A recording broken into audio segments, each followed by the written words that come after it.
よう。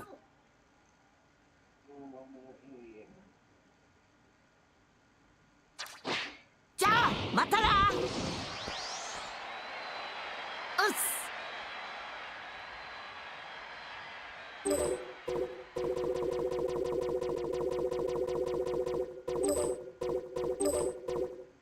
オラの最初の相手は誰だ？ただいま参加者を受け付けてます。お急ぎください。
俺と戦うのはドイツだ。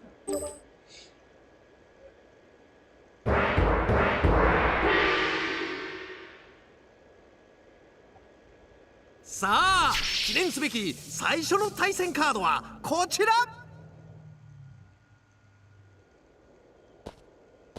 貴様程度相手にならん。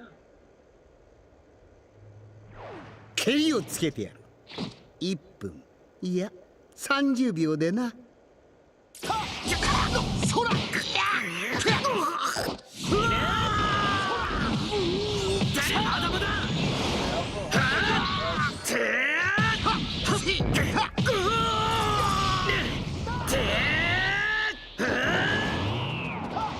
いつはかわせんぞ。茶腹になりやがれ。クソ、思うようにいかんな。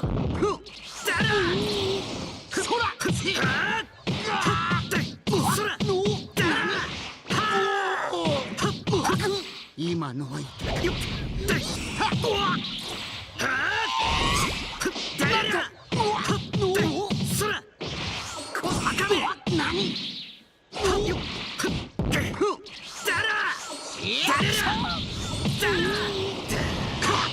めるな。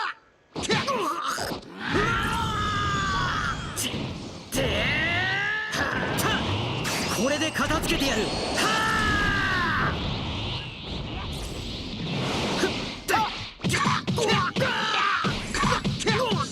引っかかった。誰だ。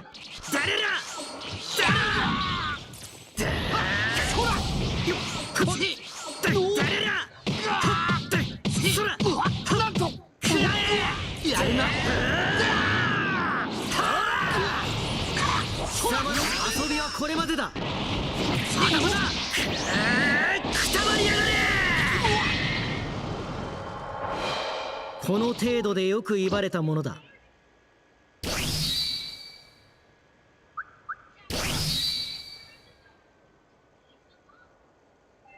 You're pretty straight.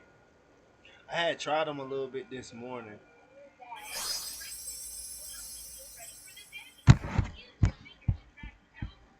「ここで勝った方が決勝に進出できます。試合展開に注目だ。」小さくなったとはいえ貴様には負けん。これ以上悲しみを増やすわけにはいかない。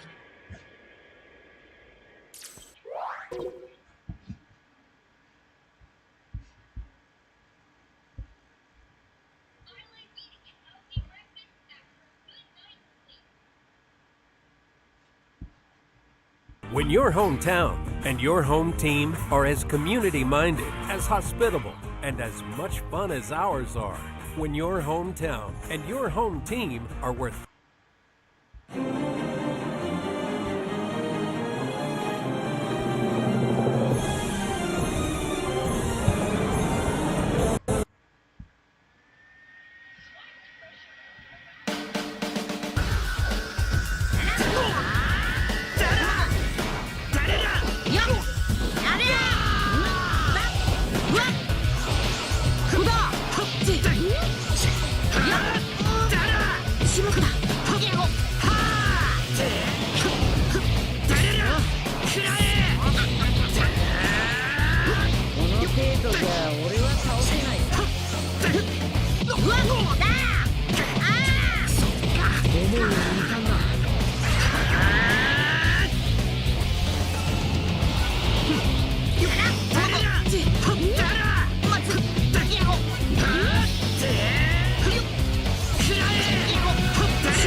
絶望的な実力差を見せてやる。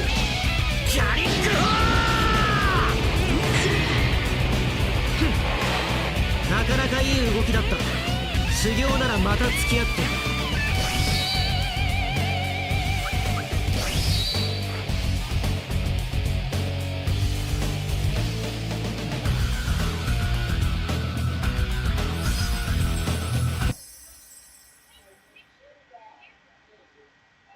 この戦いで最強が決まります。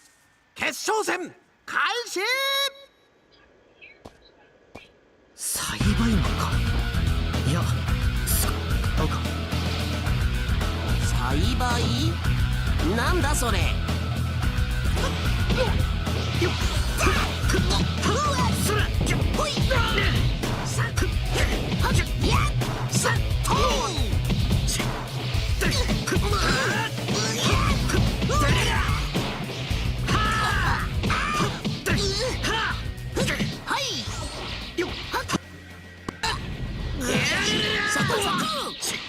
まだまだこれは避けられないぞ。 Just imagine, you're smarter, future, よしやるぞ。 one 一 machine 気に that 片 does 付けてやる。 washing and drying, connected to a fridge that shows what you have and suggests recipes, and sends instructions to a radio that keeps an eye on the cooking. 投資 Do less, live more. Samsung.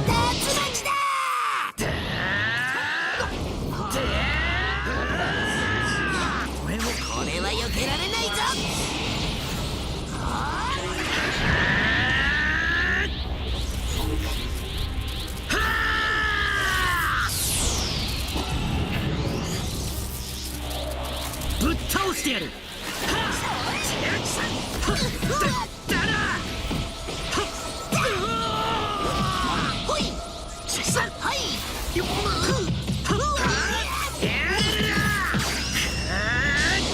ャリック何を油断してる。つまらん。そろそろ決着をつけてやる。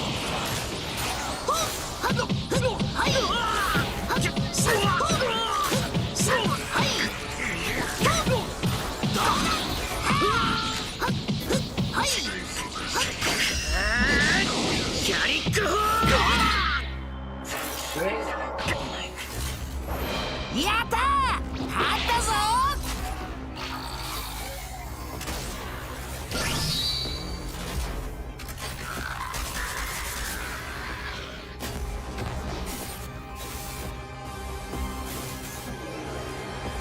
ただいま参加者受け付けてます。お急ぎください。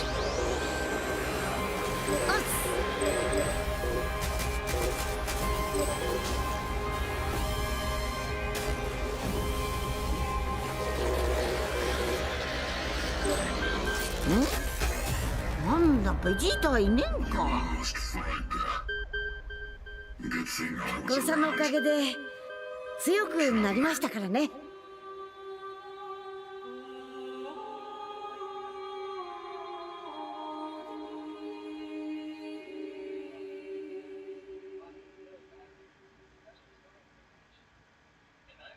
お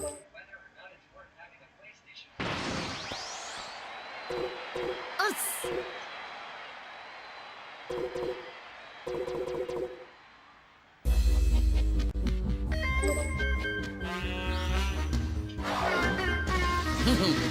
どんなやつがいいのかな。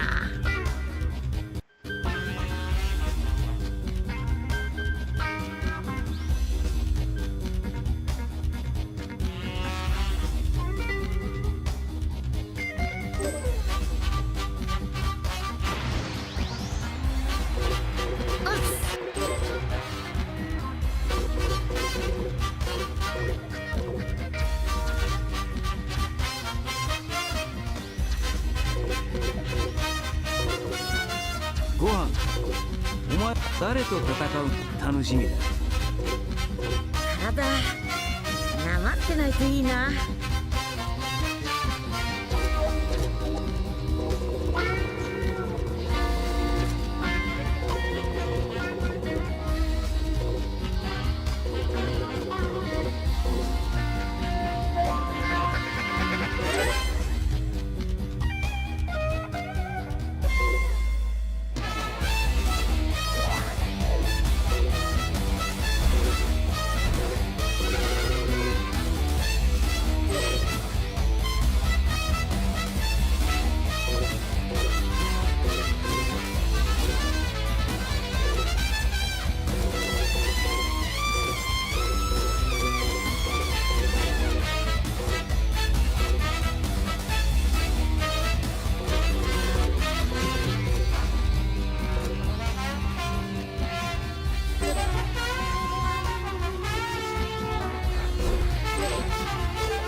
俺の相手は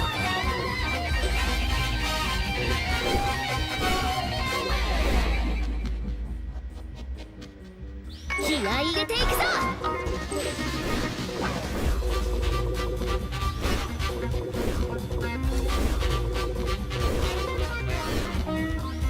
待ちかねたぜ。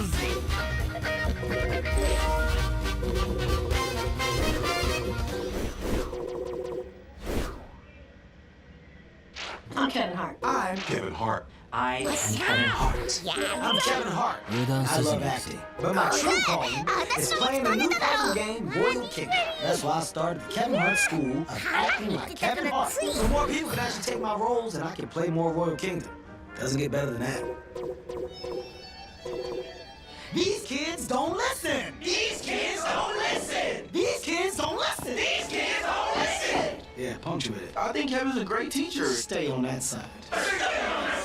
Kevin says it's important to be in the moment. But then he says, but not this moment. I'm playing Royal Kingdom. Get out of the way. It's no ads. It's no ads. And you don't need Wi-Fi. And you don't need Wi-Fi. No, that's what I'm telling you. That's what I'm telling you. The tennis ball is a piranha. React. Don't even. Oh, no. People always tell me I remind them of Kevin Hart. Help. Good job. I see it now. Stop it. All right, well, Not today, Mr. Piranha. I would do the same thing. Kevin taught me to act befuddled. Comedy is this face. Yeah, they made a lot of progress. Or enough progress to get me my Royal Kingdom time. Feel like I'm looking in a mirror. And I think they're ready. Well, my name is Kevin Hart. Did you like that one? It was perfect. I'm finally living my dream. 俺と戦うのはドイツだ。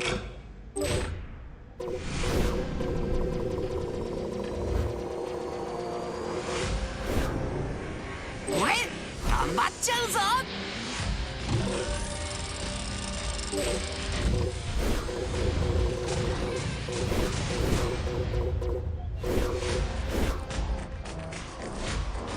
待ちかねたぜ。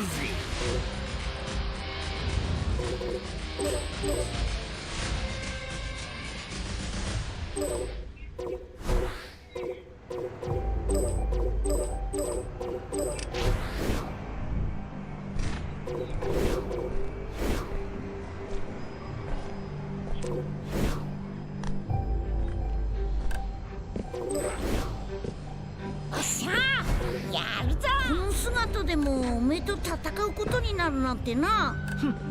せいぜい俺の足を引っ張らないことだな。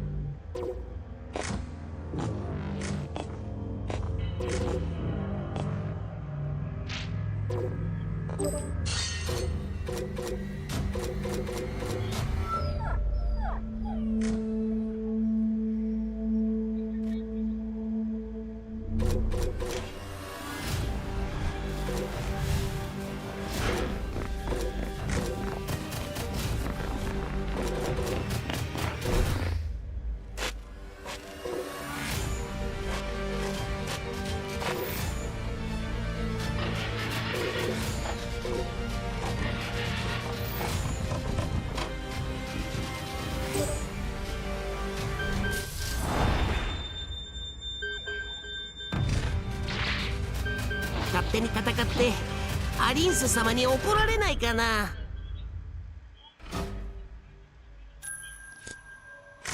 この姿でもおめえと。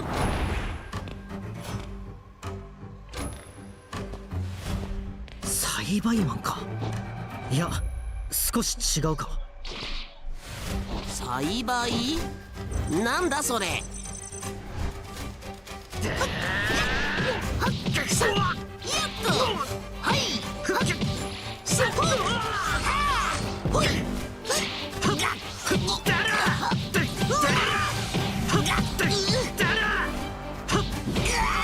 気の体にされてイラついてるんだ。運が悪かったな。食らえ。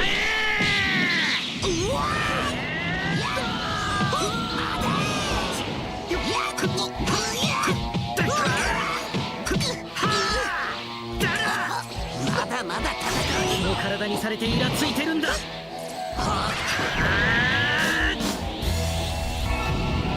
し、やるぞ。く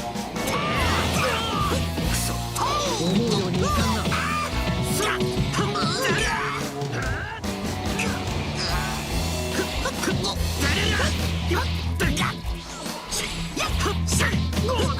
引っかかったな。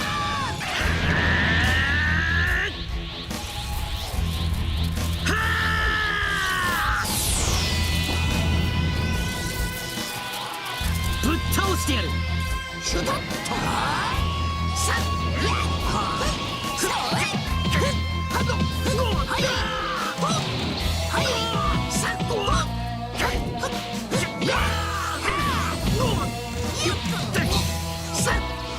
俺の動きについてこれるか。遅い。その程度か。もちろん。やられた。それはい行くぞ。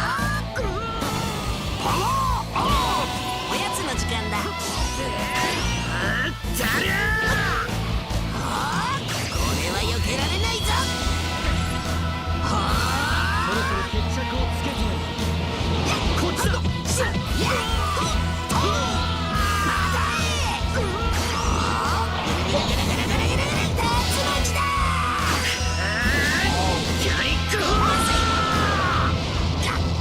を油断してる。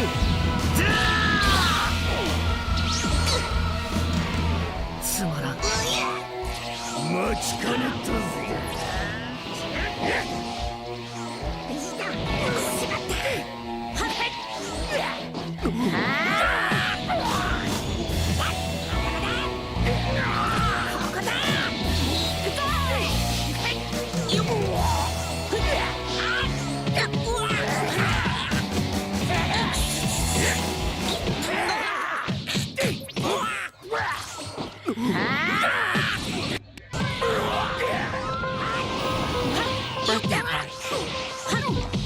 Birthday princess party. Birthday princessosaurus party. Get everything for every party on Amazon.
気を封じこれで倒れてくれるといいんだがな。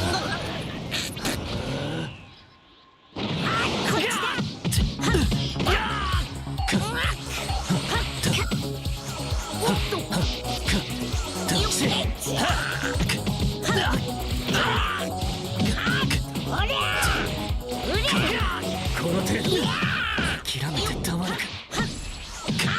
無駄だ。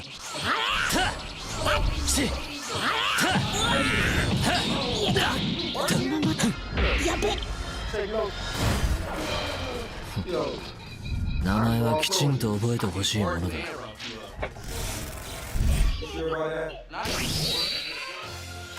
Goes looking for a quarterback. Billy Hayes, please. You're right, Billy. These do bring on pass. Every shoe for every athlete, only at Dick's. Dick's is go.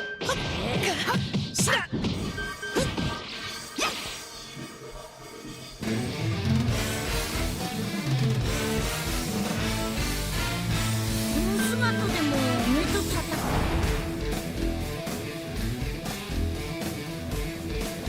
栽培マンか。いや少し違うか。栽培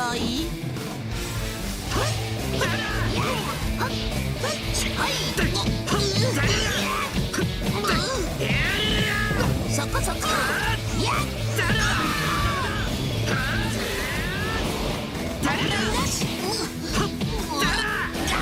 まだまだ戦えるぞ。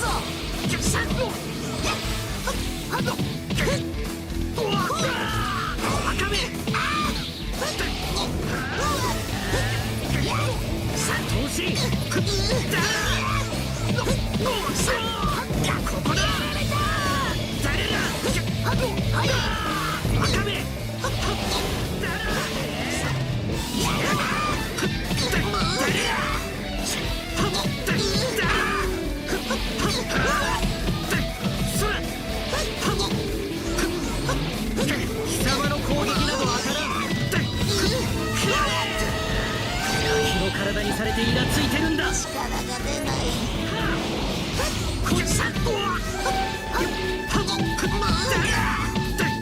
よいしょ。はい。やったら。引っかかったな。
バカな。うわっだこれで終わりだ。しまった。やべ。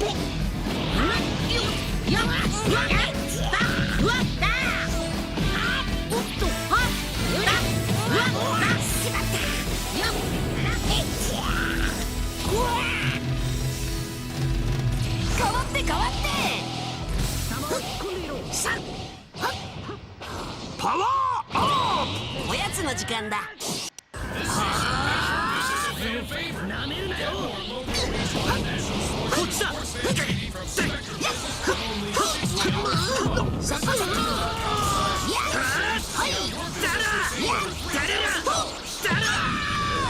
問題ない。ここだ。よいしょ。遊びはこれまでだ。これは避けられないぞ。 And suggest recipes. And instructions to arrange. That keeps an eye on the cookie. これは避けられないぞ。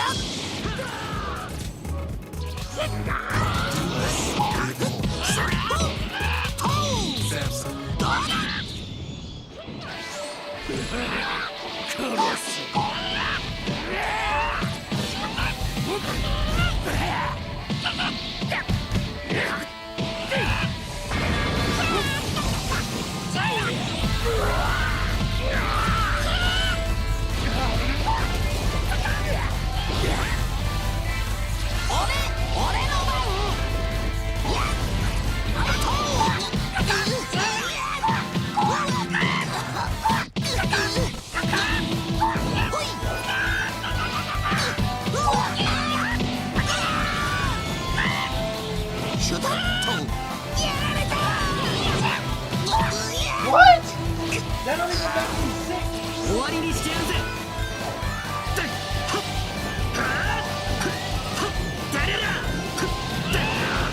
お店やがって。まだまだ。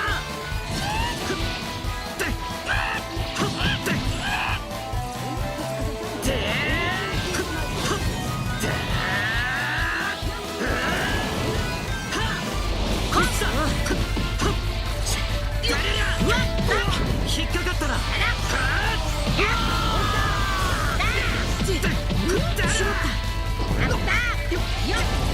れで終わりだ。敵の体にされてイラついてるんだ。運が悪かったな。食らえ。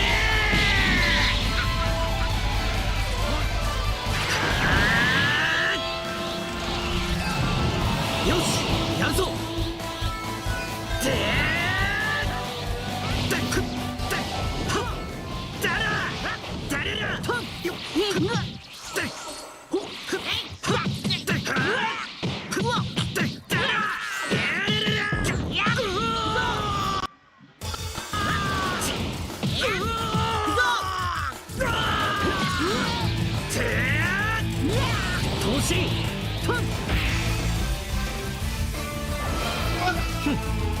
まあ腕試しにはなったな。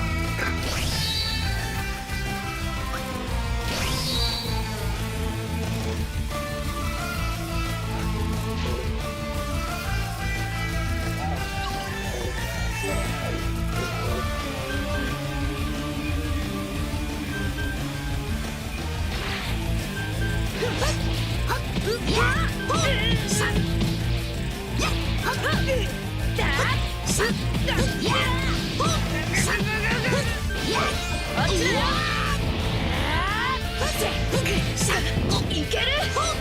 やられた。シュタッと。こ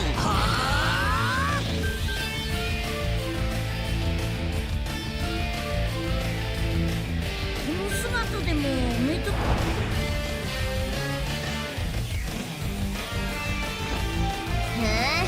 あんた強いのか。強いぞ。やっ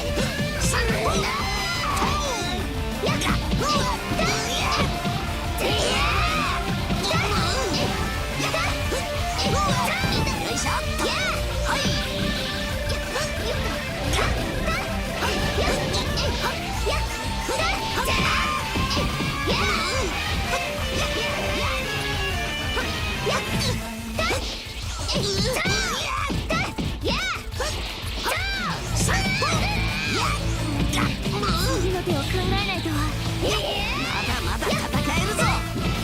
やっどうだ。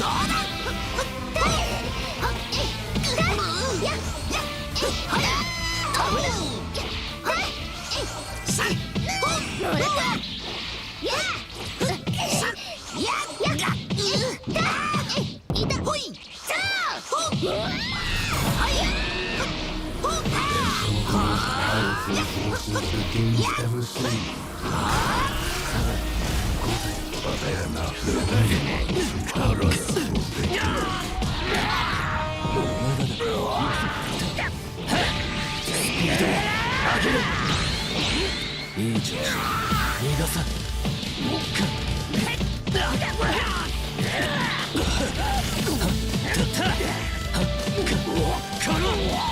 どうだ。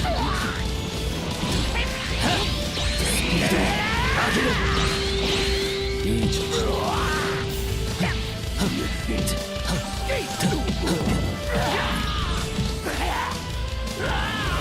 何か策が。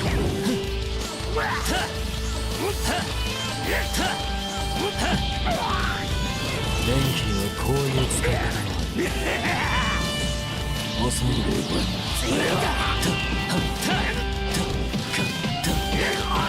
そこだ。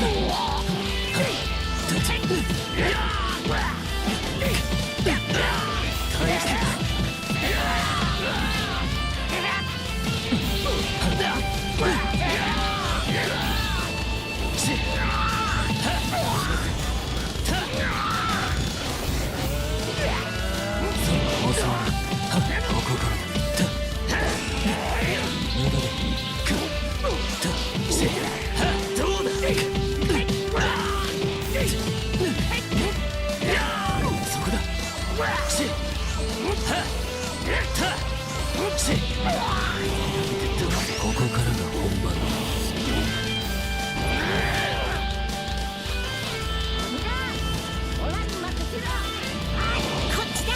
貴様は引っ込んでいろ。ここだ。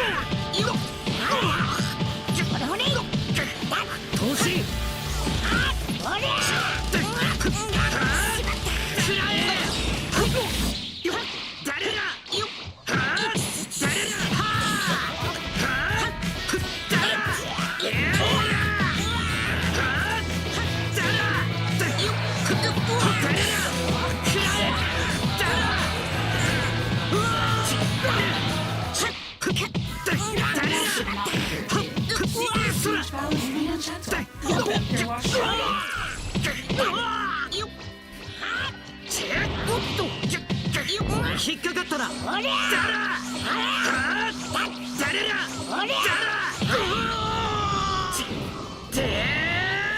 これで片付けてやる。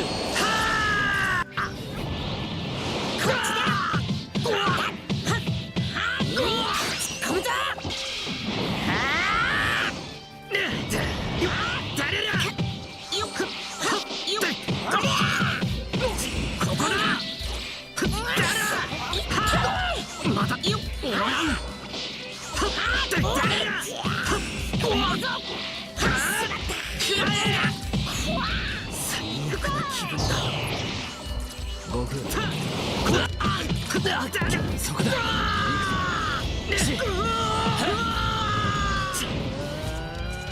電気にはこういう使い方もある。俺の番。パワーオン。おやつの時間だ。よし、しろい。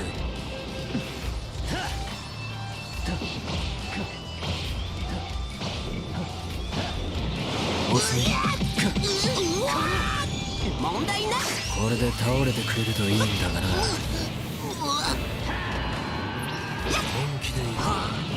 お下げ。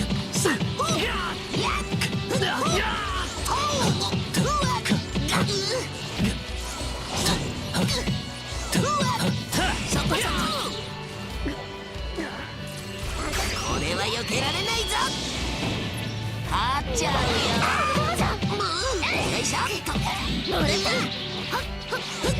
はい。ゆっくりした。さっやか。さっほ。甘い。諦めないぞ。さっいた。いた。さっ。さっか。ミスター・サタン、お近づきの印に。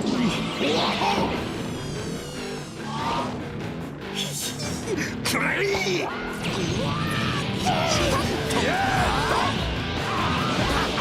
どうしよう。はい。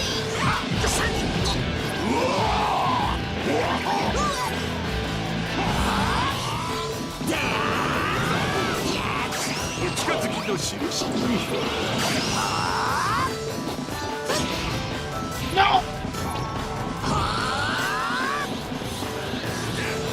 私はミスター・サタンだ。俺は避けられないぞ。これでとどめだ。あら、嘘今のサタン。大丈夫か。ダイナマイト。私だけでも十分だったかな。間違えた。終わりにしてやるぜ。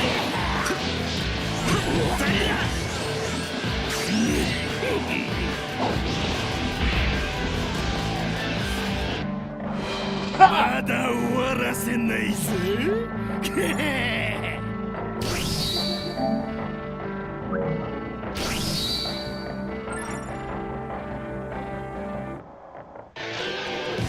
That's what you get for trying to do an ad. You're trying to do that on purpose.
En Spectrum sabemos que tu vida se mueve rápido. Mantente al día con la velocidad y seguridad de Spectrum Internet. Celebra cada victoria de tu videojuego favorito y mantente conectado donde vayas con Spectrum Mobile.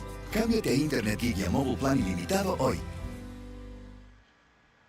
Running is everything to me. There's a lot of people out there that love to race and hate to train, and I'm quite the opposite. I fell in love with the process. I'm not running for a specific race. I'm not running for a specific time. There is no finish line.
盛り上がってんな。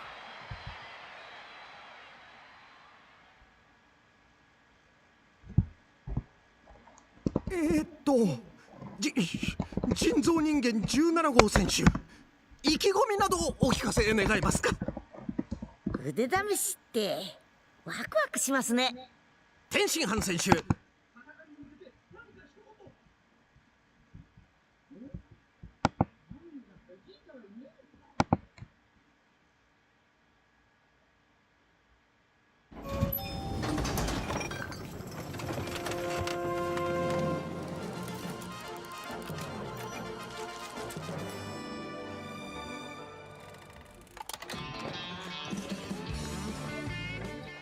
Imagine a world where everyone was addicted to violent video games and constantly watching the sleaziest content imaginable. No, I'm not talking about present-day 2024. I'm talking about Gamer, where players use death row inmates to take the word deathmatch to a whole new level. Whether you're getting fragged or getting freaky, Ken Castle's virtual world has a little something for everyone. But what's just fun in games for the players becomes life or death for the real human avatars that they control. We're here to break down the mistakes made, what you should do, and how to beat the VR death game in Gamer. This billionaire is about to take over the entire world, and only one man can stop him. At some point in the near future, billboards advertising a viral video game called Slayers dare viewers from all around the world to tune in and join the bloodshed. But this is no ordinary game. In Slayers, real people are used as avatars, controlled by their players in an online deathmatch, and one gladiator named Cable is just 4 wins away from earning his freedom. As the night's match begins, Cable rushes through the alleyways surrounding an abandoned factory, dodging massive explosions and moving from cover to cover as he drops one opponent after another with the precision of a trained soldier. The only thing slowing him down is the lag that pops up between the controls built into Cable's brain and the kid who's controlling him. But he's able to push through to the factory, bringing him one step closer to finally escaping the game once and for all. Inside, the place is already a total disaster, with other players running around fragging and teabagging each other, all while some huge dude with a heavy machine gun just unloads into the chaos from above. Cable fights his way up to an elevated catwalk, where he drops several more bad guys up close and personal. With only 100 meters left until he reaches the save point, there's a close call when Cable notices someone sneaking up on him before his player catches on. But he tells the kid out loud to turn him around and ends up saving his own life at the last second. The shots get the attention of more enemy players, who toss a grenade up there and send Cable flying out of a window. But this ends up working to his advantage, as he's able to pull himself to his feet and stagger to the safety of the final save point, surviving this round and making one match down with 3 more to go. Okay, Cable definitely has the skills to pay the bills, but even as good as he is, there's no denying that he had a few close calls towards the end of the match. It sure would suck for him to make it this far just to lose when he's 3 minutes away from freedom, so Cable and his player Simon really need to nail down their strategy if they're going to give him the best possible chance of surviving the final round. Okay, so before we get too far into it, I have a potential solution to all of Cable's problems. Forget rescuing Angie and instead maybe strike up a conversation with someone a little more attainable, someone more digital. And that's where today's sponsor comes in. I want to introduce you to Poly AI, an app that will blow your mind and unleash your inner chatterbox. Think of it as a place where fictional characters come to life, joke around, or even embark on epic adventures with you. Poly AI lets you unleash your creativity and build your own AI chatbot, complete with a unique personality and voice. It can be anyone you can imagine. Why are you looking at me like that? No, seriously, it really is that easy. Let's create Ken Castle, the villain from the movie Gamer, and ask him a few questions about why he's such a Chad. Identity: evil tech billionaire with plans on controlling the human race. All right, boom. The motherfucker just said, greetings. Hey man, so tell me all about your plans for world domination. Well, my plans are quite simple. I will use my nanites to infect the entire human race.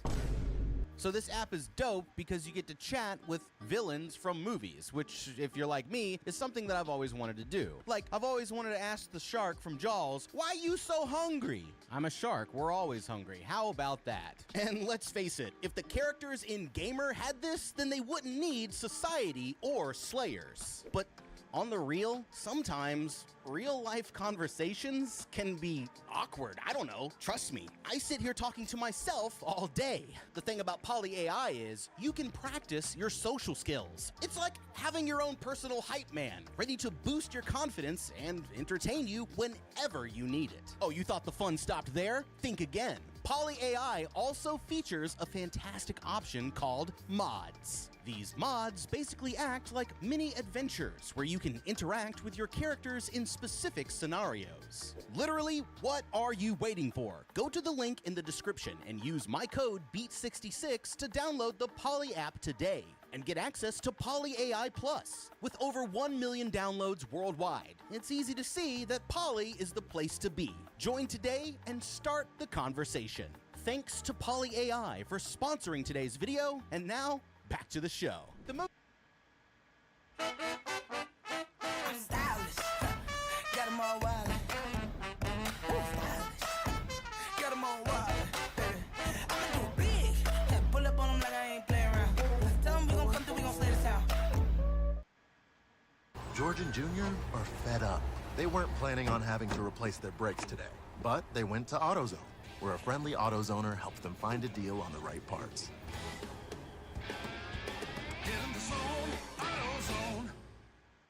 The most important thing that can help us here is understanding the key aspects of the game, like what Cable's overall objectives are and what elements of the game are working against him. We never get an exact explanation of the rules, but from what we just saw here, it seems like the game isn't just a straight-up deathmatch. Getting kills gets you points for fame and to upgrade your gear, but what really matters is surviving long enough to reach the save point, which is when you're able to safely get out of the round. Your overall kill count and score at the end of the game don't seem to matter as much as making it to the objective still in one piece. Since there's no respawns, this means that we should shift our strategy over from getting kills to carefully trying to avoid danger whenever we can. And there are a few ways that Cable can make this work. First, we know that the game isn't a free-for-all, and that the players seem to be separated into at least 2 opposing teams. Since Cable is so good, a lot of the other avatars and their players might listen to what he says. So instead of letting them all keep running around like crazy, he should try to organize his team like that scene from Gladiator, and get them to work together to survive the round. He does have to be careful who he trusts though, because there's always the option for friendly fire. And the closer that he gets to victory, the better the chances become that someone might try to sabotage him. But getting everyone on the same team would dramatically increase their effectiveness in battle, which equals a better chance of winning for Cable than just doing everything on his own. As an added bonus, this also means that he can use his teammates as meat shields, by always making sure that he lets a few other players go up ahead of him. This way, they can clear areas or alert him when enemies are present. And if things start to look bad, then he can just use them for live cover while he finds a safer path. Everyone in the game also comes equipped with a loadout of personalized gear that they're allowed to upgrade between rounds. Since Cable here already has a solid weapon, his players should focus on upgrades that are defensive or stealth-oriented instead, like a bulletproof vest or some camouflage that can help him blend in with his environment. Of course, less kills means less points for upgrades, but Cable's player Simon is already seriously rich, and now also famous from his success in the game. This means he can use his own money or set up a way for his viewers to donate directly to him so that he can fund better upgrades for his avatar. There's no way that a game like this doesn't have microtransactions and pay-to-win mechanics where he can use real money to make Cable stronger. So this might be a way for him to offset the decrease in upgrade points from switching to a more team play focused style.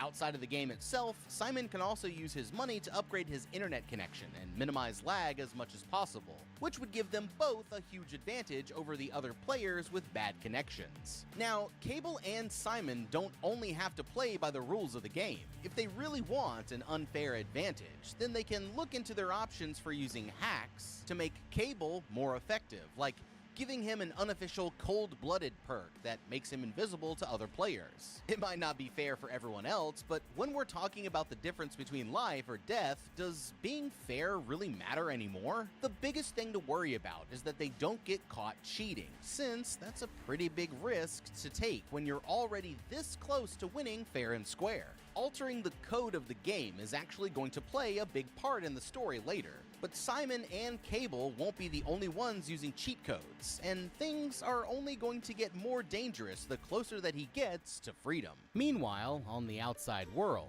the mastermind behind it all, evil genius computer programmer Ken Castle, is about to give his first talk show interview in almost 10 years. The host, Gina, starts off the show with a breakdown of Castle's first game, Society. It's basically like a Second Life type of virtual world where real people can work as avatars for a paycheck, but have absolutely no control over what the players do with them while they're in the game.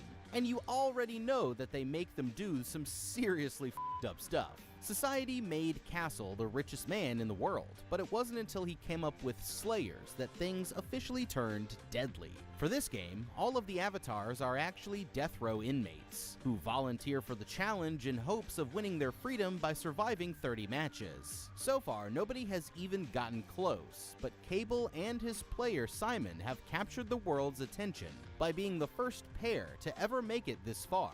Not every inmate is up for the challenge, but they still have the chance to play for their freedom by filling in the role of an NPC. These guys only have to survive one round to get out, but the catch is that they're limited to a set of pre-programmed behaviors and have no control over their own actions during the round. As for the controls, they work something like this. Castle here developed specialized nanocells that, once implanted in a person's brain, self-replicate until there are enough of them floating around in the avatar's cortex for a player to take remote control over their physical actions. Although the procedure is permanent, the system only works while the avatar is in the play area, and they're given back full control over their bodies once their shift in the game world ends. But there's a team of hackers out there who have a different idea about what Castle here really has planned. As they cut to commercial in the studio, the broadcast is suddenly hijacked by a group of hackers who call themselves the Humans. The group's leader, who goes only by the codename Brother, warns the viewers that Castle's promise of a safer world is all just a trick, and that everyone in the world will become his mind-controlled pawns if they don't do something about it soon.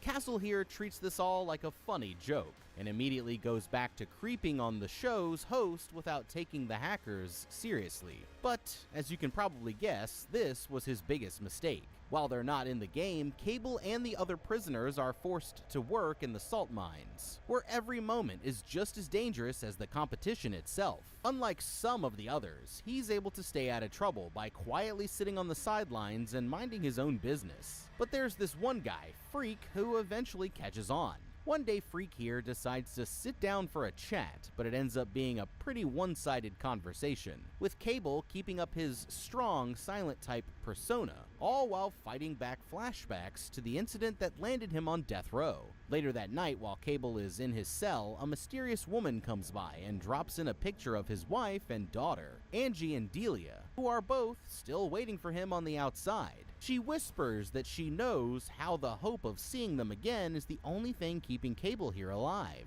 before handing in a piece of paper and asking him to autograph it for her son. Cable gives his signature, but as he goes to give the paper back, the woman suddenly takes a blood sample from his hands, before quickly disappearing again without any explanation of who she is or what she really wants. Okay, it looks like Cable here still has people on the outside rooting for him even though he's on death row. Now that we've heard from the game's designer, we might have just learned a few important details that could give Cable, Simon, and the hackers a huge advantage, even if he doesn't realize that they're all on the same team just yet. Castle here may be the smartest guy on the planet, but so far, he's up his own ass, and there must be a way to turn his own system against him. He's convinced that his servers for Slayers and Society are untouchable. But history has shown that if there's any way to hack a system, then it's only a matter of time before somebody figures it out. Back when the very first iPhones came out in 2007, their new iOS system was supposed to be one of the most secure in the industry. Well, it only took a matter of 2 months before a 17-year-old hacker found a way to jailbreak them, allowing him and countless other iPhone users to install third-party apps and do all kinds of other stuff that wasn't officially approved by Apple. Those were the days. Anyways, if one kid can do something like that alone in his parents' basement, then an organized hacker group with multiple people all working together should be able to cause some serious trouble for Cable and his company. They just need to know where to direct their attention.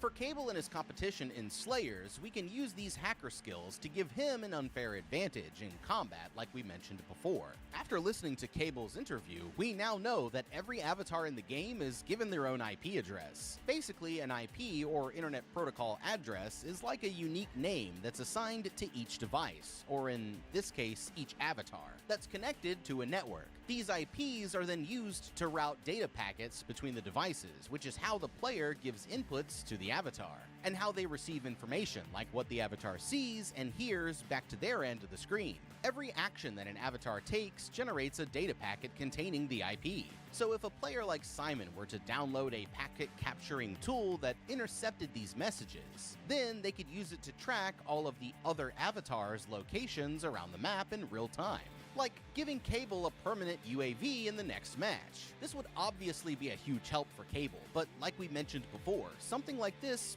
might be considered cheating, and it could still be risky if they end up getting caught. Now, as for the humans, if they really want to take Castle down, then the best way to do it would be to go after one of his biggest revenue streams, the game Society. Instead of letting a bunch of degenerates continue to line his pockets, they could flood the system with bot players that don't make the avatars do anything at all. This would prevent some players from accessing the game, and the ones that still got through would quickly get annoyed with the non-interactive avatars clogging up the system, hopefully leading them to quit the game altogether. Castle may be the face of the operation, but he admitted himself that he gets a lot of help from his tech team. I'd guess that he probably doesn't treat his employees all that great just based on his personality. So if the humans could find a disgruntled worker and flip them, then they'd have even more help to take the system down from the inside. If they can take advantage of Castle's ego and find a way to exploit any flaws in his system, then they might be able to bring his empire down for good. But he's got a few tricks left up his sleeve that aren't going to make it easy. Eventually, it's time for the next match to start, this time taking place in an abandoned city where Castle has sent in his own squad of attack helicopters as a way to add some extra challenge. Cable himself isn't entertained by the needless violence and chaos that's unfolding all around him, but he knows that he has to keep going if he ever wants to see his family again. With no other choice, he begins to make his way across the battlefield, eliminating any opponents who get in his way, and passing by a spot where an enemy with a flamethrower is brutally burning a bunch of avatars on a nearby overpass. It's like the most brutal war zone that the world has ever seen. And the whole time, there's a handful of NPC characters just wandering around, hoping not to get killed in the crossfire. Seeing one is about to get hit by a truck, Cable's player puts his life on the line by diving in front of the vehicle to save her. But it's all just a waste of time, because a second later, she gets right back up and walks into the road again, where she's immediately run over by the ice cream man instead. Cable rushes down the street, easily stacking up over 10 kills. Luck plays a part in it as well, as another player from his team saves him from a sniper in the window, only to then get her head completely blown off just a few seconds later. It's a tough break for her, but there's no time to waste, and Cable continues fighting his way from block to block, avoiding explosions and taking out whoever he has to until he finally makes it to the save point and finishes the round. By now, Cable's body count is well over 100 other inmates, and all around the world, viewers from every country are celebrating his latest victory, with just 2 more games left to go until he finally earns his freedom. On the train ride back to prison, one of the other inmates starts tweaking out, completely losing his sanity as he wonders who's really controlling them. For Cable, his player is this douchey rich kid Simon, who basically just sits in his VR room goofing around online all day. In between matches, he picks out a few sick new upgrades for Cable, a new ammo type for his grenade launcher called Swarmers that fires an airburst cluster of heat-seeking micro-missiles. After ducking some calls from an army of fangirls who are trying to get a piece of him and Cable, he's suddenly interrupted when the hackers take over his screen, offering him an extension that he can use to speak directly with his avatar in real time. Despite the promise of earning their freedom, the truth is that nobody was ever supposed to win all 30 rounds. And Castle here has just hatched a devious plan to cut Cable's winning streak short just before he escapes. It's time to introduce Hackman, a giant convict with a secret weapon that no other avatar has. He's the only one who's fully in control of his own actions, without the deadly lag that comes when you have a player pulling the strings. And his only objective is to frag Cable by any means necessary. Freak gives Cable the rundown, explaining how Hackman apparently killed a bunch of people on the outside world, and then just turned himself in like he wanted to be in the game. But with only 2 more matches to go, he refuses to let this new terrifying opponent get in his head. While they're out on the range testing out Cable's new upgrades, the guard asks him an interesting question. Who's really in control, the player or the avatar? Cable explains that it depends on the player, but no matter how skilled they are, there's always a slight delay between their input and the avatar's actions. As for him and Simon, the secret to their success is that Simon allows Cable to be in control when he needs to, cutting out the split-second delay that costs other avatars their lives in the heat of battle, and relying on Cable's natural instincts as a soldier to pull them through. Okay, well damn. As if things weren't bad enough already, they actually set Cable up with a real-life boss battle for his last few rounds. This guy is the most dangerous opponent that Cable has ever had to face, and if he wants to see his family again, then he and Simon are going to have to use every advantage that they can to get him through this next challenge alive.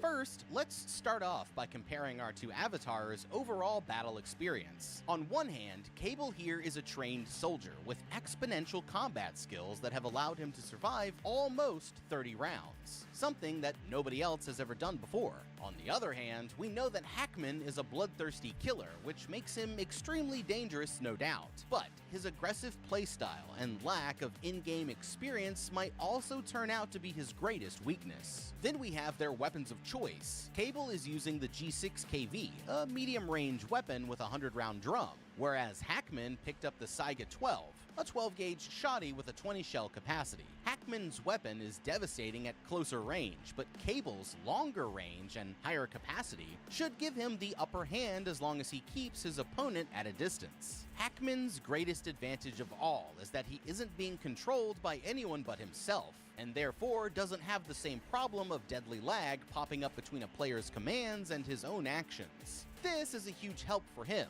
but now that Cable and Simon can talk, they actually have a unique avatar of their own that could turn out to be even more helpful. They say that 2 heads are better than 1, and what's really special here is that Simon can actually see the battlefield from a third-person point of view. In a battle royale, playing in third person gives you a lot of advantages over the players who choose to go the first-person route. Not only can you get a big picture view of the battlefield, but you can also use this pulled-back perspective to see over cover and around corners without actually exposing your avatar, allowing Simon and Cable to wall peek Hackman before he can even see them. This is a huge advantage that could make taking him out almost too easy, and not using it would be a massive waste of a good opportunity. Now, although Hackman is in control of his own actions, he does still have the Nanex link just like everyone else. Only Castle can control him right now, but if someone from the humans' side could hack into the servers and make themselves Hackman's player, then this would open up all kinds of possibilities to either deliberately sabotage him, or even better, use him to actually help Cable fight alongside him. In the next match, Simon should use his third-person perspective to act as a second set of eyes, and allow Cable to have as much control over the fighting part of things as possible, since his actual military training will be more useful than Simon's gamer skills any day of the week. The safest bet would be to try to avoid Hackman altogether. Next best play would be to use his bloodthirstiness and Simon's unrestricted viewpoint against him, and lure him into a trap to kill him when he thinks that he actually has the advantage. He may be scary, but they can still pull off the win if they play it smart. The only problem is that Castle doesn't plan on playing fair either way. Later on, while Cable is cleaning up in the showers, Hackman finds him and starts to taunt him, revealing that he just killed another inmate for no reason other than it was fun for him to do. He says that he's going to do the same thing for Cable once the match starts, and when he's finished, he threatens to pay a visit to his family on the outside too. As if things weren't bad enough already, he now has to win to stop this guy from finding his wife and daughter. But Castle and his team aren't going to make it easy. Before the next round starts, Simon begins to speak to Cable, thanks to the new plugin, who's surprised to be hearing from the person behind the screen for the first time. The round takes place inside of a motocross course turned into a war zone. And while he's taking cover behind some cars, Cable starts to get frustrated that Simon isn't taking the game seriously enough. The two of them start off strong, easily dropping one opponent after another, when all of a sudden, Cable spots Freak playing as an NPC sweeping up trash in the middle of the battlefield.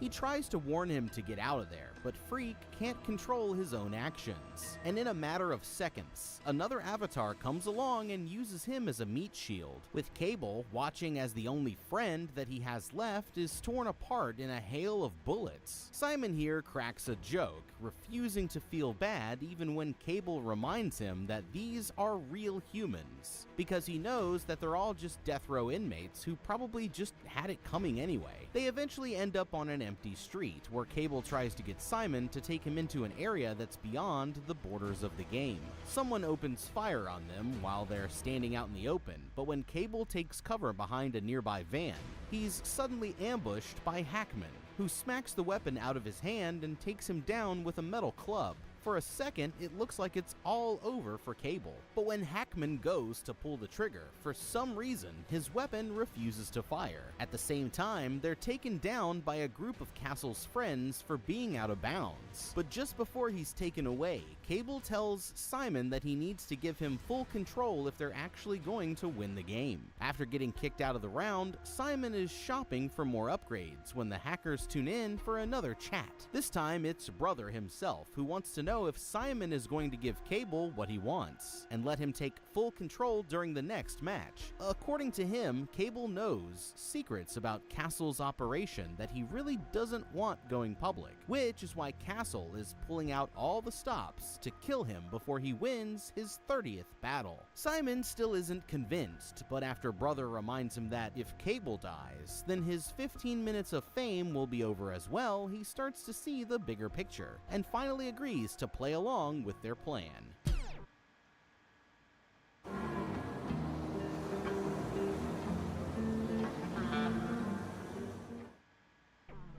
Okay, Cable totally should have been dead here, but once again, dumb luck ended up saving the day. The only reason that he's still alive is because Hackman's weapon wouldn't fire, and we might actually be able to learn something here that could help us out in the next match. First, we've seen a few times now that every weapon used in the matches has the same electronic locking mechanism attached to it. This prevents the weapon from firing unless the organizers turn it off, and since they're controlling them from a remote location, we can logically figure out that there must be some kind of wireless communication system involved. If the humans could find a way to intercept these signals, then they could find out what commands the organizers are sending that lock or unlock the weapons. With that knowledge, then they'd be able to remotely lock out anyone's weapon, including Hackman's, giving him a cheat code that would pretty much instantly win any fight. We have to ask why Castle chose to stop him right before he was actually about to do it. What makes sense to me is that Cable here went out of bounds into a restricted area, which could mean that the weapons just don't work unless you're on the battlefield. We know that Castle is also relying on the spectacle of Hackman being the one to take Cable out, and for that, the kill needs to happen in front of an audience. The smart move here might be to stay near the boundaries of the map where the cameras have a harder time seeing the action, thereby denying Castle the glory kill that he's counting on to have Hackman replace Cable as the new favorite Slayer in the eyes of the fans. To add to this, the humans could hack into the cameras and force them to cut away whenever Hackman is around, since if he's not on camera, then Castle can't get his big finale moment. It's not much, but anything that they can do to mess up Castle's plans will only buy Cable more time until he can escape. And sometimes, it's better to give yourself any advantage that you can before trying to face off with a guy like Hackman head on.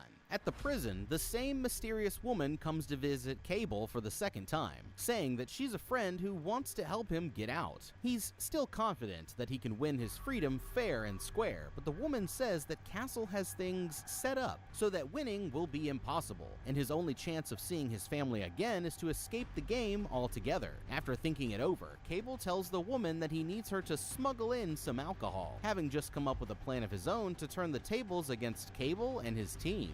Later, as everyone's gearing up for the next match, Cable reaches into his vest and finds what he was looking for, a small bottle of some cheap-ass vodka. Cracking the lid, he lifts it to his mouth and chugs the entire thing down just as the round is about to start. But this is more than just a plan to get turned up before his final battle. The match starts, and Cable staggers out onto the battlefield, barely able to keep his feet under him as he drunkenly combat rolls around from cover to cover. This dude is absolutely blasted, and Simon starts to think that giving him control was a bad idea after all, but he has no idea that this is all according to Cable's master plan. Even though he's stumbling around like a freshman at a frat party, he manages to make it to a parking garage still in one piece, where he finds a badass pickup truck that's calling his name, and that's when he starts vomiting up all of the alcohol into its gas tank. It's enough to get the engine running, and not a moment too soon either, because here comes Hackman spraying bullets at him like he just unlocked the infinite ammo glitch. The guy leaps onto the driver's side door as he's speeding away, but Cable manages to lose him when he cuts too close to a cement column,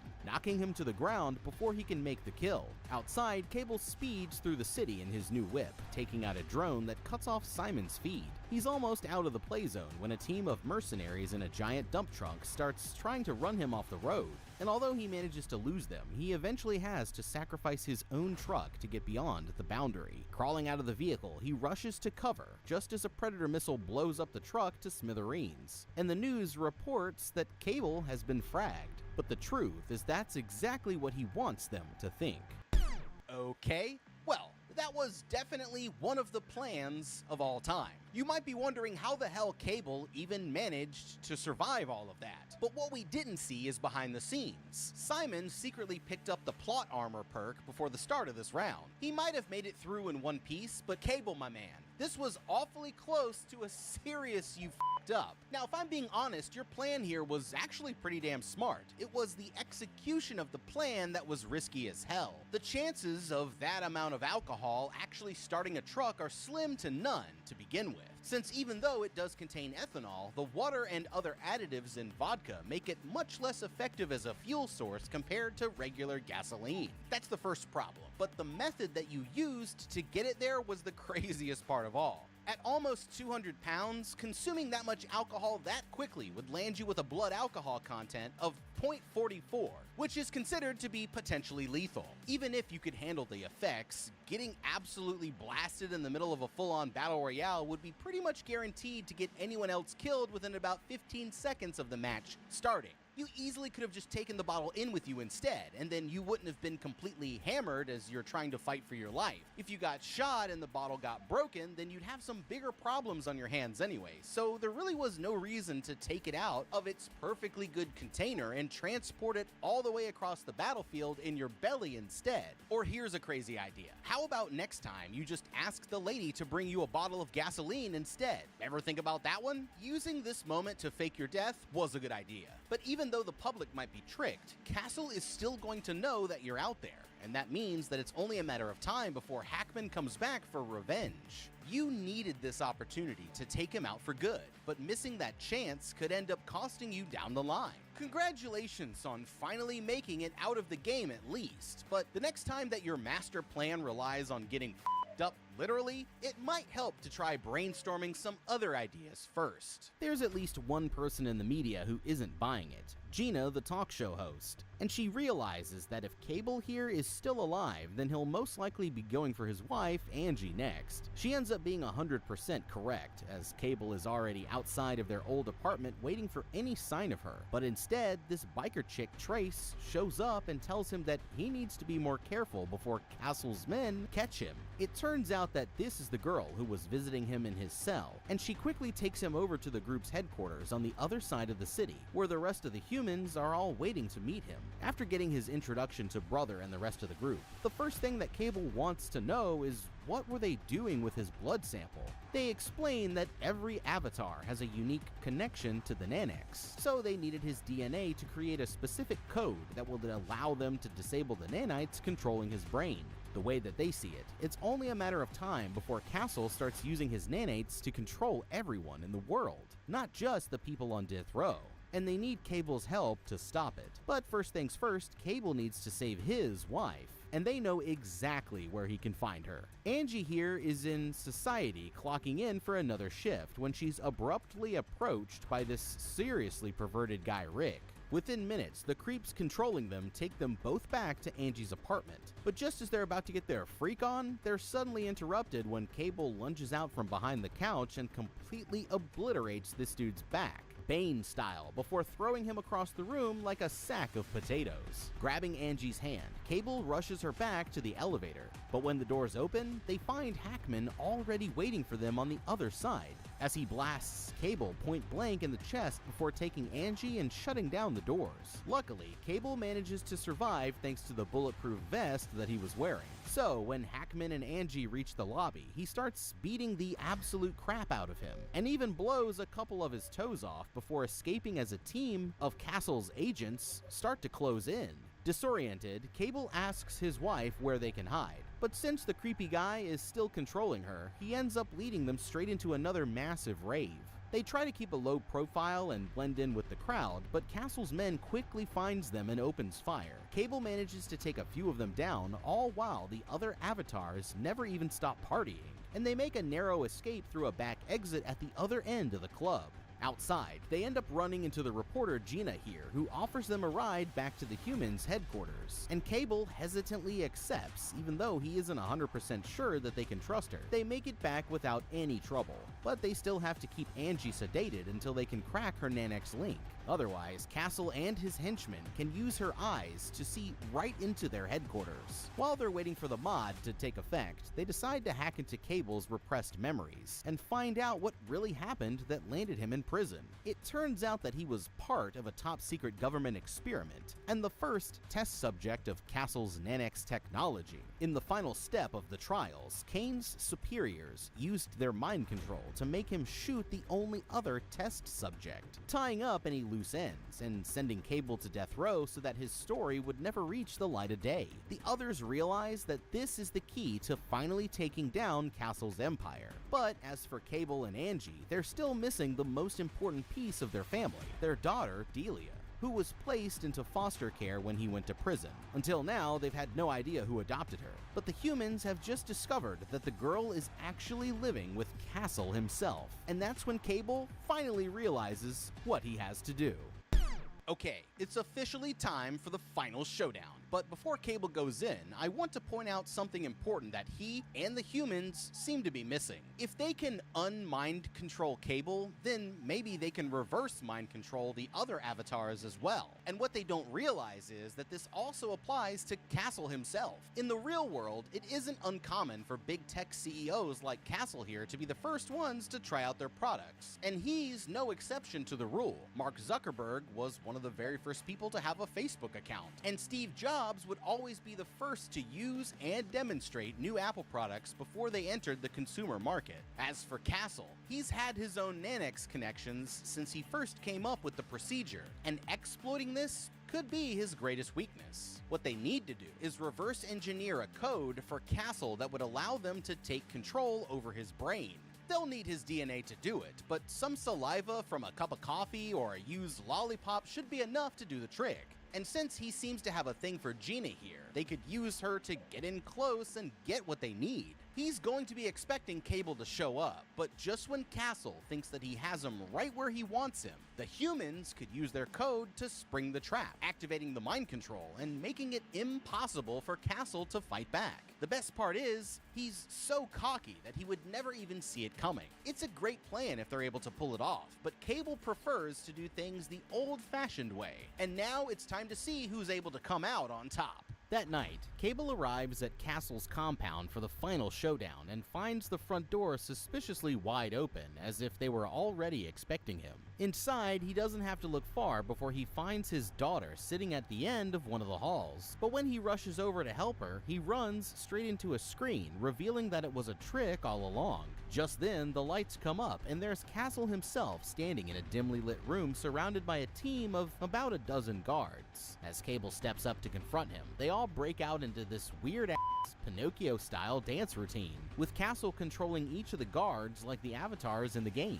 On a giant screen, he reveals that they found the human's base just moments after Cable left, and have already killed all of the hackers who they caught inside. Now it's time for the fight to start, and Castle's team of henchmen begin rushing him one after another as Cable systematically takes them all down in brutal hand-to-hand combat. Although they outnumber him 10-1, these jabronis are no match for our man Cable here. And when he's done, he goes straight for Castle, but the man reminds him that he'll never find his daughter if he kills him now. Instead, he leads him to a basketball court where Hackman is hanging out shooting threes, and reveals that he himself has the Nanex upgrades in his brain. But while everyone else is set up to receive commands, his is designed to give them, meaning that he can already control anyone who's had the procedure. With enough time, the nanites will spread to people who never got the surgery at all, and then before they know it, he'll have the entire world under his control. As he wraps up his monologue, Hackman rushes at Cable from behind with a knife, but he easily overpowers him and breaks his neck in two different directions, finally killing him off.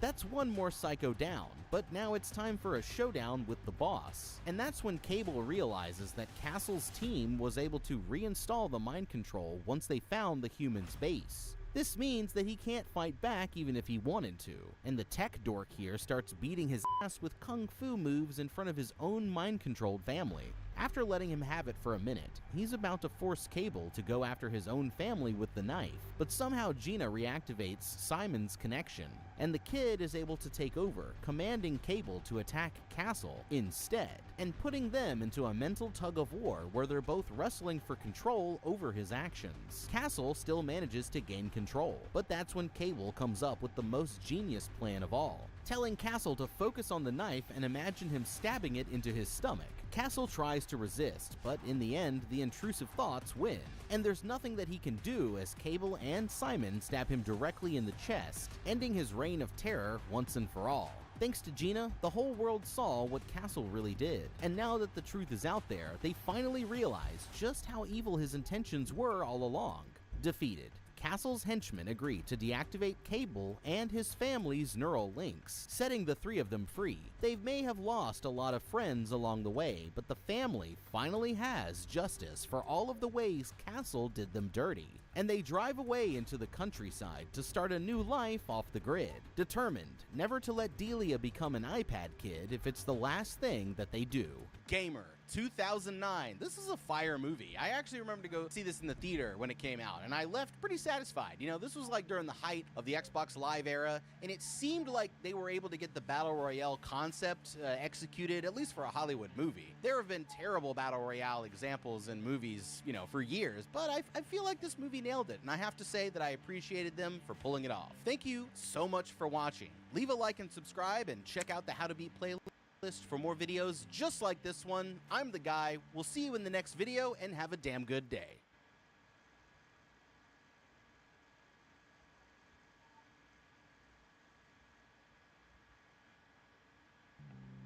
If you were trapped in a deadly game of hide and seek, where turning a corner could mean a gruesome death, what would you do? This family is absolutely insane, and they won't stop hunting you until you're dead. I'm going to break down the mistakes made, what you should do, and how to beat the death game in Ready or Not.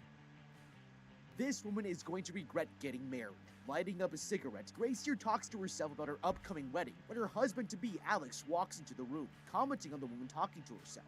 Walking over to take away her cigarette, he insists that they should get down to the ceremony, but she mentions that his father doesn't look happy to be there. Reassuring her, Alex explains that the Ladomas family usually has a 3-year courtship period, which is exactly the opposite of what they did. He tells her not to care, but Grace here insists that she wants his family to like her. That's when the man's brother Daniel walks in, singing a song and grabbing Alex here. He jokes the bride still has time to leave, but realizes that she's here to stay.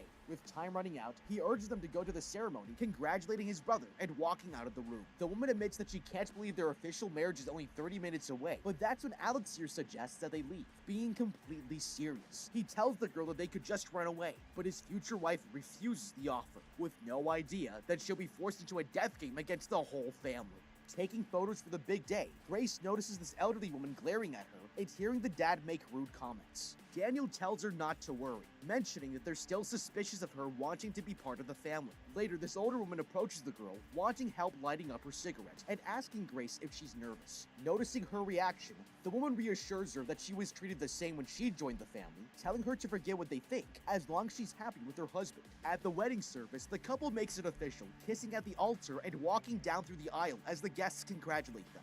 That night, the couple lies in bed, taking in the action-filled day that just happened.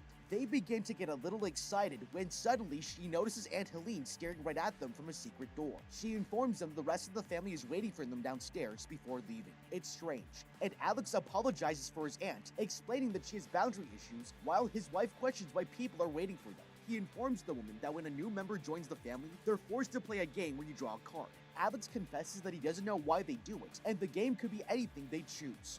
Okay, Alex here has insisted that his entire family is a group of bad people. He's repeatedly tried to get Grace not to get married or elope away from them, but she's insisted that she wants to have a traditional wedding with his mysterious and odd wealthy family despite all of his warnings. She doesn't know anything about them other than that they're the heirs of a successful gaming empire, and she's walking into this marriage totally blind.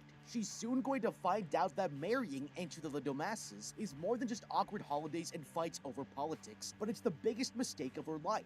Now, it's common for married people to get the jitters from time to time, leading up to their wedding. But Alex here is downright miserable. He's already tried everything to convince Grace not to go through with it, and on the morning of the ceremony, he even gives her the opportunity to take it out, as the family and wedding party wait downstairs for her to walk down the aisle. It's totally not normal how scared he is, and he does not want this to happen. If it were me, I would have to take his word for it and get the heck out of there as soon as possible. Everything from strange family dynamics to jealous mother-in-laws can come out of the woodwork to make the day absolutely disastrous. But the amount that Alex complains would make me question whether this was really all worth it in the end. Alex also calls them bad people, which would raise a major red flag. I would have to start asking questions, and that would lead me to decide that this is not the right thing to do. There are different kinds of bad, and an eccentric, hostile, old money family who have made it clear they don't want her around is where I draw the line. There's also no reason for the two of them to have to get married to be together, and Grace has an easy out if she'll take it. Grace is just doing this because she's always wanted to be a part of a family after growing up in foster care, and although her motivations are sweet, no family is better than an emotionally abusive family.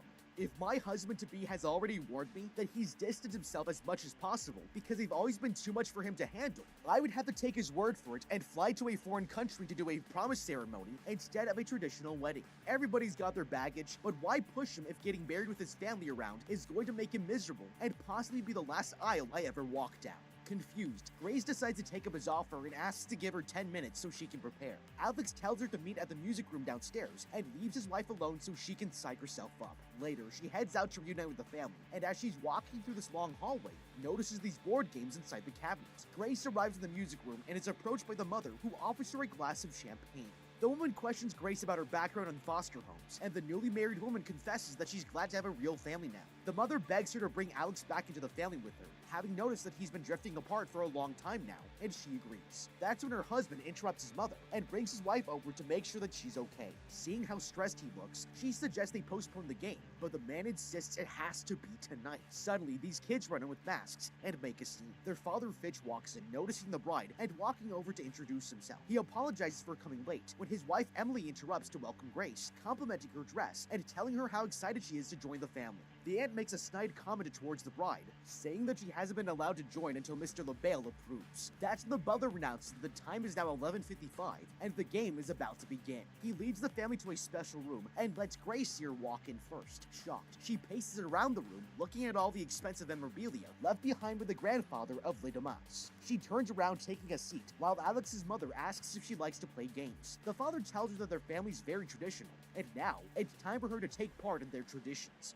Okay, Grace here has already walked down the aisle and sealed her fate to be with Alex until death do them part. But there's still time to make it out of the situation without either one of them having to play the Little Mass's little game. Families have their traditions and rituals, but playing a game at midnight after a long day of a wedding is easily avoidable. And Grace has already picked up on the fact that Alex's aunt and brother are weird. And after meeting his sister and her husband, she should find a way to excuse herself from this tradition, since his mother seems to be the only normal one worth caring about. The other thing here is that there are definitely signs that Grace's life is in danger. She's in this cryptic old house full of secret rooms and servants' quarters. That's not all either. The walls are lined with guns and weaponry, and animal hides can only mean that these people are hunters as well as game players. Walking into a secret game room in this maze-like house is like a lamb walking into a lion's den. The Les Damas may be wealthy, but the house itself is a signifier that their interest reaches far beyond having money and normal gameplay. Combined with Alex's warnings that his family are bad people, this should be enough for her to fake an illness and excuse herself for the night. Now, this might not be enough to be let off the hook from this family tradition. These people are serious about their games, and they might try to force Grace to play and won't take no for an answer. However, if Grace also pretends that she's ill from morning sickness, this will give them more reason to not want to play their little games with her. The Les Damas have a secret ulterior motive for playing this game, which is their son's well-being. But if Grace fakes a pregnancy, then they are also putting the future of their family at risk. Upon arriving in the game room, Grace is offered a glass of champagne, and if it were me, I would refuse it, telling everyone that I can only have one glass here, and they're on doctor's orders because I'm pregnant. This is the perfect lie, because not only does it fit in with Alex and Grace having a quick wedding versus the usual 3-year courtship in his family, and it motivates the family to accept Grace into their ranks now that she's carrying the future of their lineage. This may cause arguing between the family members, since there's a mystery around what really happens if they break tradition. Some will still want to make me play the game, and others that will take my side and want me to go to bed. But the important thing, like entering any family, is getting some of them on your side and gaining allies. This could either help me break the rules of the game and force them to suspend it until future notice, giving me the opportunity to escape, or it will help me down the line when I'm playing the game, now that I've gained allies that don't want to see me harmed. If Grace really wants to be a part of this family, she has to find a way to secure her position in it, and having a child is a surefire way to do that. The father of the groom explains that his great-grandfather was a merchant sailor who met an antique collector called Mr. LaBelle on a voyage and discovered they both loved gambling. After a night of drinking, the collector made a bet, offering to fund any business endeavor the man's son wanted to try if the man was able to open the box before arriving at port. The great-grandfather of the groom managed to win the bet, and since then, every time a new member of the family is to join, they host a special event, placing a blank playing card into the box. He hands it over to Grace and informs her that Mr. LaBelle will tell them what game she's going to play. Excited, she looks towards Alex and takes the card out that reveals her game is going to be hide and seek. For some reason, the entire family looks at each other in shock, and the husband asks his dad if they really have to play. The man insists it's tradition and Grace will be the one hiding. Everyone gets up and she makes a toast to Mr. LaBelle, now realizing that this is going to be the deadliest game of hide and seek she's ever played. Outside, the father explains that Grace is allowed to hide anywhere inside the house, while the others will count to 100 before going to look for her. She points out the security cameras in the building could be used to cheat, but the father insists they play these games according to their great-grandfather's rules. Grace questions if there's any way for her to win, and is jokingly told that she could stay hidden until dawn. With that out of the way, he tells the woman that they'll start the count once she leaves, and wishes her luck for the night ahead. Grace rushes up the staircase while hearing music announcing that the hide-and-seek has now begun. She clumsily paces through the hallway, taking her high heels off and looking for a suitable place to hide. Grace finds a dumbwaiter, placing herself inside of it and closing the doors as the countdown ends. Staying inside for an hour, Grace decides to call it quits, pushing the elevator doors open and moving herself back outside. That's when her wedding dress gets caught in the door, and she rips herself free from the dumbwaiter. She continues walking through the hallway, but then hears someone calling out for one of the children, and a maid walks by. Suddenly, the groom grabs her from behind and tells her to hide behind the bed with him. Entering the bedroom, the maid searches for the missing boy, but as she's leaving, someone shoots her dead. That makes one victim down, with 12 more to go. The couple is horrified, and they overhear the other family members walk inside, realizing too late that they've just killed the wrong person. Grace has just discovered that this is no normal game of hide and seek, but to make matters worse, the family is out to capture her for a ritual.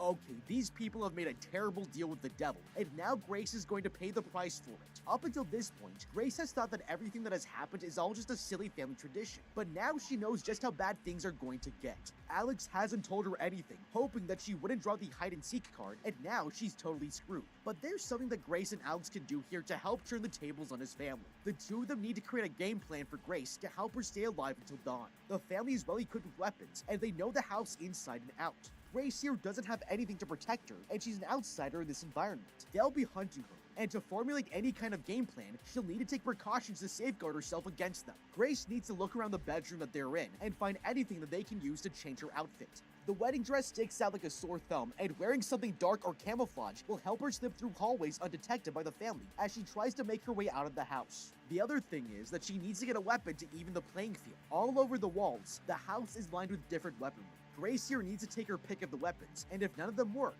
she needs to find a blunt object or knife instead. Then, Alex and Grace need to go to the security room. Even though Alex's father has said they aren't going to use the cameras, this could still be taken advantage of if they get desperate. By disarming the cameras, it allows Grace to roam freely without her having to look over her shoulder, knowing that a camera is watching her. Now, Grace here has a couple options. She can try to make a run for it, or she can try to find Mr. LaBelle's box. As Alex's father mentioned, their great-grandfather made a deal with Mr. LaBelle after solving how to open his box. He was then granted an investment in his business, and innumerable riches followed. Considering the Ladomas clan has to do a ritual that requires a human sacrifice, it's a sign that Mr. LaBelle is a supernatural entity that is willing to make deals with people. If it were me, instead of trying to escape the family, I would steal the box and try to solve it myself to strike a deal with Mr. LaBelle. Here's the thing, everyone in this family for the most part is stupid. They have been turned rotten and spoiled with wealth over generations of security. Mr. LaBelle made a deal with their great-grandfather, and now he's stuck with these bozos for all eternity. Instead of trying to escape the Ladomas like a trapped rat in a maze, I would turn the tables on them and would appeal to Mr. LaBelle. Grace here has to survive until sunrise, which is hours away. Even if she escapes the house, the Ladomas will keep hunting her. So instead of allowing myself to be prey, I would become the predator. Striking a deal with the devil is never a good idea, but when the stakes are my life, taking the risk will be worth it. I might be able to strike a better deal with the devil too. I'm not after riches and fortune, but only to escape this house with all my limbs intact. Alex here questions whether the maid dying means they don't need to do the ritual, but the auntie tells him that it's only over once Grace is dead. The parents look over the dead body and decide to hide it somewhere the bride won't see. Alex and Grace overhear them taking the body outside. Going to check if the coast is clear, the husband sees that none of his family members are nearby and tells his wife she needs to move now. Terrified, Grace questions what the hell is going on, and he tells her that she picked the worst game for the initiation ceremony.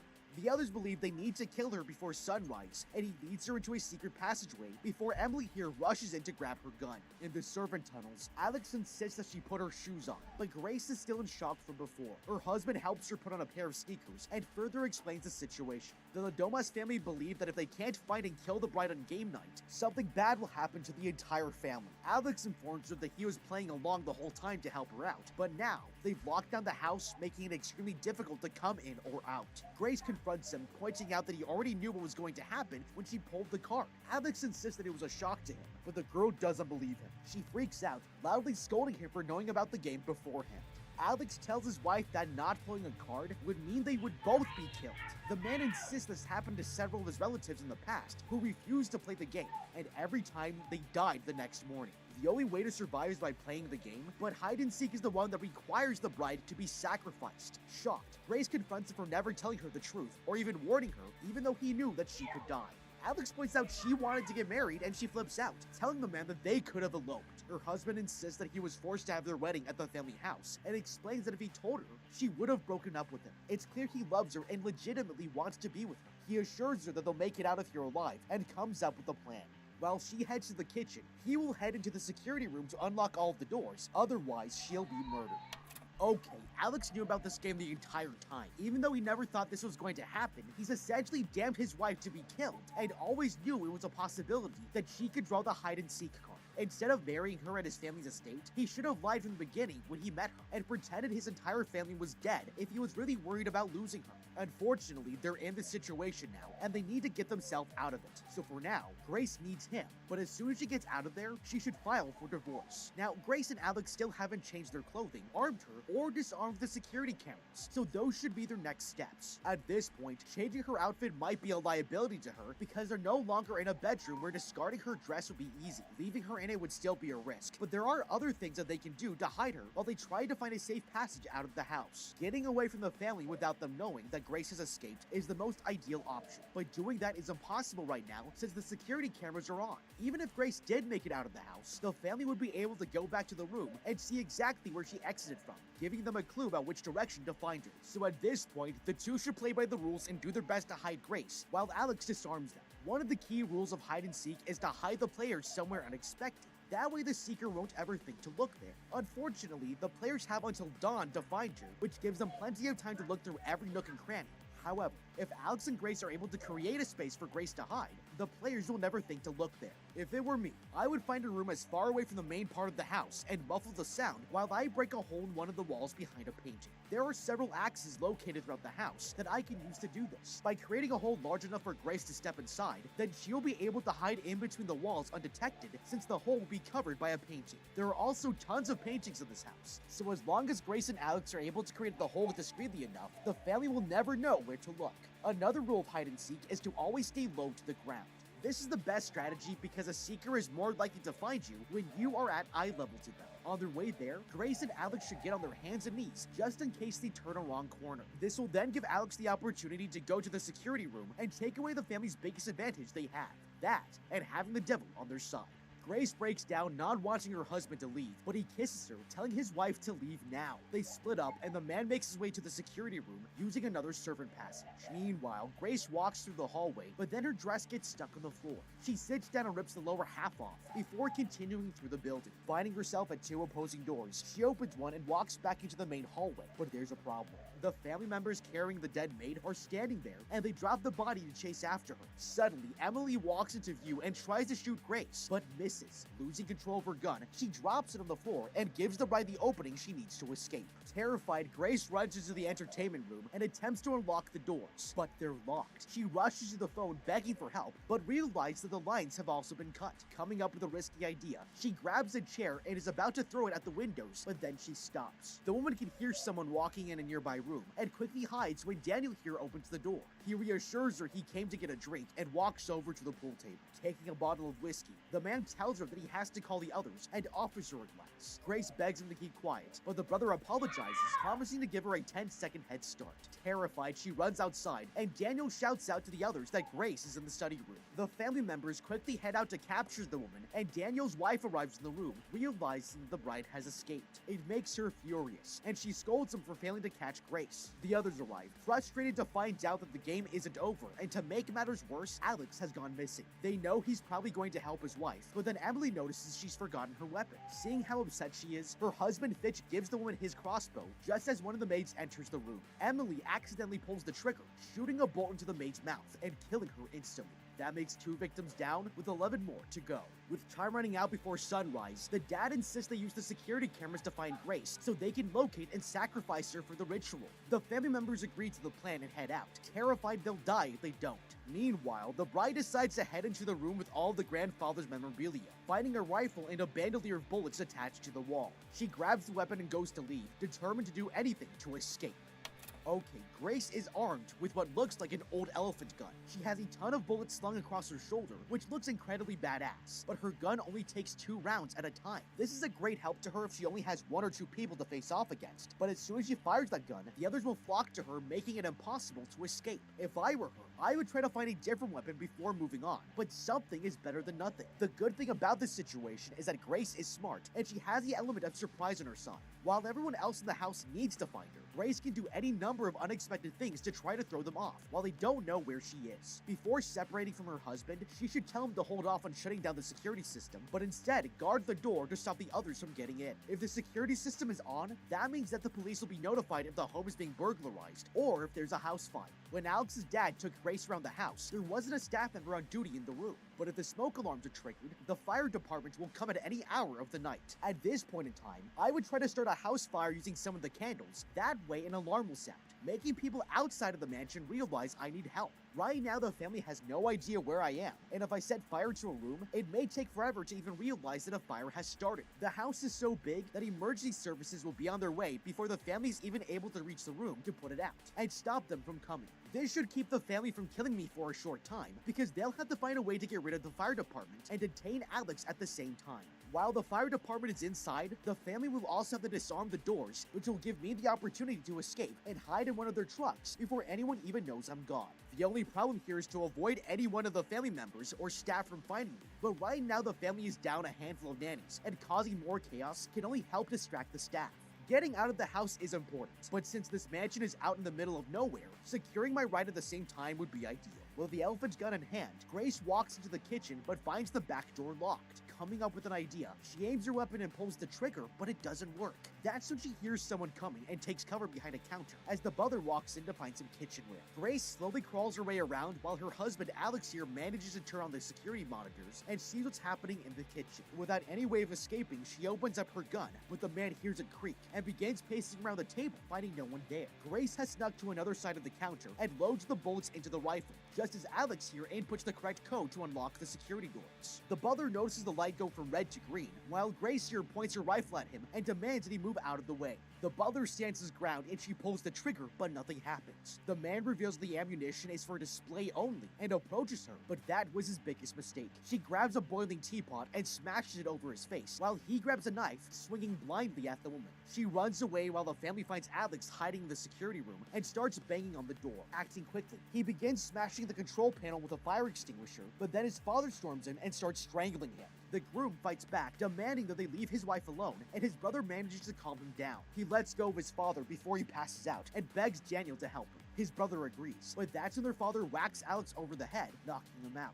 Frustrated, he questions what side Daniel is on, and they decide to move his unconscious body outside. In the hallway, Grace hears them talking and goes to hide in the dumbwaiter, but when she opens it up, she sees a staff member hiding inside. Terrified, the woman announces Grace's location and doesn't realize she hit the closed door button. It's horrific as the maid is gruesomely crushed to death, and the bride runs off before anyone can find her. That makes 3 victims down, with 10 more to go. Meanwhile, the father handcuffs Alex to a bed, but then the butler interrupts to inform them that he can't repair the security system, meaning that all the doors and windows are still unlocked. Shocked, Alex's father can't believe that Grace has managed to survive while getting other people killed, and it's clear he's panicking. His wife insists they need to stay calm and guard the doors so she can't escape. The aunt mentions that Alex has lost his way, and they should have never let him leave their family. The woman knows they're similar in personality, and knew that Grace would pull the hide-and-seek card, with no idea that the bride is listening to their whole conversation. She's standing outside on the ledge, and overhears the older woman explain that Alex needs to accept his place in the clan. He's meant to lead the family, and points out he saw Mr. LaBelle in person as a young child. Determined to survive, Grace here escapes from the rooftop and runs away from the Ladomas mansion. She sprints to the outer walls of the estate and hides from a security guard searching the grounds with his flashlight. Noticing a stable, Grace heads inside the building and quickly ducks into a stall before the guard can find her. That's when she sees it's actually one of the boys, Georgie, and tries to explain the situation, but then he takes out a gun, shooting her in the hand. Okay, Grace here has been through it. She's been shot by a child, and now she's swimming in a sea of dead bodies. Laying down there is disgusting, and is only further proof that these people are absolutely psychopathic. They've killed before, and they're willing to do it again, even if they're not very good at it. Now, laying here and burying herself beneath the dead bodies seems like a good idea. It's so nauseating down there that no one would think to look for Grace in this pit. But the only problem is this child has just faced off with Grace, and even though she punched him and presumably knocked him out, he may have seen her get pushed by the goat or could wake up at any moment and see the door broken in where she fell, which means that Grace needs to get out of there and fast. Taking the child hostage is always an option, but Grace would be risking that the family is willing to let him die to get to her. If it were me, I would climb my way out of the pit of dead bodies, take the pistol from the boy, and use the horses in the stable to break down any fences or barricades on my way out of the compound. Getting out of the house and the property is priority number 1, and Alex has already turned off the security cameras, and Grace needs to use everything at her disposal to make sure that she doesn't face any further problems. Leaving the compound might sound straightforward from here, but by bringing one of the horses with me, I can either spook it when someone comes, forcing it to run at the person, use it to create a scene once I am out on the road, or have it mow down a barricade. When Grace enters the stable, there are clearly gates that are large enough to contain bigger animals, like horses or milking cows. And let's be honest, these people are mega rich and love competitive games. Having purebred racing horses in the stable is a no-brainer. Horseback riding is always an option for Grace, and would be a great way to flee fast, but usually it takes time for someone to be able to do it safely and successfully, and a broken back is not something Grace needs right now. If I were her, I would lead the horse out using a rope, and then spook it whenever necessary. If the opportunity never presents itself, I will go on my way and leave the horse to roam free. But in the case that there's a gate, it would be really useful to have a strong animal with hooves to break it down. Grace here becomes sick from the filth, realizing that these are human skeletons, and starts to climb up this ladder. Struggling, she reaches the top, but then the ladder breaks and holds onto the ledge with only one hand. With time running out, Grace grabs onto the edge with her other hand and gets hooked onto a nail. She screams in pain and pulls herself up, climbing over the cellar. The bride pulls off her sleeve and wraps it around her wounded hand. There's still hours before sunrise, and the woman walks out of the stable, determined to survive. That's when Daniel's wife spots her running outside, and she fires a shot off, but completely misses. Frustrated, she goes back into the mansion and tells the butler of her location. Meanwhile, Grace makes it to the north gate and tries to climb over with only one working hand, but she isn't strong enough. Looking around, she notices this part of the gate broken off. She starts to pull on it and spots a car down the road in the distance. Screaming for help, Grace manages to take the metal part of the gate off and squeezes through the gap, trying to get the stranger's attention. The woman slips through the gate and runs into the road, but the driver tells her to go away before driving off, leaving her all alone. Frustrated, she looks back at the mansion and sees someone heading in her direction. Grace quickly runs across the road, arriving at this large field, and sprints as fast as she can. But there's a problem. The butler has tracked her down and chases after her in his car. She tries to escape the man, but he gets out of his vehicle and tackles her to the ground. He tries to shoot her with his tranquilizer gun, but the woman knocks it out of his hands and pushes him off of her. Acting quickly,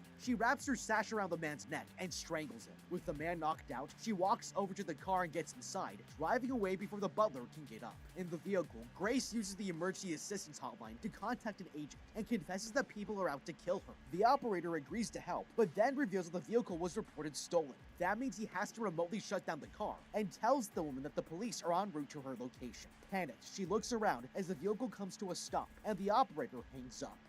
Okay, this should never happen.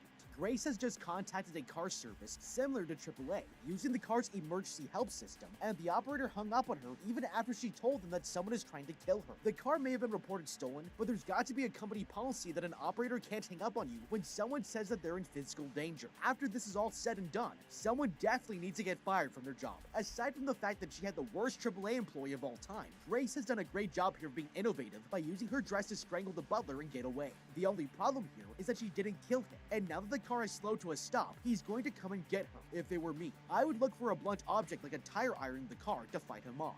One of the things the useless AAA employee did do right was say that he was going to send the police to come and get the car since it was reported stolen. That means that someone is en route right now, and Grace only has to hold off the butler until they get there. She'll be arrested when they arrive, but that's better than being dead. Since the police are coming, that also means that Grace can't kill the butler because then she'll be arrested for his murder. The best case scenario is if she knocks him unconscious and blames the car hijacking on him when the police officer arrives. moves. That way she can tell the officer that the butler was holding her hostage when she was on the phone with AAA. Afterwards, she'll be called in for questioning and can survive the night at the police station. The only problem with this plan is that the butler has a better weapon than Grace, which means she has to run and hide from him. Stealing the gun from the evil Chan in the barn would have been helpful, but since she didn't do that, she should have run into the woods opposite from the mansion with the intention to lure the butler into a trap. If he gets out of the vehicle, this gives her the opportunity to use the element of surprise and jump out and attack him with either a tire iron from the car or a tree branch from the woods. Even if he has a gun, she'll have the upper hand on him since he won't know where she is, and she'll be able to attack him at any moment. It'll be a fight to the finish here, but when a pact with the devil is involved, you're about to have to get your hands dirty.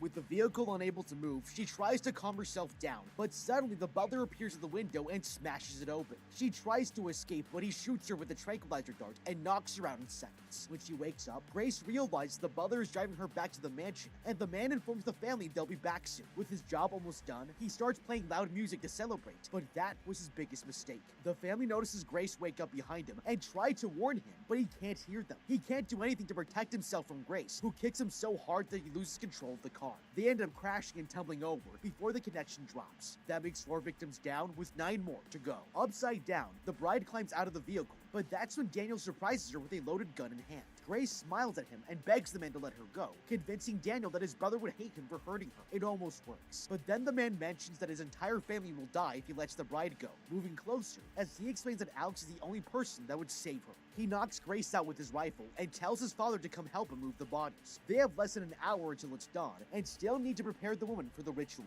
Meanwhile, Alex continues to saw at the wooden railing when his mother walks into the room and tells him that Grace is being dealt with. She admits that this wasn't what she wanted, but they have to kill Grace in order to protect the family. Alex calls her bluff, saying that there's a chance nothing will happen if they leave her alone. But his mother points out he wouldn't have let Grace pick a card. It's frustrating for the both of them, and the woman takes the opportunity to ask why he wants to leave their family. Alex insists that this family is absolutely insane, and Grace showed him what is normal, arguing he'll sacrifice anyone to save his wife. In another room, Grace wakes up with her limbs tied to an altar and surrounded by the family members. The father recites an ancient chant while they take turns drinking a mysterious liquid from a goblet. Grace hears that she's going to be offered up, and the man gets ready to deal the killing blow, when suddenly everyone begins throwing up from the drink.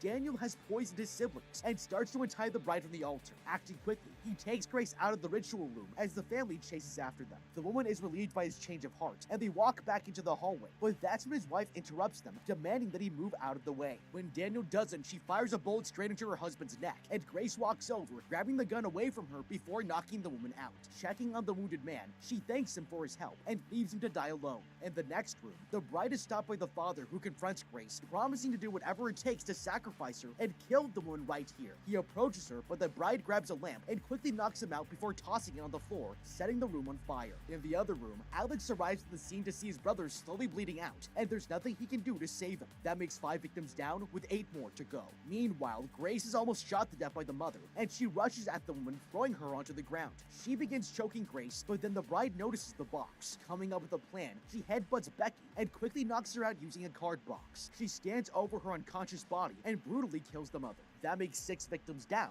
with 7 more to go. Suddenly, she realizes Alex has found her and slowly walks towards his wife, who apologizes for everything. Alex is certain that she won't want to stay with him after all of this, and caresses her face. But that was Grace's biggest mistake. He grabs the girl and announces her location. The family walk in to see what happened, and Aunt Helene informs them they need to perform the ritual with only minutes remaining before sunrise. The family holds her down on the table, while Helene recites a ritual, and she gives Alex the knife to deliver the final blow. At the last second, Grace manages to avoid being fatally stabbed and rolls off the table, pointing the knife at them. That's when Aunt Helene freaks out, realizing that it's sunrise, and now it's over. Waiting in fear, the family pauses, but realizes that nothing has happened. The curse must be fake, and they never needed to kill Grace, but Aunt Helene insists that she still has to die. Suddenly, the old woman explodes in a pool of blood, and music switches on. Grace watches as each member of the family explodes, spraying blood and guts around the room, all except for her husband. Alex here tells the woman that he wants to get back together, making Grace laugh and flicking her wedding ring onto her husband, making him explode.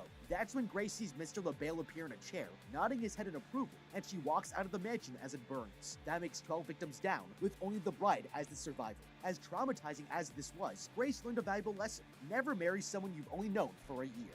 But what do you think? How would you be ready or not? Let me know with a comment down below. Thank you so much for watching. Leave a like and subscribe. And check out the Hounds of B playlist for more videos like this. Until next time, Have a damn good day.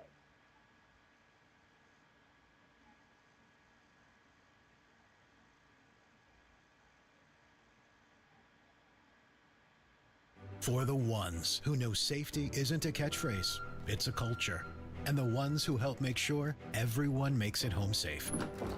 For the safety-minded who watch everyone's backs, Grainger offers supplies and solutions for every industry, as well as safety assessments and training to keep your facilities safe and your people safer. Call, click Grainger.com, or just stop by. Grainger, for the ones who get it done. If you were trapped in an empty room with 11 other shady strangers and forced to compete in a deadly challenge where only one of you could leave alive, what would you do? There's no way out except to be the last one standing, and any attempt to break the rules is going to result in a shocking death. We're here to break down the mistakes made, what you should do, and how to beat the low-budget death game in Breathing Room.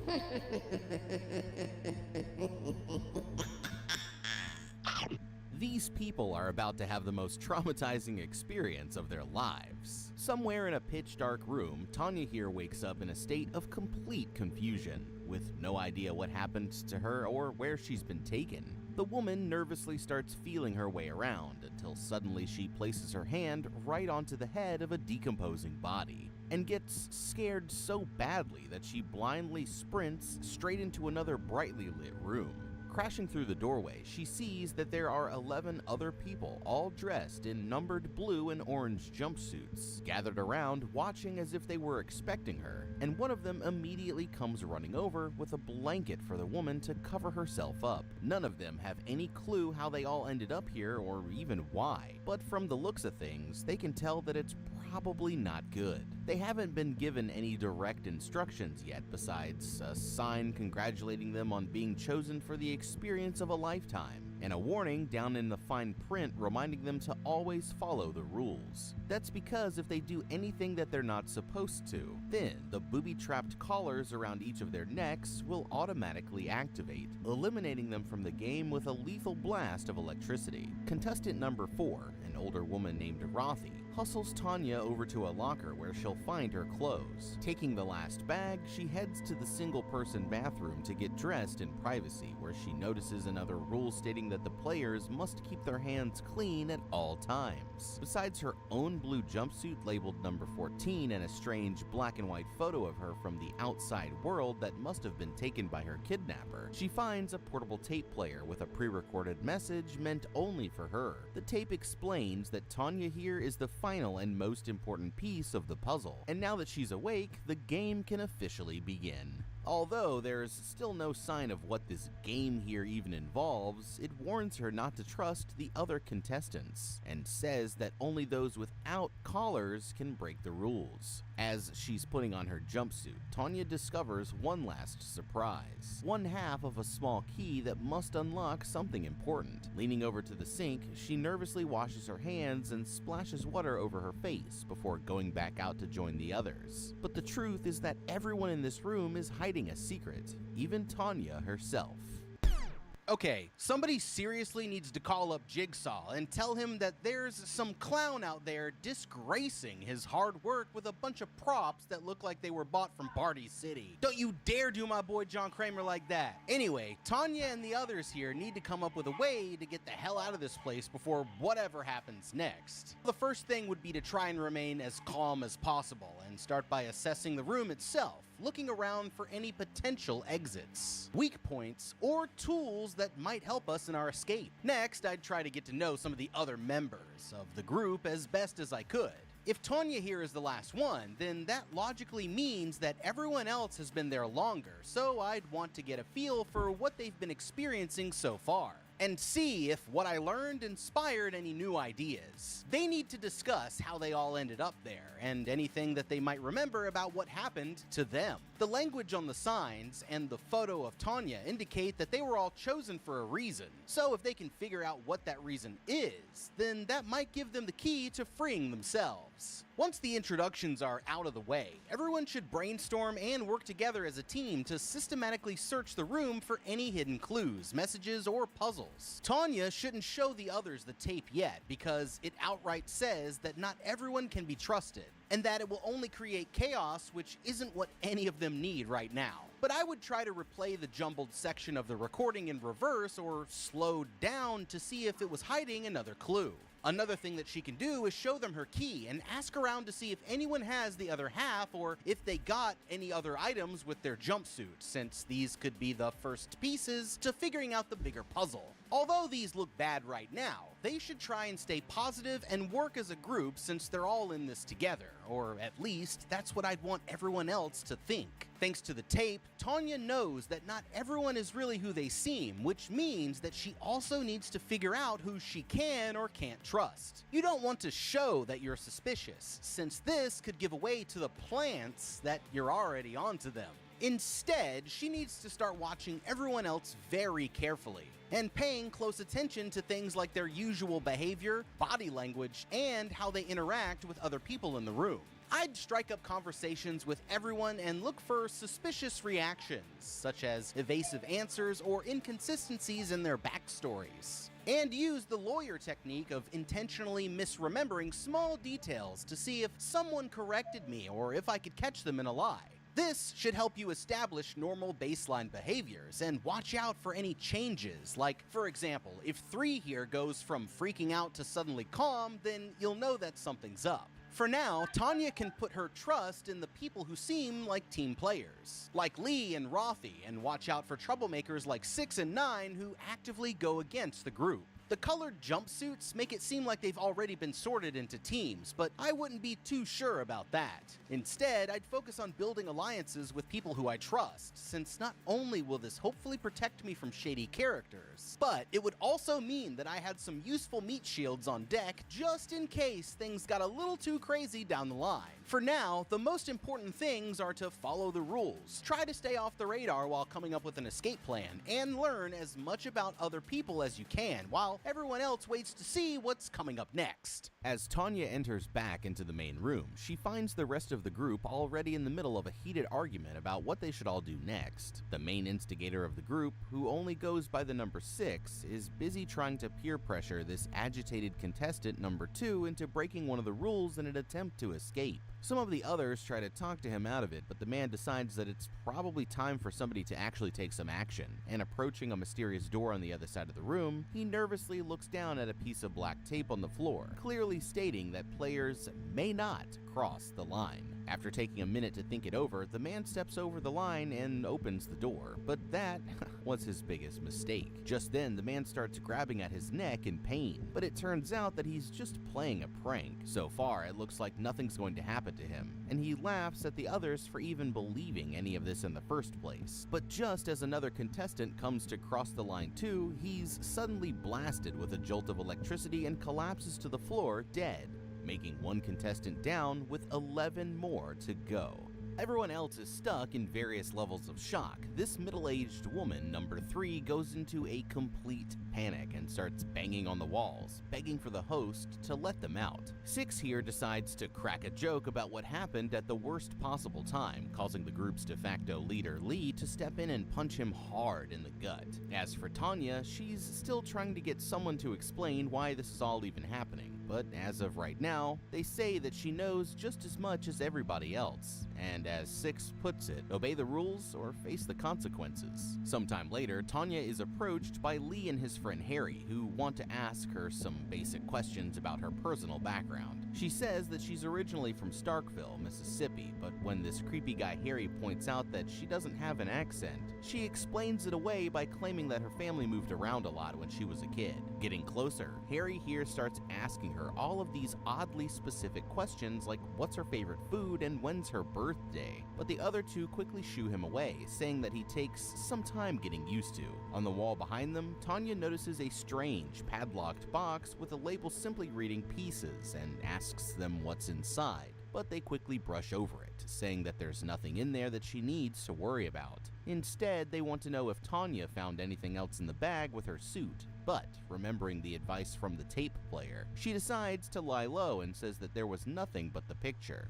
Things are quiet for a while as everyone sits around thinking about what they should do next. Sitting alone, Lee pulls what looks like a small container of superglue out of his pocket and looks over a note telling him to piece the pieces. Another rule on the wall warns the players not to mess with their collars, otherwise, well, they've all seen what's going to happen there. After a while, Tanya here decides to introduce herself to the tough girl of the group, number 9, but she immediately makes it clear that she isn't looking for any friends. She tries asking the woman where she got the lighter that she's playing with, but 9 snaps back at her that she's not buying into Tanya's whole innocent and confused routine. Sensing a confrontation brewing, Rothy steps in between the girls and tries to get the two of them to chill out, but 9 insists that nobody in here is on the same team, saying that the sooner they figure that out, the better off that they'll all be. Okay, it might not seem like much has happened so far, but during these interactions with the others, we actually learned some important lessons about how the game works and who Tanya can trust. Based on their actions, Lee, Henry, and Rothy all seem like the most trustworthy team members in the group. Now, we don't want to get too comfortable with anyone just yet, but at least they're a good place to start. As for the others, it seems like the people who you definitely want to avoid are 6 and 9. 9 is only out for herself, but 6 is even worse because he'll directly put you into harm's way if it gives him a better chance to escape, and that's supposed to be my job. Harry here might be the most interesting one of all. There's no denying that something about this guy's vibe is incredibly sus. But he's clearly good at reading people since he picked up on Tanya's lack of accent and seems to be gathering information about everyone else for some unknown reason. I'm still not sure if we can trust him, but he could be in the process of piecing together some stuff that might be important later on, so I'd maintain a truce with him for now until we can see what he's really all about. That covers the other players for now, but for everyone in the room, including Tanya herself, the real problems are those collars around their necks. They are the only factors preventing them from being able to act freely and try out any ideas that they can. And remember, the tape said that only players without collars can break the rules. This wouldn't have been included if it wasn't important to the game, so it only makes sense that there must be some way to get them off. The problem with trying anything is that the host will zap you if they see you messing with them. But there's only one place in the test chamber that might not be covered by their cameras: the bathroom. I'd start by thoroughly searching the bathroom for any hidden cameras, and then once I was sure that they couldn't see me, start trying to remove or weaken the collar any way that I could. Like for example, using non-conductive materials to create a barrier between their neck and the collar, like rubber from the soles of their shoes or extra cloth from their jumpsuits, could produce an insulating effect that weakens the deadly electric shocks. It's also possible that the collar runs off of a battery pack, and finding a way to remove that would leave it with no power source. To remove the collar completely, they could try picking the lock using thin, sturdy material like a paperclip or a hairpin if anyone has one, thin metal from the frame of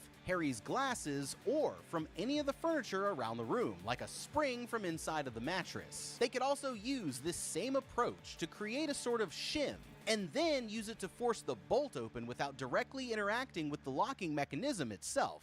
Just when everyone else is starting to wonder what's next, a voice comes over the intercom and announces that the game will begin in just under an hour. As the tensions in the room immediately skyrocket once again, Henry tries to calm everyone down by pointing out that maybe this will be a fun game. But the others only stare at him like he's crazy, knowing that what they're in for is going to be exactly the opposite of a good time. In the bathroom, 9 is doing her best to keep it together, but when she reaches out for a paper towel, another hint falls out with it. This one explaining that player 5, Harry, does not tell the truth. Outside in the main room, the voice comes back over the intercom, announcing that the game will be starting in 5 minutes. All of a sudden, all of the lights in the room mysteriously shut off, and a video of a man who can only be described as the final boss of the Reddit comments section appears on one of the walls above them, welcoming everyone to the game. The host explains that they've all been chosen for a reason, and now it's up to them to make a choice. In the end, only one of them can win the game and leave the room alive, but how the winner is decided and who the players can trust is up to them. After repeating the phrase, "piece the pieces together," and wishing them all luck, the man signs off for now, leaving Tanya and the other contestants to decide what they're going to do next. Although it's obvious that the host is completely insane with his way of talking in riddles, the contestants all realize that none of them are going anywhere anytime soon, so so they decide to go around the room sharing all of their personal backstories to see if they can figure out any sort of larger connection that might explain why they've all been taken here. Things start out normal enough, but when it gets to Harry's turn, he starts going off on a long-winded rant about his tech support job, boring everyone half to death until Lee finally tells him that they've heard enough.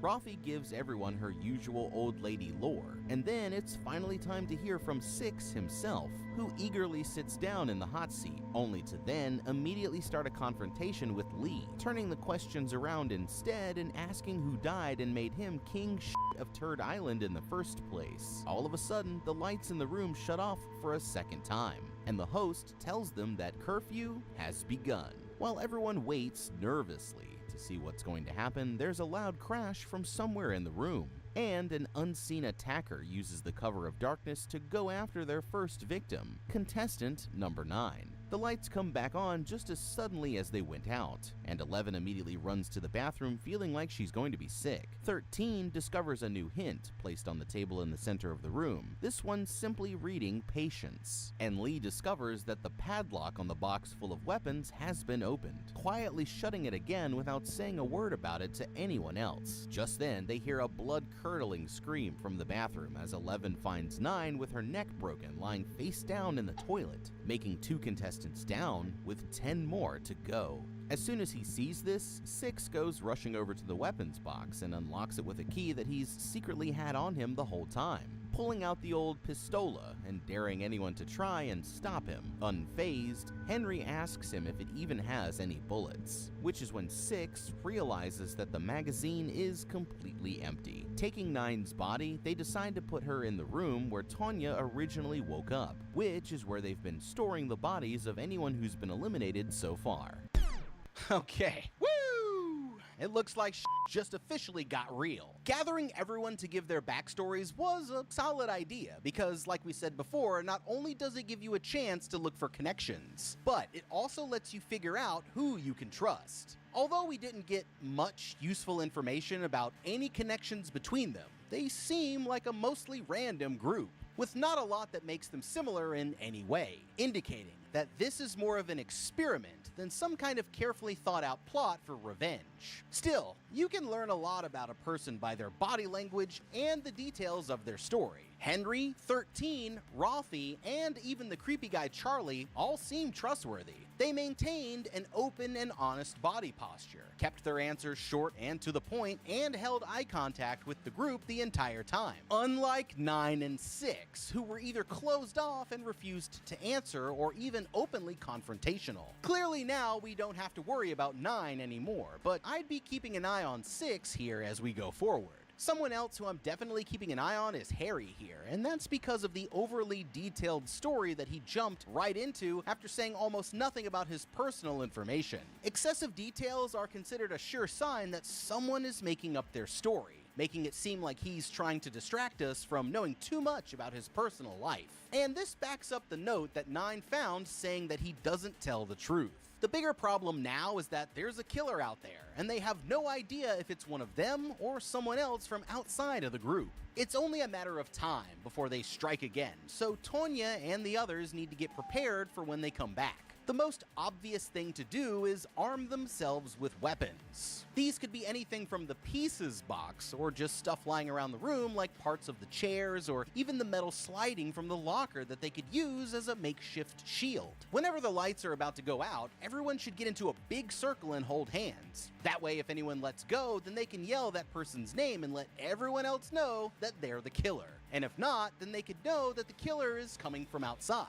Alternatively, Tanya could try locking herself in the bathroom and letting the others all take each other out, so that she ends up winning by default. She'd have access to drinking water, so she could survive in there for as long as several weeks. And if anyone tries to come in, just blast them with the top of the toilet tank. The attack also brought up a few small important details. For one, why would they need someone to come in and physically attack if they could just use their collars to eliminate players? Maybe it's just a scare tactic, but it makes me think that the collars might really be fake after all. And maybe contestant number 2 was just another plant from the host. host. Also, while everyone was doing their introductions, you could clearly see that there was a giant mirror or window on the far back wall. My gut is telling me that it could be a one-way mirror, and if so, then they could just smash it with a chair and escape. It could be risky, but I haven't seen a rule yet that says you can't do that, so it might be worth a try. For now, everyone goes back to doing their own thing and just biding their time while they wait to see what's going to happen next. Harry here finds another message hidden inside of the locker, saying that 14 is the key, and looks over at the woman with suspicion as she's blankly staring off into the distance. In the bathroom, Henry takes out the item that he was given with his jumpsuit, a single bullet for Six's weapon.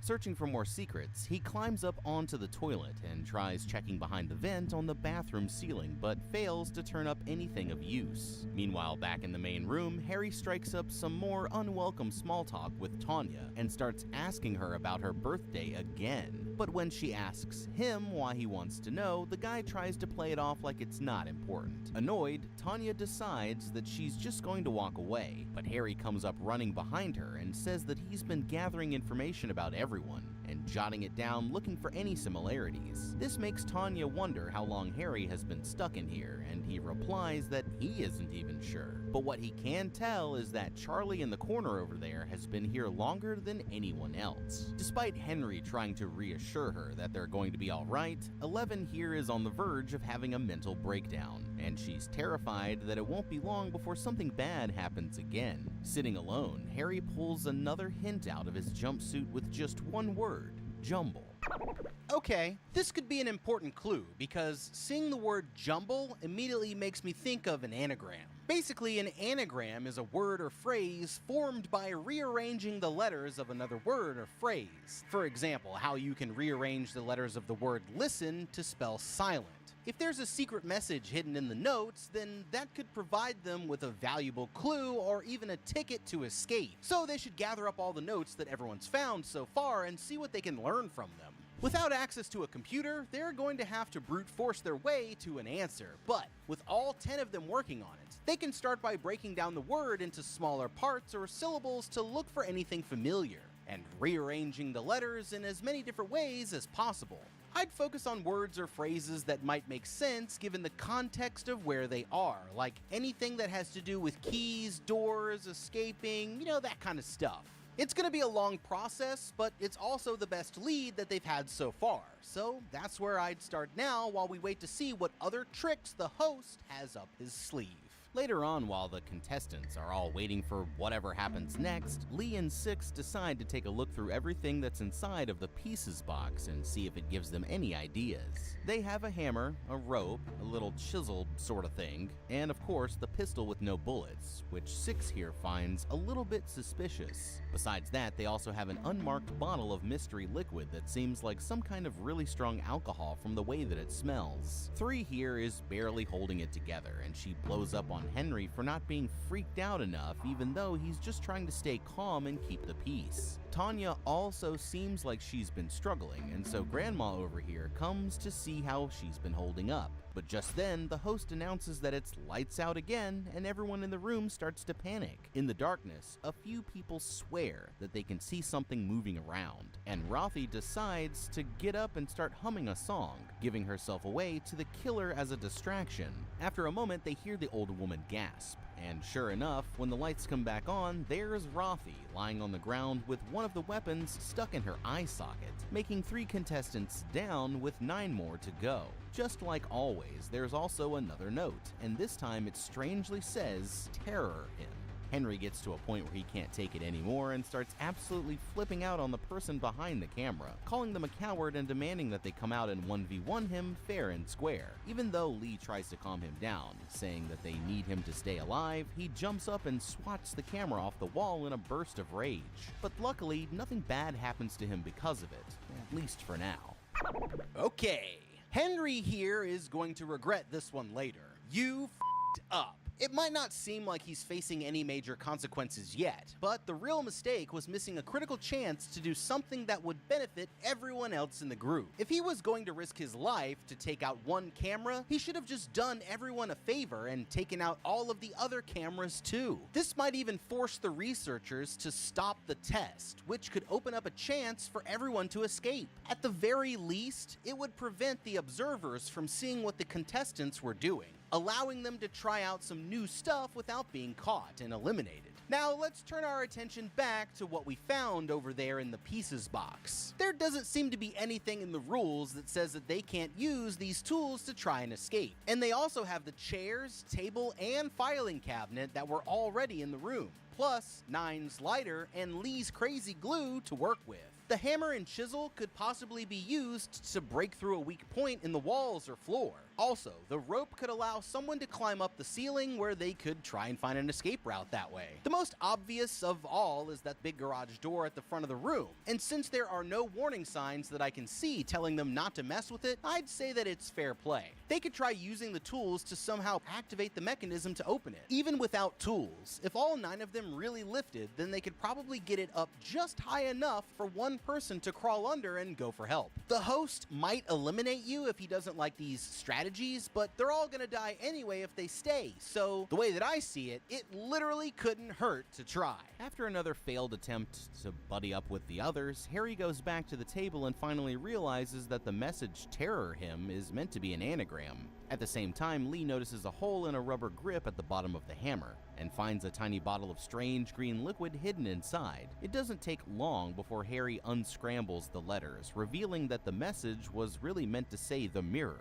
and Lee decides to take Tanya and 13 to go check it out. Pulling the mirror down from the wall, the 3 of them then smash it open and find a black box labeled cereal hidden inside. Opening the box, Lee is about to stick his hand in there when Tanya snatches it away and pours it out into the sink instead. And hidden within the Rice Krispies they find is, you guessed it, another hint, and also the other half of Tanya's key. But this time the note is a little extra spicy. It says that 3 of the contestants are into some really bad crimes, like the worst kind of crimes that you can think of, and if they can figure out which one of them is the killer, then they'll know the reason behind the game. Putting the note into his pocket, Lee steps back out into the main room and calls for everyone to gather around. He offers them all the chance to speak up and admit to anything that they've been hiding before he spills the beans. But besides Harry confessing that he's actually unemployed and living with his mom, no one else has anything to say. That's when he tells them all what they found on the note, and 6 here immediately starts pointing out his suspects. But just when 13 is about to kick his ass for saying that he might be one of them, they get another message from the host. This time the host shows Henry that they have his granddaughter, and as his punishment for breaking the rules, he says that he must eliminate one player from the game within the next 60 seconds or else the girl will face the consequences. To spice things up, he also reveals that 3 is actually one of the criminals, although she's not the killer, before leaving Henry to make his choice and starting the timer. Before anyone can stop him, Henry grabs the weapon and loads his 1 bullet, holding it at 3 as the timer quickly starts to run out. With less than 5 seconds left, it looks like Henry here is really going to do it, but at the very last moment, he decides to take himself out of the competition instead, making 4 contestants down with 8 more to go. Okay, this might be the most important information so far. We now know that there are 3 really bad criminals mixed in with the group. If we believe the host, then we already know that the contestant number 3 is one of them, but she's not the killer. And according to the hint, finding the killer is the only way for them to learn the real reason behind the game, which could be their ticket out of here. This leaves us with 7 other possible suspects, but how do we figure out which one of them is the killer in disguise? The only reliable strategy for this goes back to sitting everyone down for questioning and judging their reactions and responses. We would need to observe their behavior and body language for any telltale signs of dishonesty, such as sweating, avoiding eye contact, and defensiveness or aggression, as well as keeping an eye out for any inconsistencies or discrepancies in their stories. We can also start to develop a psychological profile of each of the remaining survivors. For example, 6 lacks empathy, is manipulative, and quick to choose violence, which doesn't look good for him at all. As it stands, I'm pinning Harry and Six as my two other suspects. We could just take them out right now. Worst case scenario, we're both wrong, and that just narrows the pull down even more. According to the rules, only one person gets to live anyway, so we'd have to get rid of them sooner or later. The only problem is that you may need the killer alive to learn what's really going on here, so it would be better to play it cool for now while keeping an eye on the others. And just wait to see how everything plays out. Everyone scrambles to different areas of the room as they all try to process what just happened, with Tonya following Lee into the bathroom and deciding that it's finally time to tell him about the other stuff that came with her jumpsuit. Meanwhile, Six here is holding a kangaroo court back out in the main room, trying to figure out who the last two criminals could be. After listening to the tape and gluing both halves of the key together, they join back up with the others to find that 6 and 13 have already accused Charlie of being the killer and tied him up to a chair. Lee starts arguing with them to let him go, but before they can even settle the argument, 3 suddenly drops dead out of nowhere, with foam coming out of her mouth as if she might have been poisoned. That makes 5 contestants down, with 7 more to go.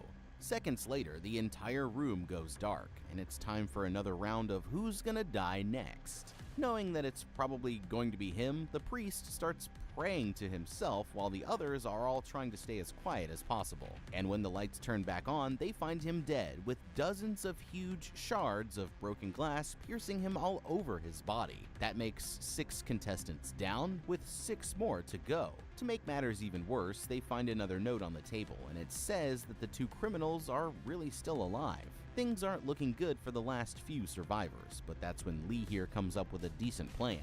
Using a pen and paper so that the host can't pick up on what they're saying, he explains to the others that Tonya's key might open one of their collars. And now that there's a section in the back of the room where the cameras aren't fully covering, they're going to sneak over there one person at a time until someone can get theirs off. One by one, each of them waits for the right moment before sneaking over to the corner to try the key. But even after all 6 of them have gone, it hasn't worked on any of their collars. Tonya mentions that it could have been meant for one of the people who's already been eliminated, but Lee says that if that's true, then there's nothing they can do about it now.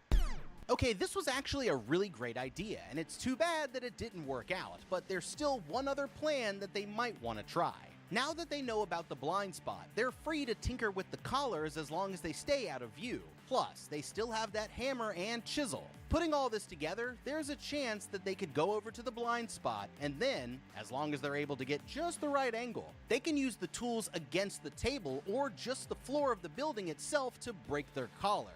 Then they'd be free to try things that are outside of the rules and might even be able to find a way to escape or get some help. With nothing working out, 6 immediately goes back to his instigator crap and starts going off about how there's no point in trying these ideas because they're all gonna die anyway. 13 decides that he's had enough of 6's BS and is finally about to give him a much-needed beatdown. But as he lunges towards him, he suddenly collapses to the ground and dies from the poison, just like contestant number 3, making 7 contestants down with 5 more to go. Everyone separates to different sides of the room at this point, having no idea who's actually safe to trust until sometime later. 11 is alone washing her face in the bathroom. All of a sudden, someone uses the rope to strangle her from behind, killing the woman without anyone else even noticing. That makes 8 contestants down, with 4 more to go. Out in the main room, they get another message from the host who says that there's going to be a new twist on the game coming up very soon. When the lights come back on, this time instead of someone being dead, there's actually a new guy in a white jumpsuit begging them not to kill him. For now, Lee promises that they aren't going to do that, but they have a few questions to ask before they decide to untie him. The man answers that his name is Robert, and he says that he's a lawyer from Los Angeles with no idea how he was taken here, just like them. After deciding that they believe him, Lee unties the man and sits him down to fill him in on the next step of the plan. They want him to use the key on his collar, and to everyone's surprise, this time it actually works. Amazed, the rest of the group rushes over and sends Robert off down the mystery hallway to bring them help from the outside world. After a minute, he finally responds back that there's only a solid wall at the other end of the hallway, and circles back to the room holding a strange black box that looks like a present. Lee opens the box to find that it's actually full of ammunition, and although this would make it look like they're supposed to kill each other, he thinks things through and comes up with a better their plan. They're going to empty out the gunpowder from all of the ammunition and use it to blow open the wall at the other end of the tunnel, which should hopefully allow Robert to get them some help. Okay, I gotta give it to Lee. This dude keeps coming up with banger ideas, but they were so caught up in the moment that they failed to notice something strange. When Robert went into the hallway, there was no sign of contestant number 2's body. This means that there can't only be a wall at the end of the hallway, because there must be a way that the host is getting inside. They could try giving Robert a table leg and some extra cloth from one of the eliminated contestants, dousing it with alcohol, lighting it on fire, and then he'd have a torch to help him see around in the dark and get a better look at if there's some kind of hidden door or something back there. Alternatively, they could say screw the hallway and use the gunpowder on that big garage door instead. It seems like it would be easier than getting through a solid wall, and then everyone else can watch Robert to make sure that he doesn't mess up something or deliberately try to sabotage the plan. Using the hammer and chisel, Lee empties out all of the ammunition and collects the gunpowder into the container. Once he's done, they send Robert in to set things up, and he leaves a trail of alcohol on his way out to trigger the explosion from a safe distance back in the main room. The plan works like a charm, setting off a huge explosion at the end of the hallway, but when Robert gets to the other side, he sees something that completely changes everything. Sprinting back into the room, Robert tries to explain to the others what he saw, but before he can spit it out, the room suddenly goes black, and chaos breaks out as several of them start screaming. After another message from the host, congratulating them on making it to the final round, they find Robert dead in the corner with the bottle shoved down his mouth. Harry here is injured after having been accidentally shot by Six during the blackout, and when Lee goes to confront him, the two of them get into a brawl that ends with Six being killed by Tanya to protect her friend. That makes 10 down, with 3 more to go. Now that it's only the 3 of them left, Tanya goes into the bathroom with Harry to clean up his wound, while Lee starts cleaning up the bodies back outside. She's doing her best to patch him up, when all of a sudden, Harry here locks the bathroom door and starts coming after her. Fortunately, Tanya is able to shake him off and escape back outside, where she takes cover behind Lee, just as Harry comes running out after her with a huge shard of broken glass. After a quick standoff, Lee fires his only shot, but not before Harry closes the distance and impales him in the stomach with the shard of glass. They're both mortally wounded, but instead of helping Lee, Tanya only grabs a hold of the glass and kills him even harder. That makes all 12 other contestants down,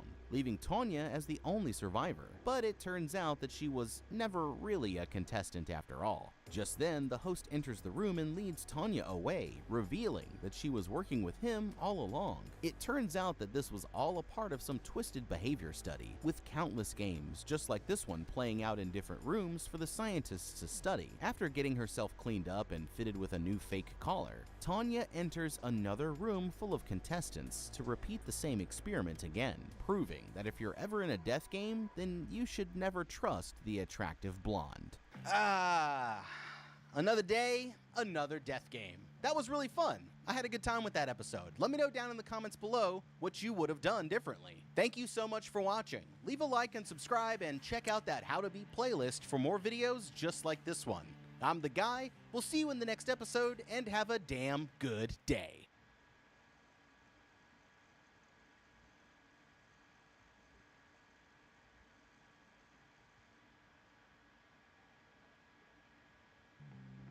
If you were taken to an isolated mansion and forced to play in an insane death game, what would you do? These 7 strangers need to pick someone to sacrifice, but they're about to find out the hard way that they have more in common than any of them want to admit. One way or another, the truth is coming out, and I'm here to break down the mistakes made, what you should do, and how to beat the sacrifice choice in Death's Roulette. These people are about to realize that no matter how far you run, your past always catches up with you. This young woman wakes up on the floor with her hands tied together and notices another man using a nearby statue to set himself free. He saws through the rope and crawls over to her, helping her untie her hands while the other captives start to come to their senses. Looking around, they realize that they're in the parlor of someone's enormous mansion, but they don't know each other or have any idea why they're brought here. The man goes to help the others, untying them one by one until all 7 are free. They're sealed in by a huge metal door, and outside the window is nothing but a sheer drop from a jagged cliff. Coming soon to a theater near you, How to Beat's official Patreon. All the guts, all the blood, all the screams, plus nasty extras. How to Beat's Patreon. 2 times the shock, 2 times the terror, 2 times the subscription levels. Have a damn good day, and it only gets better. Both levels bid you welcome to pre-sales for ghoulish official How to Beat merchandise and support the evil scientists behind the How to Beat videos. It only gets better. Subscribers are invited to the X-rated party. Ad-free and uncensored videos, too repulsive for all audiences, are available on demand. How to Beat's Patreon. In space, no one can hear you scream, but on Patreon, everyone can see you bleed. How to Beat's Patreon. Join us, if you dare. The 7 captives sit down to collect their thoughts and try to figure out what the hell is going on. The first guy gets up and pours himself a glass of water, pointing out that it's probably not poisoned because if whoever captured them wanted to kill them, they probably would have done that already. He hands the stewardess a glass before asking the others if anyone remembers how they ended up here. It turns out that they were all kidnapped while going about their normal business, but now the question turns to why. The man in the suit and tie thinks that they're being held for ransom, until this grandpa speaks up and says something horrifying. He tells them that the kidnappers tortured him for hours and never asked him for any money or information, seemingly only wanting to make him suffer. The man in the button-down goes to check him out, finding that his fingernails have all been torn off as a part of the punishment. Realizing that the person who took them wants more than just money, they decide to introduce themselves to each other to see if they all have anything in common. The first guy is Lieutenant Simon Cruz, an investigator for the Mexico City Police. Next is the family, with the father Esteban and mother Marta, who are extremely wealthy business people, and their daughter Lupe, a human rights lawyer. The man in the button-down shirt introduces himself as Armando, a surgeon, followed by the other woman, Teresa the stewardess. Finally, there's the old man Jose, who only says that he's retired. Suddenly, an old radio in the middle of the room comes to life, displaying a message that they're all here to play a game. And a voice on the speaker system reads off the rules. They must choose one member of the group to die, and that person must agree to be killed, but no one is allowed to volunteer. They have 1 hour to make their decision, and if they can't choose or refuse to play, then they'll all be killed. An alarm sounds as a digital clock on the wall begins the countdown, and the captives start to panic as the madness begins. Okay, this is pretty bad, but for a death game, it could be much worse. Still, they've only got 1 hour to choose someone to sacrifice or come up with another plan, so what should they do? Let's start by quickly looking at our contestants and the rules of the game to see what we can figure out with a little critical thinking. First of all, the rules just don't make sense to me. Choosing one person to be sacrificed is straightforward enough, but rules 2 and 3 are conflicting. Whoever they choose has to agree to be killed, but can't volunteer? And aren't those essentially the same thing? Let's say they have a vote and choose Esteban. And out of the want to save his daughter and wife's lives, he agrees to be the sacrifice. How would the killer distinguish between him agreeing and him volunteering? I don't know. I guess it adds up, but I prefer my death game rules to have a little less room for interpretation. Then we've got our 7 captives. They've all ended up here for a reason, and that's probably as a consequence for something horrible that they've done in their past. There's also a very strong chance that one of them is the psycho who trapped them all in there. So right now, we can't trust anyone, especially not the grandpa. Because if I learned anything from watching Squid Game, it's never to trust the old man. I'll admit, if he is in on it, then putting himself through torture and ripping off his own fingernails is some pretty serious commitment to the bit, so anything's possible. What's not possible is to tell for certain who's innocent and who's guilty right now. And honestly, I don't care about any of that nearly as much as I care about getting out of here with my life. So it's time to start working on a plan to survive. If we're going to play by the game's rules, the most logical thing to do is vote for the grandpa to be the sacrifice, since he's the oldest and has the least left to live for. The problem is, he'll have to agree, and we can't count on that, especially if he's the one behind all of this. I'd point out to the group that nobody is going to agree to sacrifice themselves, so if we want to get out of here alive, we need to work together to come up with a way to escape. Now, the killer won't like us teaming up, and there's probably going to be some consequences, so I'd want to do something to try and confuse them. I'd start telling all of the men and women to quickly switch clothes. Then, I'd break one of the light bulbs from the lamps and use the sharp glass to cut 7 identical masks. With our outfits swapped and our faces covered, it would make it more difficult to distinguish who is who, and if their leader is actually one of us. Then their henchmen might not want to take the chance of taking someone out. If anyone disagreed with doing this, then that would put them right at the top of my list of suspects. After that, I'm looking at that giant window at the end of the room as our best chance to get out. I'd start by using a pointy part from one of the smaller statues to attack the edges and try to get the window to shatter. With a couple 100-foot drop from the cliff waiting for you, there's no way you're getting out of there by going down, but that doesn't mean that you can't go up instead.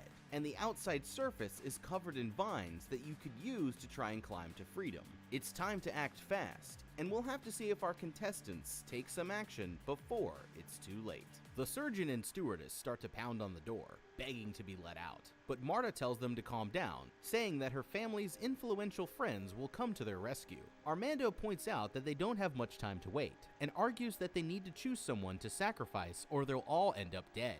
Trying to save her own skin, Teresa chimes in that the women shouldn't have to participate, but the men don't let that slide since this is the year 2023 and they believe in equality, especially during a death game. The group is at a stalemate until Jose finally speaks up, saying that they should choose him because he's the oldest. Everyone likes that idea since it gets them off the hook. That is, except for our bleeding heart human rights lawyer, of course. She asks the old man if he has a family, and he responds that he lives alone. Despite the circumstances pointing to him as the obvious choice, she argues that his life matters just as much as anyone else's. The surgeon challenges her to take his place if that's the way she really feels. But instead, she proposes that they decide by a lottery. That would make the decision less personal, although nobody is willing to leave their lives up to chance. They each make their argument as to why they deserve to live more than all of the others, with Armando pointing out that his medical expertise saves dozens of people every year, and Marta saying that they have thousands of employees whose family rely on the jobs that they provide to keep food on the table. Tired of the bickering,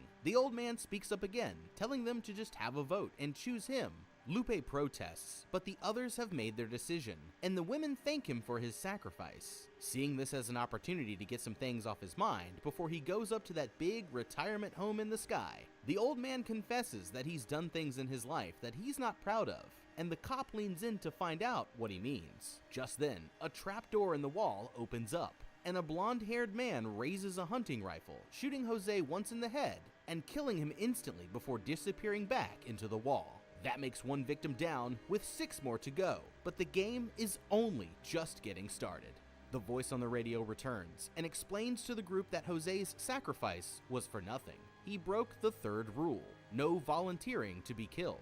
And because of this, the death game must continue. Realizing that these kidnappers really mean business, they'll have to play by the rules if any of them wants to survive. Okay, well, I guess that clears the old man of any suspicion. Psychos faking their own death is nothing new, but his brains splattered on the couch are telling me that this one was for real. Things are quickly going from bad to worse, and there's still just under an hour to figure out what to do. So we need to use this moment to adjust our strategy. With the old man down, that leaves only 6 captives, shortening the list of who among them could be the killer. At this point, I'd be paying very close attention to everyone's behaviors and reactions to what was going on, waiting for one of them to slip up and do something suspicious that could give them away. One good thing is that now we have a better idea of what exactly we're up against. There's at least 2 killers. They have a gun, and they can pop through trap doors in the walls. I'm thinking that if we continue to break the rules, then we might be able to get those 2 henchmen to show up again, but this time, I'll be ready for them. It's risky, but if you wait just off to the side of the door for them to open it up, you might be able to get the jump on them and turn the tables. The most important thing would be to go for the weapon. Disarming them would be your only chance at making a fair fight. And if you could get your hands on the rifle, then you'd really be in business. It's not going to be easy, but when your only other option is to just keep playing along with the death game, it's probably worth a shot. If we're not going to fight, then our only option right now is to play along and try to outsmart the other players when we have an opportunity. Anything can happen, so we all have to be on our guard if we're going to survive. Esteban tries to offer them $10 million to spare his family's life, but the countdown continues as an alarm sounds and the huge metal doors swing open on their own. Simon heads in first, followed by the others, and they cautiously creep down the hallway full of disturbing paintings until they come to a balcony overlooking a parlor with a light-up letterboard in the center. Downstairs, Armando finds a stack of envelopes labeled Read and opens the first one up, revealing a card that explains the rules for the next challenge. They'll have to answer a series of 9 questions, with the first letter of each answer spelling out the name of their kidnapper. What they don't know is that they'll also be revealing some of their darkest secrets. The victims gather in the center of the room, and the game begins. The first clue calls for the name of Esteban's company figurehead. He refuses to answer, but his wife admits that the man's name is Pereira, and the cop fills in the first section of the board. Next is Teresa's secret addiction, and the surgeon correctly guesses that the answer is amphetamines, based on her obvious withdrawal symptoms. Third, Lupe falsified her diploma from high school, revealing that she's not such an academic achiever after all. Clue number 4 is Lorenzo, the name of Simon's partner who is exposed for corruption. Approaching the halfway mark, they arrive at the 5th clue, and the answer shocks the family. It calls for Marta's sister's name, but Lupe insists that her mother is an only child. Marta admits that her name was Ophelia, who she claims died very young before her daughter was born, which is why they never knew each other. Clue number 6 simply reads, Jose is a, and they fill in the blank with the Spanish word for retiree. 7th is Teresa's dealer's nickname, Elf. 8th, an STD suffered by Armando, gonorrhea. Finally, they come to the 9th clue, the name of Esteban's second lover, and the mother admits that her name was Alejandra, his secretary. Simon steps back from the board, and the first letters of each answer spell out the name Pablo Giga. The name doesn't seem to be ringing any bells at first. Turning back to the letters, Simon replaces the J with a V, revealing their kidnapper's true identity, Pablo Vega. The puzzle is solved, but what connection do they all have to this man?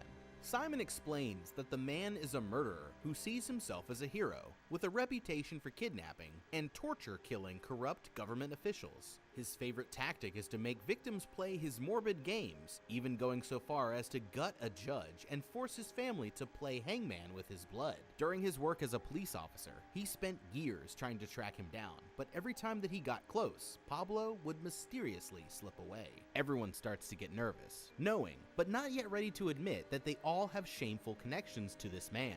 Without explanation, Armando starts to shout to the killer, swearing that he did everything he could to save an unidentified woman, and begging the man to hear him out. The others ask him what he's talking about, and he reluctantly admits that Pablo's mother, Patricia, died in his operating room after being involved in a hit-and-run car accident. He says that the woman's injuries were too severe for her to recover, but that's when Teresa decides to chime in. Furious, she admits to being the driver of the car that hit the woman. After fleeing from the scene, Teresa was overcome with regret and visited the many hospitals until she found her, insisting that the nurse said that she only suffered fractures to her legs and should have survived. The two argue until Armando raises his hand, saying that he votes for Teresa to be killed, just as punishment for her crime.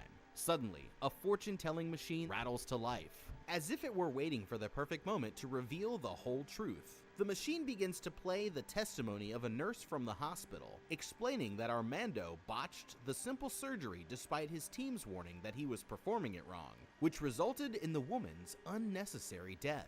Now that they know what really happened, Teresa raises her hand and votes for the doctor to be killed. Esteban chimes in and points out that there are only 6 of them, meaning that his family of 3 has more voting power than any of the others. Since they won't vote for each other, that essentially leaves the other 3 to decide which one of them it's going to be. Even with the cheating allegations, Marta insists that she won't turn on her husband, but Simon points out that none of them are innocent, including the family, and wants to know what they did to end up on Pablo's hit list before he makes his vote. The other 2 agree, and now it's the family's turn to own up to their misdeeds. Backed into a corner, Marta admits that his mother worked as a servant in their house for some time before getting pregnant and resigning. The doctor accuses Esteban of being the father, which he passionately denies, but even Lupe is starting to doubt him. Just when it seems like he's about to crack, a metal door on the other side of the room swings open, and they put the conversation on hold to see what's on the other side, with just over 33 minutes left before they're all killed. Okay, now we're getting somewhere. We have the killer's name and how they're all connected to him, but freedom is still a long way off. Based on what we've just found out of the 6 of them, Simon, Armando, and Teresa have definitely pissed the killer off the most. Right now, I'd vote for the stewardess to be the sacrifice, since her hit and run was the reason Pablo's mother ended up in the hospital, leading to her death during the botched surgery. The problem is, she's not going to agree to be killed, so what are we going to do? The only real bargaining chip that we have is Lupe, since her parents will obviously want to protect their daughter. If none of the other 3 are going to agree to be killed, then that leaves Marta and Esteban to decide between themselves who it's going to be. Since they have the most to lose here, it's a perfectly valid strategy to just threaten to wait the time out and let everyone die, including their daughter, unless one of them agrees to be the sacrifice. Now, there's no guarantee that the killer is just going to let us walk away, even if we do pick someone. But getting past that stage should at least draw them out and give us more options to work with. Besides playing along with the game and waiting to see what happens, escaping is still your only other real option. If you're paying attention, then there's one item in this room that could be useful for your purposes: the swing set ride. It's built to hold 4 children, and let's say they'd be about 10 years old. The average 10-year-old boy weighs about 70 pounds, meaning that the motor within the ride should have the capacity to pull at least 280 pounds before it stalls out. It's a long shot, but if you could take apart the ride and get to the motor, you might be able to use it and the chains to create a mechanism that could forcefully pull open the electronically locked metal doors and get into the next areas without having to play along with the game. Of course, any attempt to do this is most likely going to result in another attack by the henchmen, so you might end up needing to use the chains as weapons in the worst case scenario. With their options limited, it's necessary to start thinking outside of the box, or just keep going with the game and hope for another opportunity to present itself. We'll have to see what's waiting for them on the other side of those doors, and if anyone manages to make it out alive. The 6 of them walk down the creepy hallway and into the next room, where they find an art gallery full of horrific paintings. The voice on the radio returns, ordering them to seek the truth in the details, and the group begins to look around the room as the timer ticks away. Marta pulls Esteban to the side, whispering that he must let her die if their real secret comes out and they're forced to choose. He insists that they'll all turn on each other before it comes to that. Meanwhile, Lupe speaks to the stewardess and finds out that she has a school-aged son. Due to her pill addiction, the boy lives with his father, and she's worried that she won't be able to provide a future for him even if she manages to make it out of there alive. The girls go their separate ways, and Lupe immediately goes to tell her parents that they can use the child as a bargaining chip. Armando grabs a picture from the table and shares it with the others, leading them to a shocking revelation. It's captioned, "Mom with Uncle Esteban and Aunt Marta in Paris." And just like that, their whole house of cards comes crashing down. Lupe realizes that the woman in the picture is her Aunt Ophelia, which would make her and Pablo cousins. For now, the parents refuse to explain. Pressing them for details, Simon takes a painting down from the wall that shows how Pablo was born in a mental hospital. Marta realizes that the jig is officially up. She explains that Ophelia was her older sister, who experienced troubles with depression and psychosis throughout her whole life, until her father decided to commit her to a mental hospital. The treatment seemed to be working until one day she was assaulted by a member of the staff and became pregnant with a baby boy. The family tried to convince her not to have the baby, but she refused and ultimately died during childbirth. The boy was born with a distinctive mark on his arm, and Marta left him in the care of the hospital worker, refusing to give up on her ambitions as a businesswoman. The others slam the family for turning their back on her sister and the boy, saying that it's their fault he turned into a killer and trapped them in this twisted game. The surgeon asks Simon and Teresa if there's anything that could happen that would make them decide to die, and they both say no. He then turns to Esteban, explaining that since none of them are willing to be sacrificed, they'll all be going down together, and the parents will be forced to watch their daughter be killed. It's a convincing argument, but the business people have one last trick up their sleeves, and Marta makes her play. She approaches Teresa, saying that she knows she has a son and offering to buy her out. The price is set, $1 million for the boy. guaranteeing him a successful future, but only if Teresa agrees to be killed so that the others can go free. It's a convincing argument, but Teresa won't go for it, and she throws the deal right back in their arrogant faces. And now it's time for another vote. Simon raises his hand, casting a vote to sacrifice Esteban, and the others join him.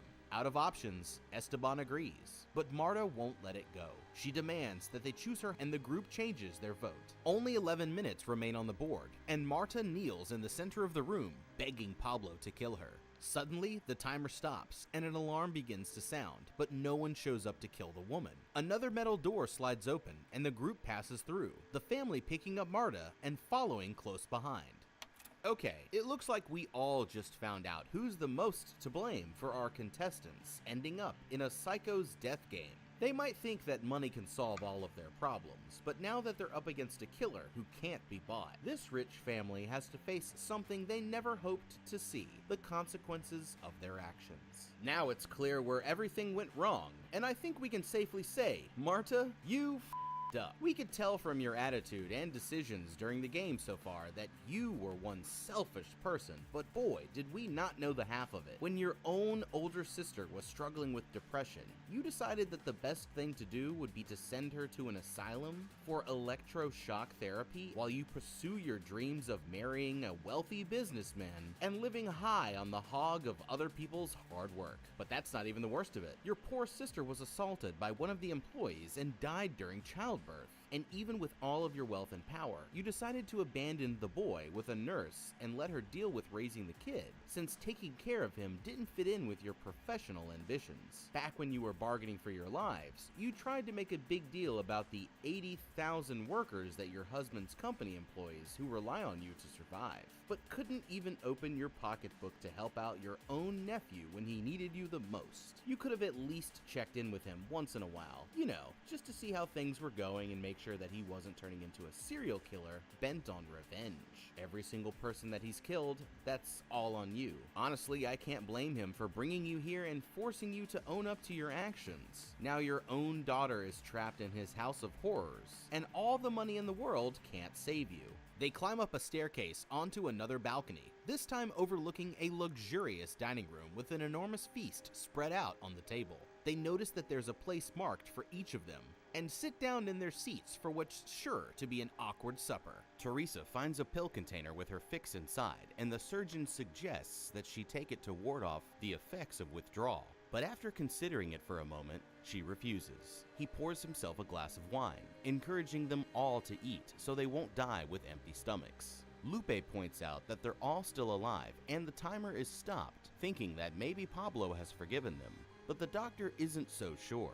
After all, would he really kidnap them and murder a man right in front of their eyes only to feed them a delicious meal and send them home? The conversation turns to Jose, and Simon finally realizes that he was the one who assaulted Ophelia, impregnating her with the boy. Just then, he reaches for another bite to eat and slices his finger on something hidden inside the food.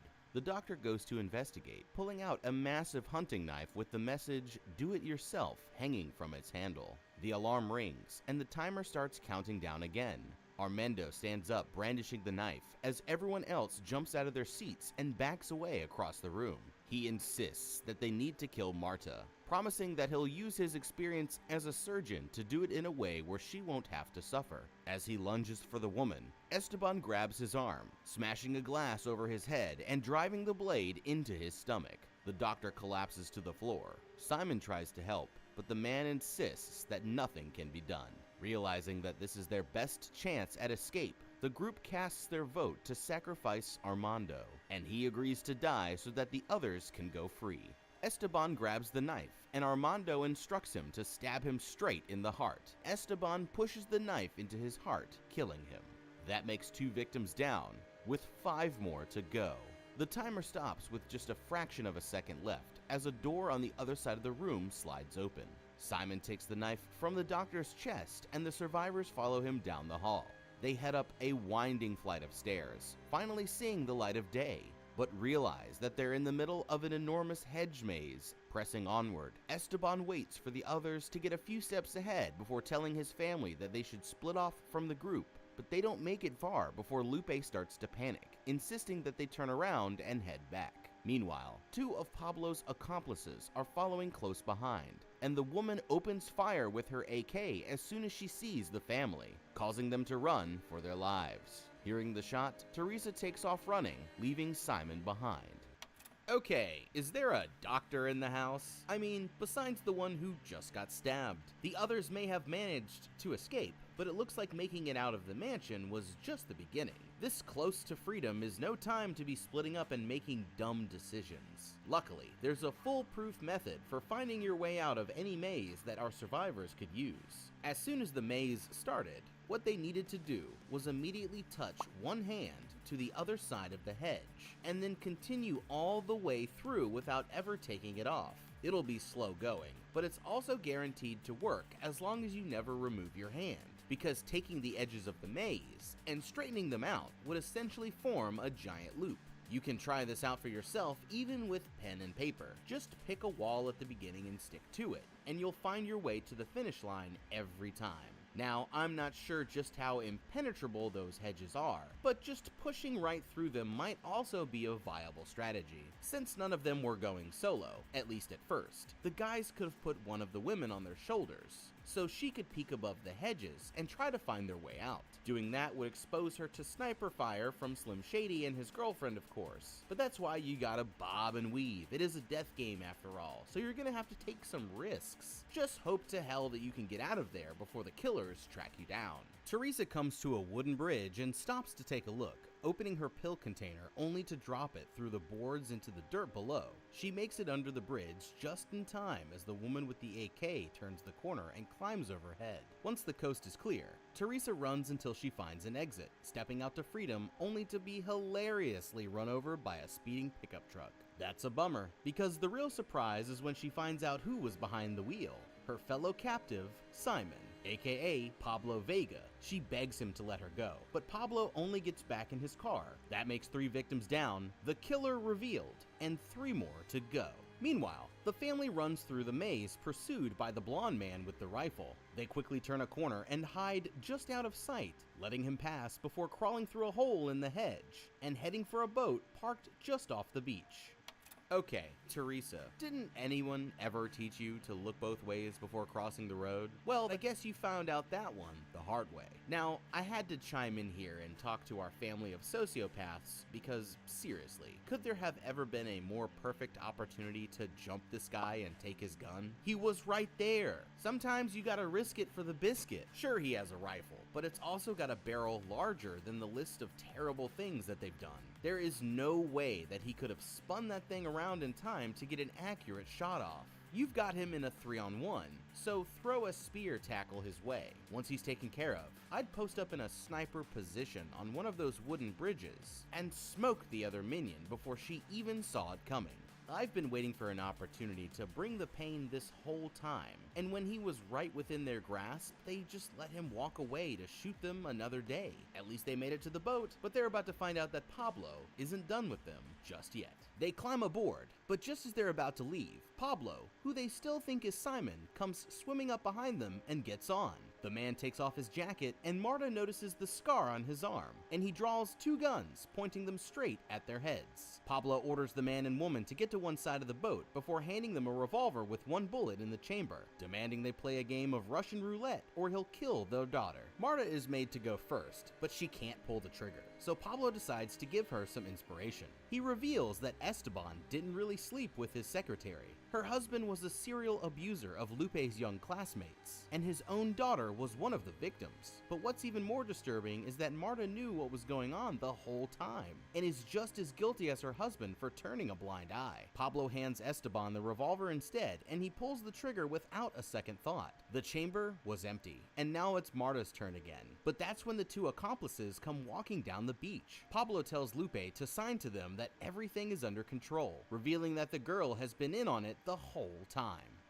Okay, now I hate to give Marta any advice here since she's such a horrible person, but it's kind of my job to get out of these situations. So just in case you ever end up in her position, here's what I would have done. She's been sticking up for her husband this whole time, but after Esteban tried to kill her in cold blood without batting an eye, to me, all bets are off.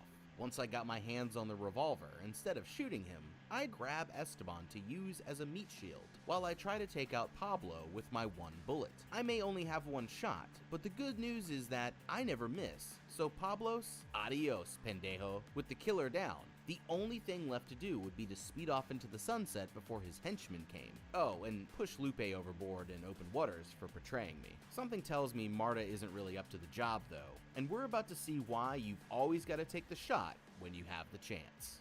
Lupe points the revolver at her father, and Pablo tells her to finish him, but she's not willing to do it, so the killer raises his pistol and shoots the man once in the head. That makes 4 victims down, with 2 survivors. Taking Marta back to the mansion, Pablo straps her to a table and tortures her with electric shock therapy. His accomplice goes out to the cliff and digs 5 graves. Back in the room where it all began, he and Lupe look out over the sunset, their unholy revenge finally complete. But what would you do? If you woke up in a room full of strangers and were told by an off-screen presence that you guys had to kill each other off one by one, have you seen enough death games by now to know what you would do, or would you need to follow this video to a T to make it out alive? Thanks for watching. Let us know in the comments down below what you would do. And don't forget, from now on, we upload on Wednesdays and Saturdays. Until next time, have a damn good day.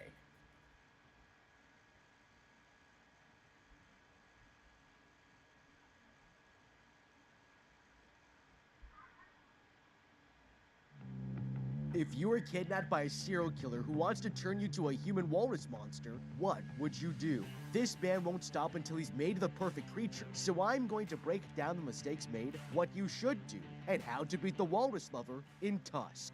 This man is about to get a deadly surprise. Arriving at the airport for work, this podcaster Wallace informs the security officer that he's on a trip to Manitoba, Canada, interviewing weird and wacky people so he can describe it to his best friend, but he's got no idea that coming here was his biggest mistake. He arrives at this kid's house hoping to interview him for a show, but finds out that something has gone terribly wrong. The person he wanted to interview is dead, and a memorial service is already being held outside the house. That night, Wallace goes to a bar and calls his partner to inform him of the bad news, mentioning that he has to take a plane flight home, but doesn't want to leave empty-handed. Wallace looks around the bar wondering what he can do next, and goes to the toilet. But as he's peeing, he notices something posted on the wall. Reading this letter from an old man, it describes his life at sea and the many adventures he's undertaken. After years away from land, he was forced to settle down in Manitoba, but doesn't want to spend the end of his life alone in the small town. This could be Wallace's big story, and he calls the man, asking to visit him to learn more about his adventures. At a store, he asks these clerks for directions to Bifrost, who tell him that it's 2 hours away.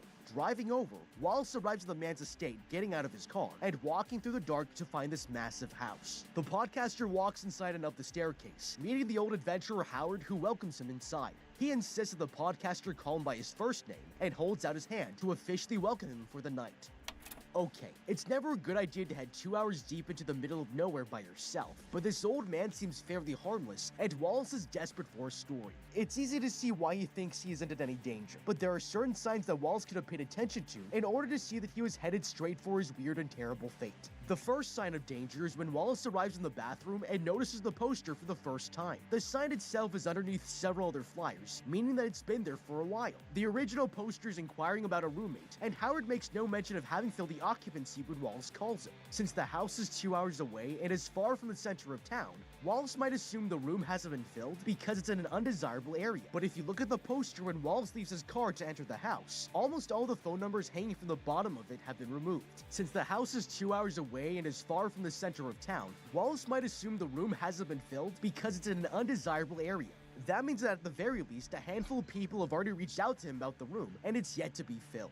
In order to learn more about the man I'm driving 2 hours in the middle of nowhere to meet, I would ask whether he has had many people come to see the room, and if it's been filled yet. If there are any gaps in his story, this could be an indication of a lie, or a trap that has been laid for any wayward souls looking for a place to rest their head. The other tell in Howard's plan is that when Wallace arrives at Howard's house, Wallace must drive through a metal gate, and then ascend a set of steps in order to get to meet the old man. Once inside the house, he also has to travel up several more steps before arriving at the main floor where Howard is. Throughout this entire journey, there are no signs of wheelchair-accessible ramps or other devices to help assist Howard around the house. From the outside, the house also looks like it has many levels inside of it, which is not at all a convenient location for a wheelchair-bound person to live. In his letter, Howard mentions that he's in a wheelchair now and needs someone to live there willing to help him with chores that are too inconvenient for him to do. But in order for him to be living there at all, he would need a nurse or someone to help him get in and out of the house. Since there are no other signs of life or any adjustments to the house, this would be a major red flag that something about Howard's situation isn't quite right. Although it's not impossible for him to live here, it's extremely inconvenient, especially since he's so far from a big city or town. Before making myself comfortable, I would have to ask more questions to see how Howard is making do and why he chose this house after committing to life on land. Wallace interrupts him to ask where his bathroom is and goes to take a leak. Returning to the living room, he finds the old man waiting for him with a tray of tea. He takes a cup for himself and drinks as Howard rambles on about his second wife, while the podcaster thanks him for his hospitality. Wanting to know more about him, the old man asks if he plans on living with him, and the interviewer admits that he's not looking for a place to stay, but to learn about Howard. The old man mentions that his walls are lined with memories of his travels, and the podcaster asks him if there's something that comes to mind. Howard here explains that the tea leaves he used were soaked in brandy, and mentions the quote that Ernest Hemingway said to him back in World War II. That's when the old man tells him that he met the famous writer on the same beach the D-Day took place in. They were on the boat together, but Hemingway was too important to be allowed off the boat. With nothing to do, the famous writer looked for alcohol and was helped out by none other than Howard himself. He then directs Wallace's attention to the fireplace where he kept the same bottle they drank that night. Amazed, the man goes over to inspect it, but then spots this wooden stick on the mantelpiece and asks Howard what it is. He explains it's the baculum of a walrus, a bone which helps the animal keep going when it mates. Taking it off its stand, the podcaster sits back down and questions where he bought it. Howard explains that he got it after he was lost at sea near Siberia and was rescued by a walrus he nicknamed Mr. Tusk. But as he's telling the story, Wallace begins to feel sleepy. He tries to grasp the table, realizing that something is wrong, but suddenly he falls over and loses consciousness. The next morning, he wakes up in a daze and sees Howard polishing a tusk. The old man greets the podcaster and wheels himself over to give Wallace something to drink, explaining that he passed out last night after a brown recluse bit him. Confused, the man asks for his phone, but he's told that the doctor who visited him broke it by accident. The podcaster tells him that he can't feel his legs, and the old man explains that he was given a spinal injection after the spider's venom began spreading. The doctor was forced to amputate his leg to save his life, and the man freaks out, questioning why he isn't at the hospital. Furious, he demands to see the doctor, but Howard tells him that the man is busy with other patients as the podcaster tries to get out of the chair. Okay, this is terrifying. Wallace has woken up with one of his legs missing, and there's no way to contact the doctor that supposedly operated on him. Now he's completely at the mercy of this creepy old man in the middle of nowhere, and I would honestly be pissing myself in fear at this point. But the truth is that the entire situation could have been avoided. The biggest problem is that earlier, Wallace was once again assuming he was in no immediate danger, rather than looking for the signs that something might be up. Instead of drinking the tea, I would have looked for clues that hint at Howard's shady interests. When Wallace goes into the bathroom, he sees a creepy doll and turns its face away so that he can relieve himself in peace. If Wallace turned around, he would see that there is a tribal mask over his shoulder. Howard himself mentions that the walls are lined with his life, and if Wallace paid attention to the specific objects on these walls, he could have gained insight into who Howard was before letting his guard down. Depending on the tribe, masks can be used for a variety of reasons. Tribal masks are usually used to represent ancestors or put the wearer in control of the forces of good and evil. This is a sign that Howard could be interested in such activity. If it were me, I would ask Howard where he got the mask and what his thoughts are on good and evil to see where his morality lies before I decide he's a friend or foe. In fact, this is not the only mask that Howard has on his wall.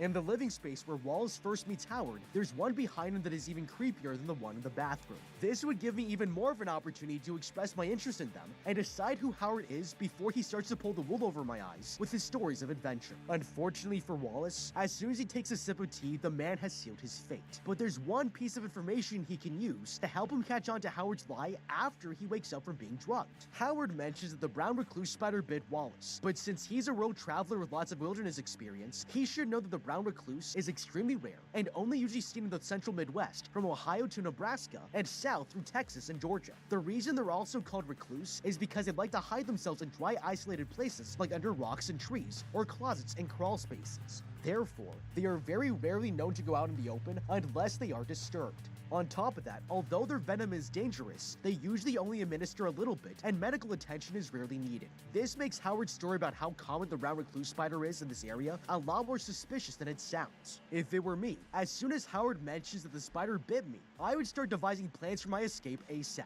If Howard doesn't believe I'm onto him, then I have plenty of time to weapon up and prepare myself to take him on before I lose any more limbs. The house is full of potential items to use as weapons, and all it will take is catching the old man off guard.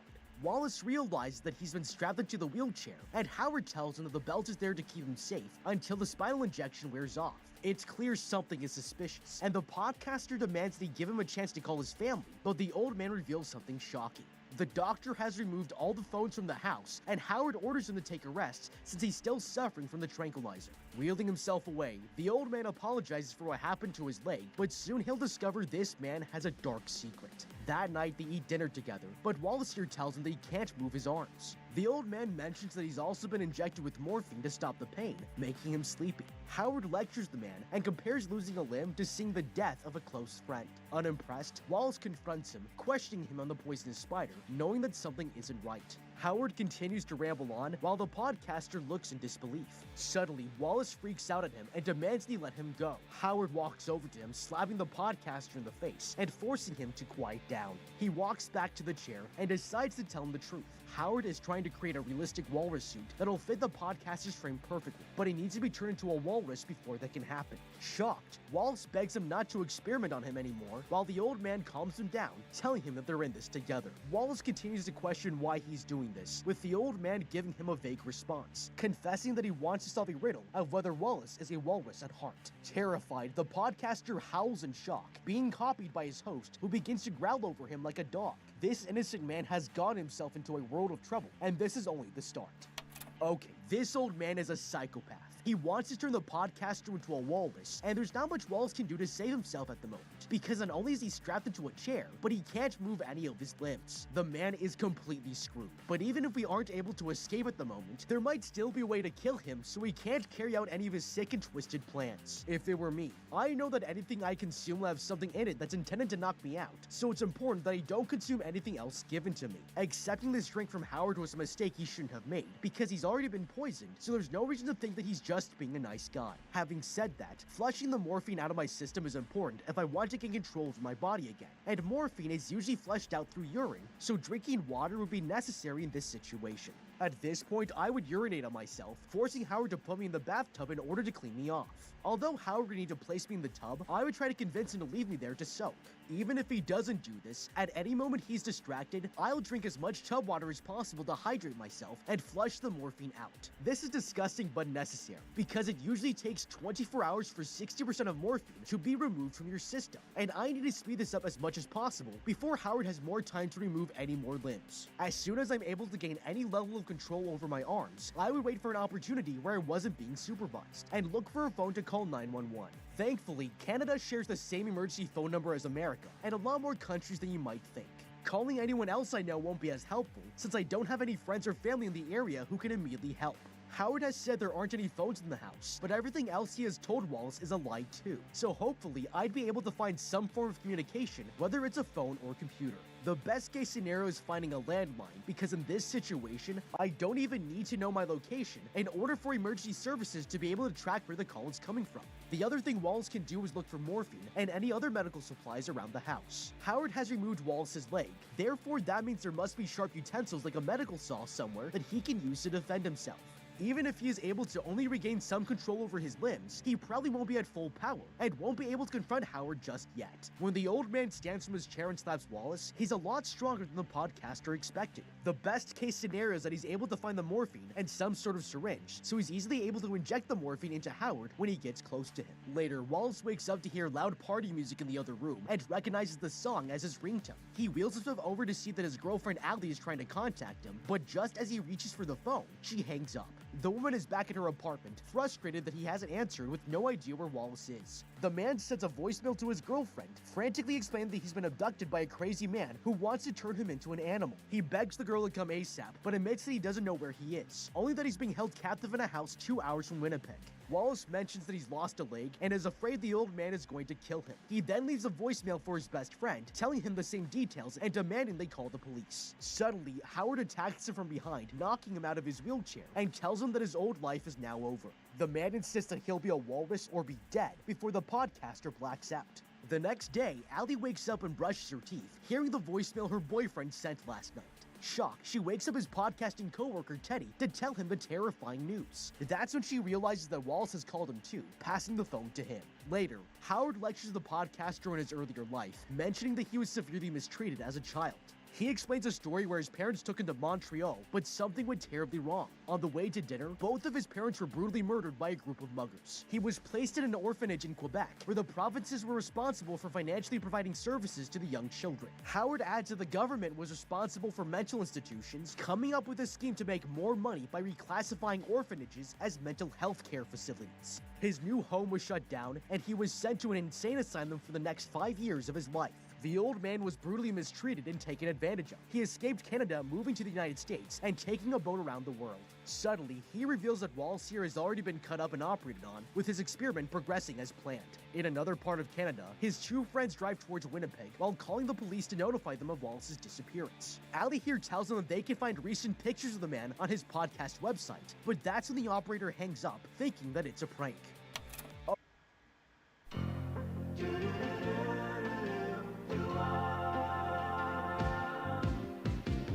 It doesn't matter what comes, fresh goes better in life.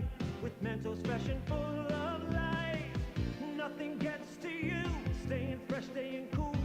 With Mentos fresh and full of life, fresh goes better. Mentos freshness, fresh goes better with Mentos fresh and full of life. Mentos, the fresh maker. Okay, this is terrifying. The second he missed Allie's phone call, Wallace should have called 911 instead of leaving a voicemail for her. The good thing about this situation is that when Wallace woke up, even though he's weak, he had regained control over his arms. Therefore, at that point, he has to take advantage of this opportunity while he has the chance. Having the phone is a golden opportunity to make outside contact, and things are only bound to get worse from here on out. Allie's in America, and her boyfriend needs immediate help, or else he's doomed to become a walrus. Wallace can't remember the exact location of the house he's in, and to make matters worse, his cell phone is not a landline, so they can't trace his exact location. However, if he does call 911, they can try to trace his phone by contacting his cell phone provider. 911 will do this by contacting the service provider, who can then supply them with the closest cell tower to where the call is being placed. Even though this information isn't exact, it will definitely help narrow down where he is, and time is of the essence here. The other good thing about doing this is that 911 will dispatch someone regardless of if you make contact with them. If you call 911 and then hang up, they will call back and try to contact you, but if they don't reach you, then they will go in search of who called them.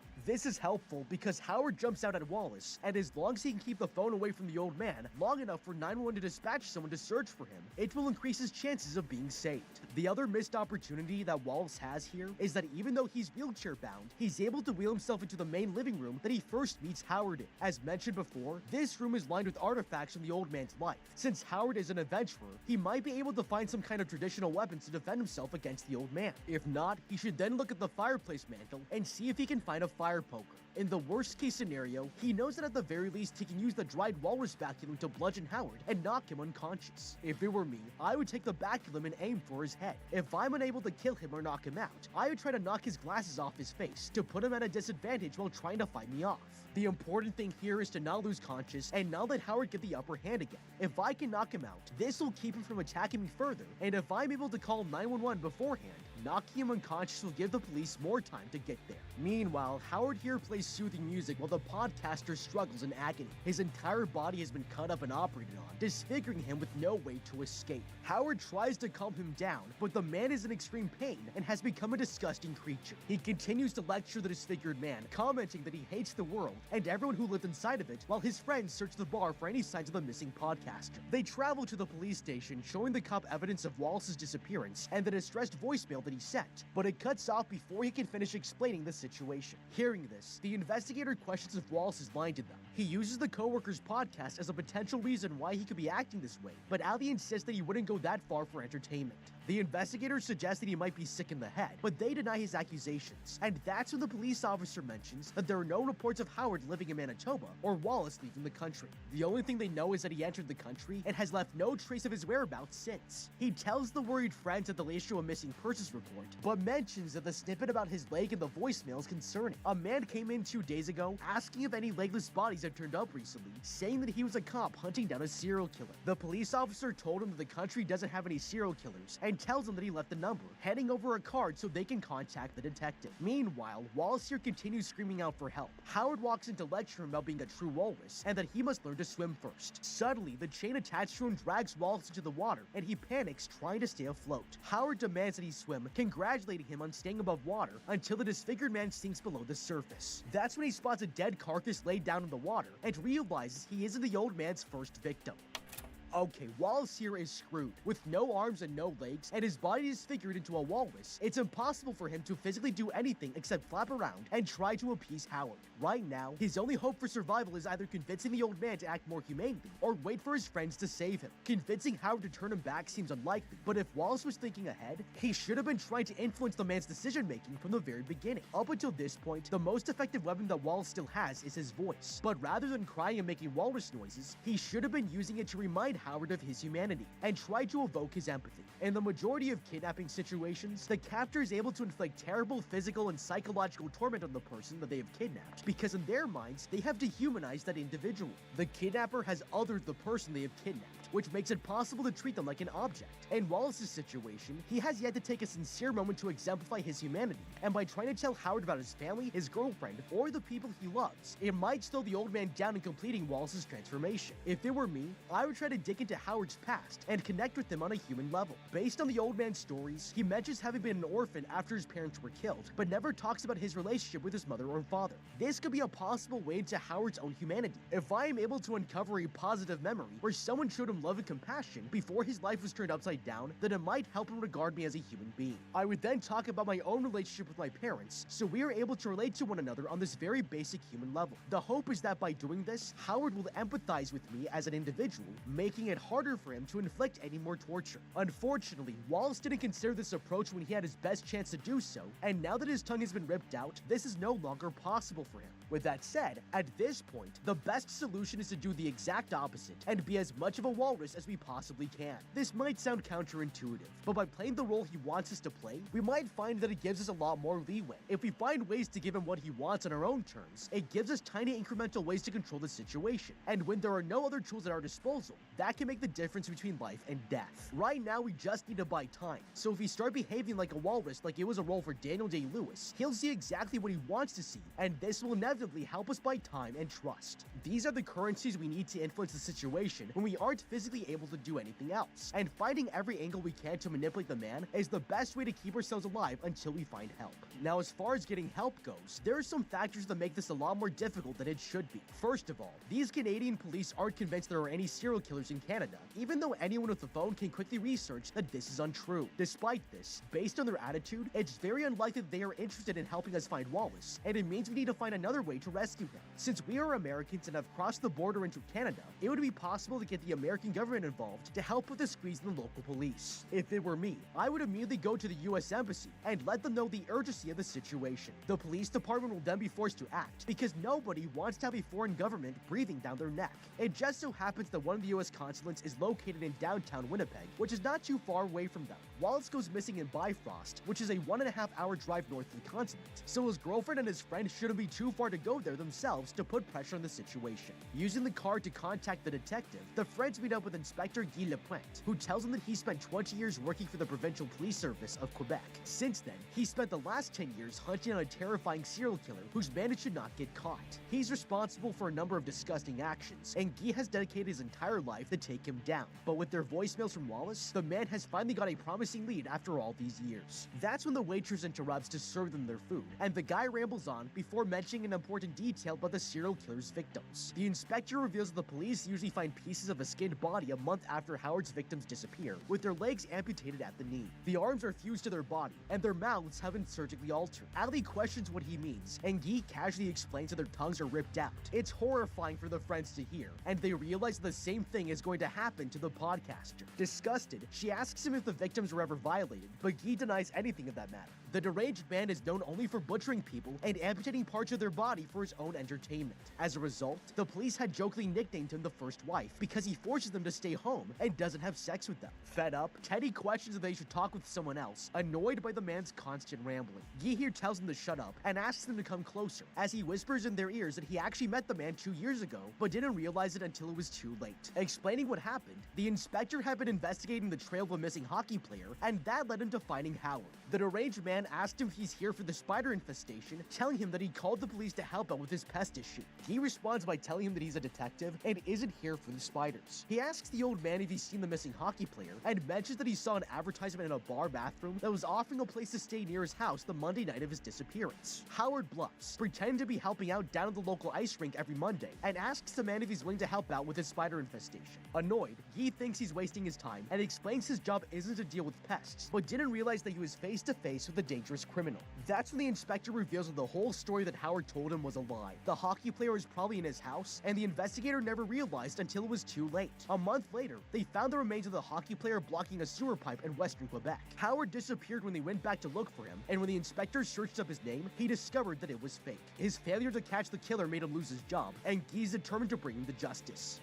Okay, Guy here is completely inept, and you can see why it's taken him 20 years to track down this one serial killer. You can also see why the local police didn't exactly take him seriously when he approached them about this case. If it were me, I would take all the information that Guy has collected over the years and use it to try to identify the deranged man. Based on the way the bodies have been mutilated, the deranged man must have some medical history to keep his victims alive long enough to dismember them. I would then look to see if any medical professionals have been fired for malpractice. If Howard isn't a trained medical professional, but has acquired his skills on his own, he still needs to get his equipment from somewhere in order to carry out his plans. Anesthesia and other medical utensils used to carry out advanced surgeries are usually only available to hospitals or doctors, or when prescribed by a medical individual. So there has to be some sort of paper trail that can lead us to him. I would research the sorts of devices that are necessary to carry out these practices, and see where and when they've been purchased locally in the area over the last 20 years. Since Guy's a former inspector, he can't get a court order to demand this information, and this is where we would have to get the US Embassy on our side again to force local law enforcement to work with us. Hospitals usually have procedures for these purchases, which includes a purchase requisition, highlighting the need for the devices and equipment. If the devices have been stolen or extras have been purchased, we will be able to see these discrepancies in the purchase requisition. Even if Howard bought these devices on the black market, their origin would have to be linked back to a hospital or doctor somewhere, which would be a good place to start. Finding who stole this medical equipment and who they sold them to could link us directly to the killer. Now, Guy also mentions that not only is the name Howard an alias, but he also lied about being a hockey coach's assistant. Almost everything we know about this man is completely made up, but there's still one piece of information we can use to our advantage. We know what the man looks like, and the detective could have had the police sketch a facial composite so that he could take it to public venues in the area. It will quickly become clear that nobody from any ice rinks will recognize the man since he was lying, but people from local bars will, because he's been posting advertisements in their bathrooms. The man would have also needed to have his real name on record if he had rented or purchased the house. The fact that he lied to a police officer during an investigation of the missing hockey player should be enough to convince the police to investigate the man. We already know they don't want to be helpful, but doing the legwork for them to track down where we can get access to his name and location is going to make it a lot easier for them to issue a warrant. And with the US Embassy's help, this detective will have everything he needs to find the serial killer he's been tracking down for 20 years. The inspector continues by explaining his theory that each victim has had their limbs cut off with holes cut into their mouths. The police assume they were caused by meat hooks to hang their bodies, but he has a different opinion. Talking with a medical examiner, they found holes in the roof of the hockey player's mouth that had a piece of his leg bone stuck inside. Guy decided to ask the mother of the deceased player and question her on how she thought her son was killed. That's when the mother spoke the words, "This man is making a monster," and it suddenly became clear to the detective that this killer was trying to turn his victims into something else. Meanwhile, the old man continues to lecture the podcaster and convince him that being a walrus is better than living as a human. Howard admits that he's getting tired as he lays down on his victim's body and recites a poem before realizing that walrus might be getting hungry. Leaving the enclosure, the old man throws him a mackerel and says goodbye for the night. He walks out of the room and shuts this heavy-duty door, but as the old man looks through the window, he sees the podcaster slowly crawling towards the food like a real walrus. His dream is coming true, and soon he can finally put an end to his killing. In the car, he asks the two about who knows Wallace best. Allie puts her hand up, and the investigator tells her that the podcaster's phone message said he was driving for around 2 hours. He questions the girl on what Wallace's habits are when he drives, and Allie remembers that he likes to drink big gulps on long trips. The group visits the same convenience store that Wallace first went to, and the cashiers recognize a photo of the podcaster. The girls remember that Wallace came inside trying to find the old man's address, asking them for a pen to write it down. He mentioned on the phone that it would take him 2 hours from this location while they teased the man for his mustache. He asked them to hand over the pad of paper he used to write down the address. Taking it, he scribbles on the paper while the others look at him confused until they realize he's etching over the indentations, revealing what Wallace wrote. They know where to go, and soon they'll discover the horrifying truth. Meanwhile, Howard continues to train the podcaster, giving him swimming lessons while he plays soothing music. The old man tells him that it reminds him of his days back at sea, and pretends as if he was the same walrus that helped him survive when he was shipwrecked all those years ago. The man declares that Wallace is prepared for what's to come, and dips his head into the water while he nearly suffocates. With their swimming lesson over, Howard leaves and makes it clear to the podcaster that they will soon fight to the death whether he likes it or not.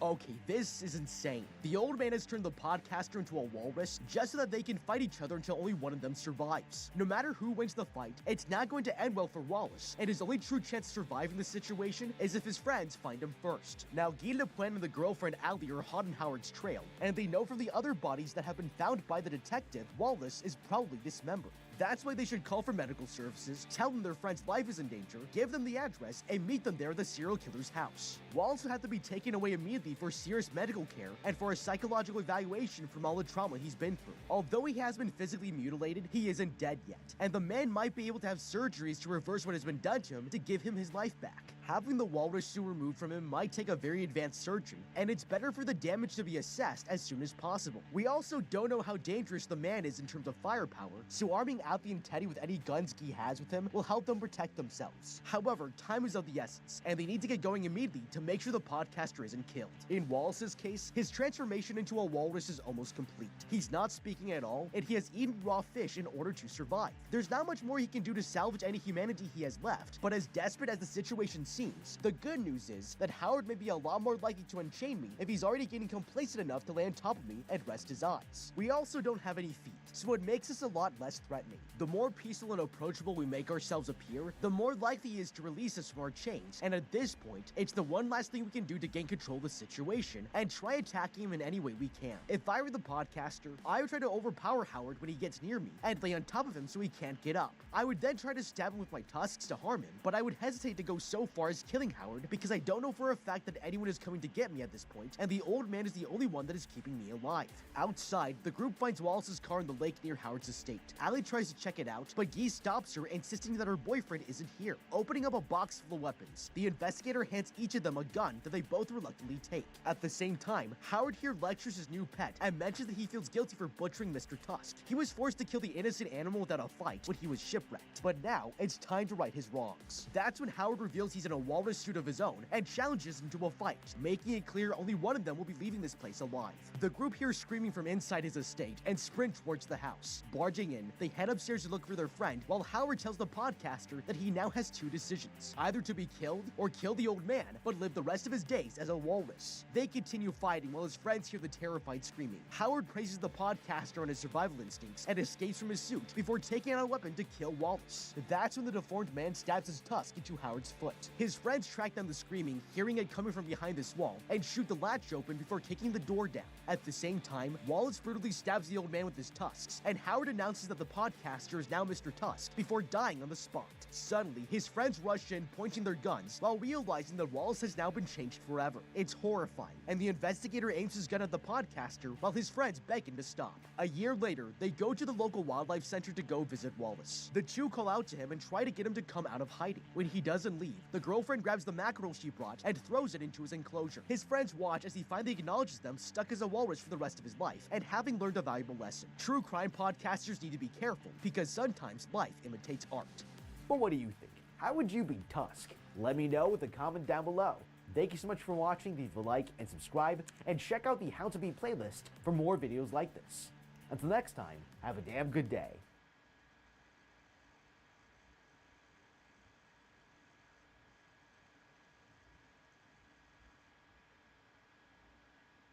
If you were cursed to be stalked by an immortal killer for life, what would you do? It can look like anyone you know will never give up, and nothing can break the curse. So I'm going to break down the mistakes made, what you should do, and how to be the shape-shifting stalker in It Follows. This young woman Jay's whole life is about to change. Soon she will have to go on the run from an inhuman killer who will hunt her for life. This girl runs out of her home in a quiet suburb. She seems terrified and keeps looking over her shoulder as she pauses in the middle of the street, but there's nothing there. The girl gets into a car and drives away, ignoring her ringing phone for hours and reaching a nearby beach by nightfall. She sits on the sand crying, finally answering her father's calls. The woman tells him that she loves him and says goodbye as she stares at the empty beach in front of her. The next morning, she lays dead in the sand where something has badly mutilated her body. Sometime later, this young woman Jay here is on a movie date with her boyfriend Hugh. She tells the young man that she used to play a game where one of them picks someone in the crowd that they want to trade places with, and their partner has to guess who they've picked. When it's Jay's turn to guess, her boyfriend points out that he wants to trade places with this little boy, with his family, because the boy still has his whole life ahead of him. Jay finds his answer a little strange, but doesn't say anything to her. It's Hugh's turn to guess as they enter the theater and wait for the movie to start. He guesses that Jay wants to trade with the girl in a yellow dress standing by the entrance. Jay turns around to look, but doesn't see anyone there, even after Hugh points the girl out. This makes the young man very uncomfortable. His attitude instantly changes, and he tells Jay that he doesn't feel well and begs her to leave the theater with him. He walks them back to the car acting nervous and looking behind them at the empty parking lot the whole time. The couple end up spending their night eating at a nearby diner instead. The next day, Jay tells her sister that her boyfriend has been acting strangely. The sister asks if Jay has slept with him yet, and Jay says that she can tell he wants to, but she's not ready yet. That evening, Jay and the man go on another date. They choose a secluded beach this time where they kiss in the sand. The pair go back to his car where they continue kissing and end up sleeping together for the first time. Afterward, Jay stays in the car wondering out loud about her future and dreams in life. Suddenly, Hugh grabs her from behind, holding a rag soaked in chloroform over her face till she passes out. Now, before we get too far here, we wanted to quickly check in with some of our friends over at the How to Beat video. If you want to look like the cool protagonist from your favorite horror movie, we suggest the official uniform of How to Beat video employees. These are the only shirts in the market specifically designed for signaling to the world you give great movie recommendations and are tailor-made for fending off the following: serial killers, axe murderers, werewolves, death games of all shapes and sizes, fast zombies, slow zombies, medium fast zombies, sexy vampires, ugly vampires, giant spiders, goblins, ghouls, ghosts, and gremlins. Aside from their unique defensive properties, they also just look really cool. So whether you're a video store employee or just someone who wants the world to know you're having a damn good day, head on over to the link in the description and order your apparel today. Okay, it was clear from the start that Jay's boyfriend is up to no good. The guy's extremely shifty and won't tell his own girlfriend why he's acting like he has something to hide. Since they're still getting to know basic things about each other, it's obvious that Jay has only just started dating this man and doesn't know him that well. The fact that Hugh claims to have seen a girl in the cinema who isn't really there, then insists that Jay leave with him right after, is a massive red flag. At best, the young man is changing the plans at the last minute and intends to trick Jay into going somewhere more private with him so they can get intimate. This is very disrespectful, as he knows that Jay just wants a regular movie date and will let him know if she's ready to take their relationship to the next level. Even worse, he might have spotted someone he's hiding from and wants to get away. Hugh's paranoia and constant looking around, even when there are no visible threats, is very similar to how a criminal on the run would act. Being that on edge about getting spotted at a crowded space in broad daylight is very different from getting nervous when walking through a dangerous place at night. In this case, it would not be a stretch to assume the guy's worried about getting spotted by the police, security guards, or even gang members he owes money to. Either way, this makes him both dishonest and untrustworthy. Jay should have realized that the guy's not being upfront with her and is likely involved in some very dangerous or illegal activities. This is not someone she should want to stay with. As a general practice, it's a great idea that an inexperienced young teenager like Jay meets new dates in a public space like the cinema while she figures out if she can trust them. If the young man turns out to be dangerous, he will be reluctant to try anything with so many witnesses around. Knowing this, Jay should never have agreed to leave the cinema with him, especially since Hugh could not give her a good reason to leave, and she could not see the girl who caused him to get nervous. Jay should certainly not have agreed to go on another date to a more secluded location with someone like that. Since no one will be around at the quiet beach or in her boyfriend's car, no one will be able to help if he attacks her. At the minimum, Jay should carry some basic self-defense weapons with her at all times. Chloroform can take up to several minutes to completely knock someone out, and Hugh here has left one of her hands free. This means Jay actually has a small window to fight back here. If she was carrying pepper spray or a switchblade, she could injure the man and stun him for enough time to try and get away. Jay wakes up tied to a wheelchair on the second level of an abandoned building. Hugh appears and claims he did this for her own good, and that it's very important that she listens to what he has to say. He pushes Jay up to the edge of the building and shows her a naked woman approaching them from the ground floor. The young man explains that by sleeping together, he has passed on a curse to Jay. The naked woman is a supernatural entity that will now follow Jay for her life and try to kill her if it ever catches up. He tells Jay that she now needs to sleep with someone else as soon as she can to pass on the curse and protect herself.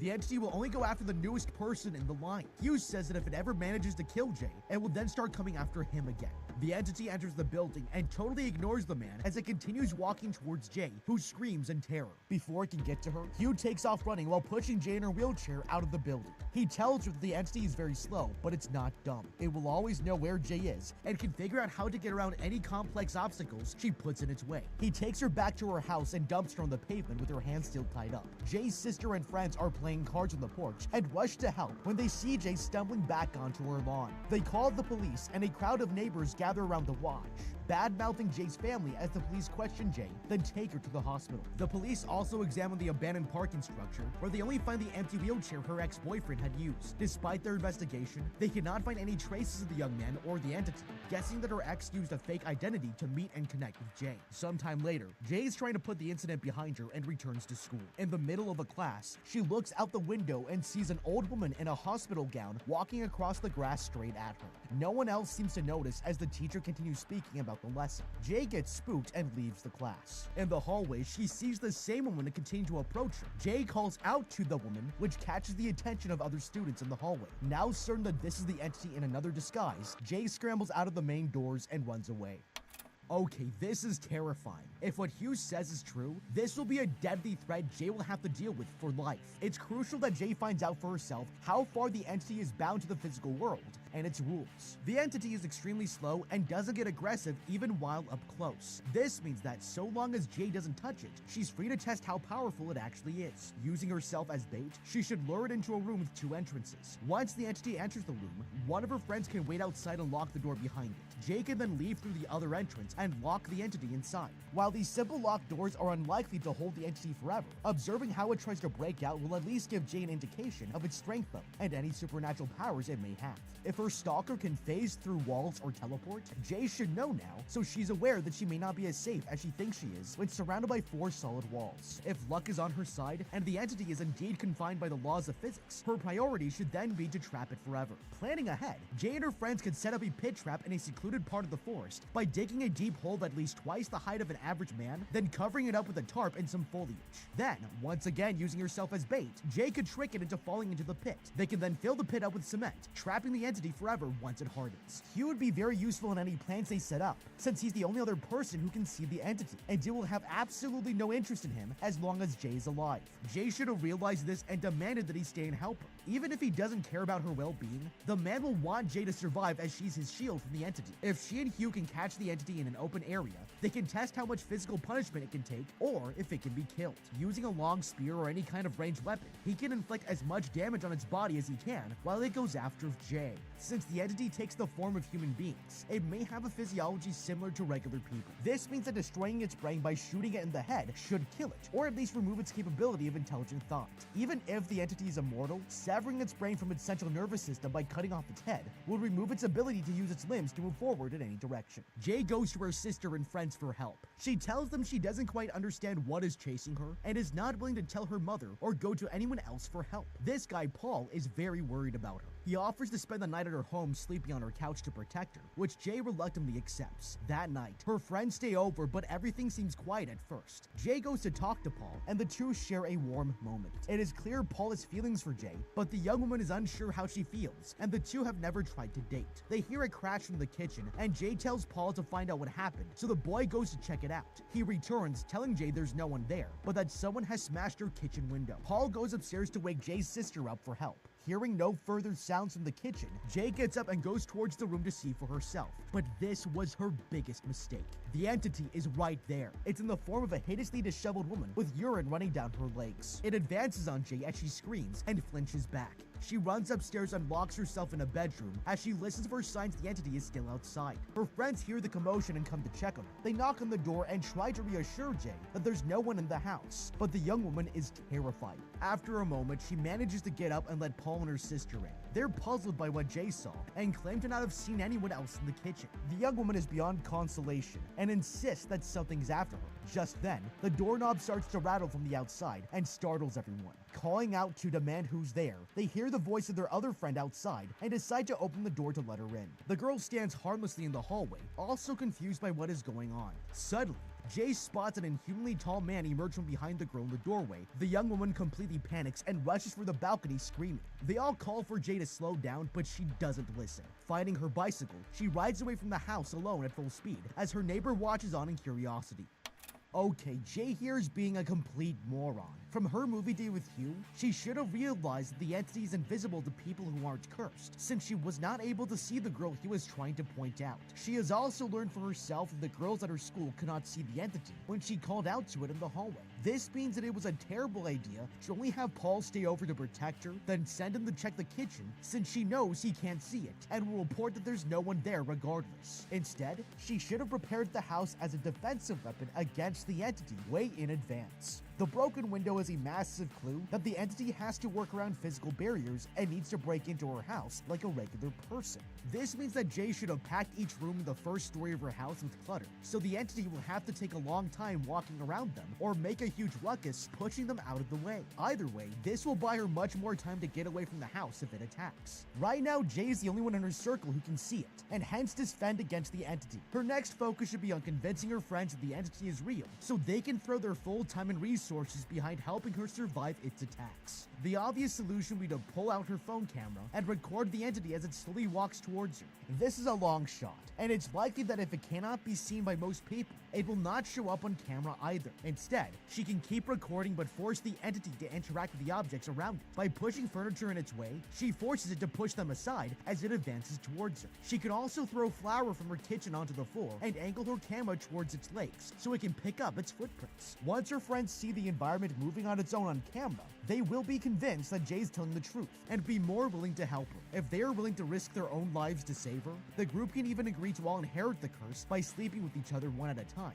This will enable them to all see the entity and be able to properly defend against it. It would also solidify everyone's loyalty, as it becomes literally a matter of their own life and death that they protect the person the entity is currently after. Jay ends up at a nearby park but can't figure out what to do next. She sits on a swing set in the middle of an open space and starts to rock back and forth. After a while, she hears a noise and spots some movement through the trees. The young woman tenses up and prepares to run for her life once again. Luckily, it's just her friends who have tracked her down. Jay hugs her sister in relief and starts to explain what happened. Jay spots someone else approaching and quickly asks her friends if they can all see it. They all say yes, meaning the figure is human. It turns out to be Jay's neighbor, who saw Jay fleeing from the house and came to see what happened. The man, Greg, is around Jay's age. He offers to help after the friends explain that someone broke into Jay's house. Using his resources and connections, he manages to track down the address of Jay's ex-boyfriend sometime later. The whole group of friends drive down to a more rundown part of the suburbs to visit the address. There they find an abandoned house. Jay's ex was living here, but he's long gone now.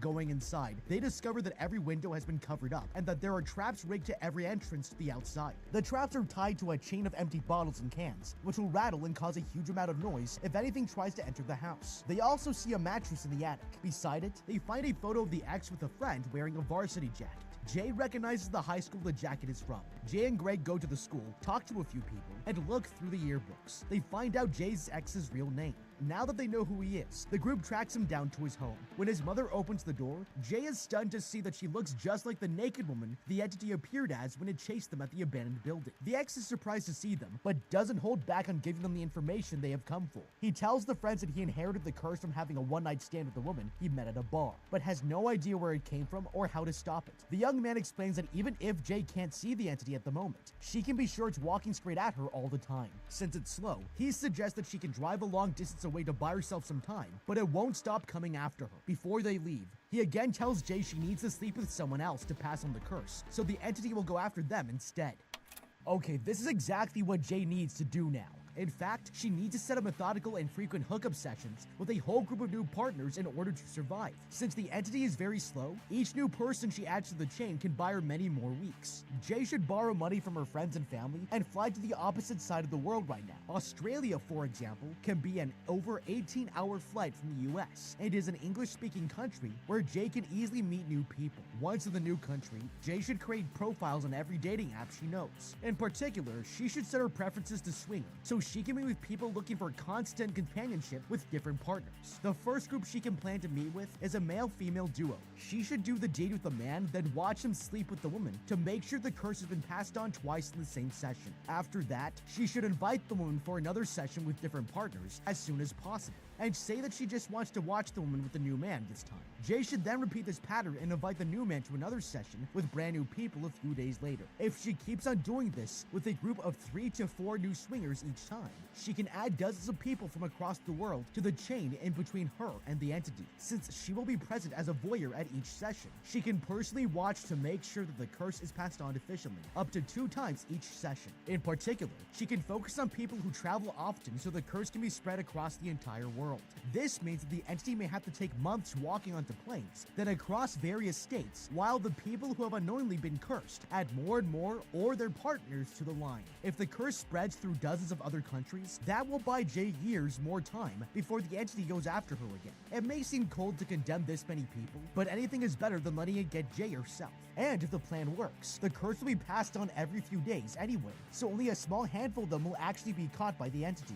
Jay should also make an effort to grow close to someone 4 or 5 people down from her in the curse chain. By constantly keeping tabs on this person, she will know if and when they're killed, so she knows when to restart the chain with a new group of people. Greg offers to take Jay and her friends to his parents' beach house. Thinking it's a great idea, they thank him and agree to go. When they get there, Jay sees that the house is beautiful and the beach is very private. They are far away from their neighborhood or anyone else. The next morning, Greg goes to a shed to take his parents' gun. He teaches Jay how to use it, making her practice by shooting at some cereal boxes. Later, Jay and her friends are resting on the beach. This girl, Yara, is a little behind and approaches the group from the road. Suddenly, Paul spots Yara floating by in the water. She yells to the group that the water is nice and that they should join her. The entity has disguised itself as Yara. It reaches Jay before anyone can realize something is wrong. The creature grabs Jay by the hair as the young woman screams for her life. Paul can't see the entity but swings a chair and throws Paul across the beach violently. The friends run into the nearby shed. Paul lifts his shirt and sees that the entity has scratched him badly across his stomach. The entity is close behind them. Jay grabs the gun and starts firing at it, hitting it in the neck and causing it to fall over. The entity gets up again and bangs on the door, smashing a hole in the wood. After a moment, it is Greg who appears through the hole. He can't see anything and is very confused about what's going on. Greg leaves to investigate and everything goes quiet. Jay inches closer to the door to look, but this was a huge mistake. The entity bursts through and starts to chase her again. Jay runs out of the shed and gets into her car. In a total panic, she drives off and leaves her friend behind. She speeds down the road and has to swerve to avoid another vehicle. The car careens into a field and crashes to a halt. Sometime later, Jay wakes up in the hospital. She hears sounds from the hallway and starts to tremble with fear as she thinks the entity is coming back, but there's nothing there. That night, Jay and Greg sleep together as the young man agrees to take on the curse. Sometime later, Jay asks Greg if he has seen the entity yet. The man claims to believe her, but says he doesn't think the entity is following him at all. After she's discharged, Jay returns home, but it's still guarded and paranoid. Greg tells her friends that the entity still hasn't appeared to him. Paul tries to tell them that something threw him across the beach, but Greg is convinced that Jay has got it wrong and that there's no entity following them. Okay, what Jay saw at the beach house is terrifying. She saw for herself that bullets do not hurt it. The entity was shot in the neck, likely rupturing its carotid artery. The fact that it manages to get up right after and have its wound disappear when it changes form shows that it either has the ability to heal rapidly or that its human form is just a facade, and the entity is not restricted to the limits of human physiology at all. This makes it essentially unkillable. If that wasn't bad enough, the entity has also just shown how smart and cunning it can be by kicking a hole in the door, then leaving for over 45 seconds before returning to crawl through it. Jay now knows that it isn't predictable at all. Unlike what her ex told her, the entity doesn't just walk walk in a straight line towards its victims. It can change its route and behavior to be tactical and sneaking up on her. This means that the entity is fully capable of lulling her into a false sense of security. There are way too many new threats to prepare for since Jay has a number of places she frequents where the entity can be lying in wait for her. Knowing that the entity is intelligent and can think tactically also makes its ability to change its appearance far more deadly. By changing how it looks and behaves in ways that blend in seamlessly with the surroundings, it can easily catch Jay when she has her guard down. If it were me, this would change how I interact with other people entirely. I would keep a 10-foot distance from strangers at all times. This means no going out to crowded places and getting around exclusively by car rather than on foot or by public transport. I would have to depend on the people I love to bring me daily necessities. With my friends, I would demand they keep their distance too, unless they can tell me about a memory only they would know about. Once each of them has proven that they aren't the entity in disguise, I would give them all a secret password, a random and unique word like tangerine. Moving forward, they will need to say this password before coming within 10 feet of me. Even if someone approaches looking and acting just like my friend, I would treat them as dangerous unless they can tell me the password. The password can change weekly, with no one allowed to mention it unless they are coming to visit me. This prevents the entity from spying on any of the friends to learn information on how to approach and kill me. At night, Jay has locked herself in her room and forces herself to stay awake to look out the window. She spots a strange man dressed in white walk up to Greg's house. She bangs on her window, but the man ignores her. He tries to open Greg's front door, but finds it locked. So he smashes open a window with a rock and climbs into the house. Realizing that this is the entity coming to kill Greg, Jay tries to call him, but he doesn't pick up. She rushes across the street and climbs in through the broken window, hoping that she can warn Greg in time. She sees a woman pounding on his bedroom door and screams for him not to open it. Thinking it's his mother, Greg opens the door and the entity pounces on him immediately.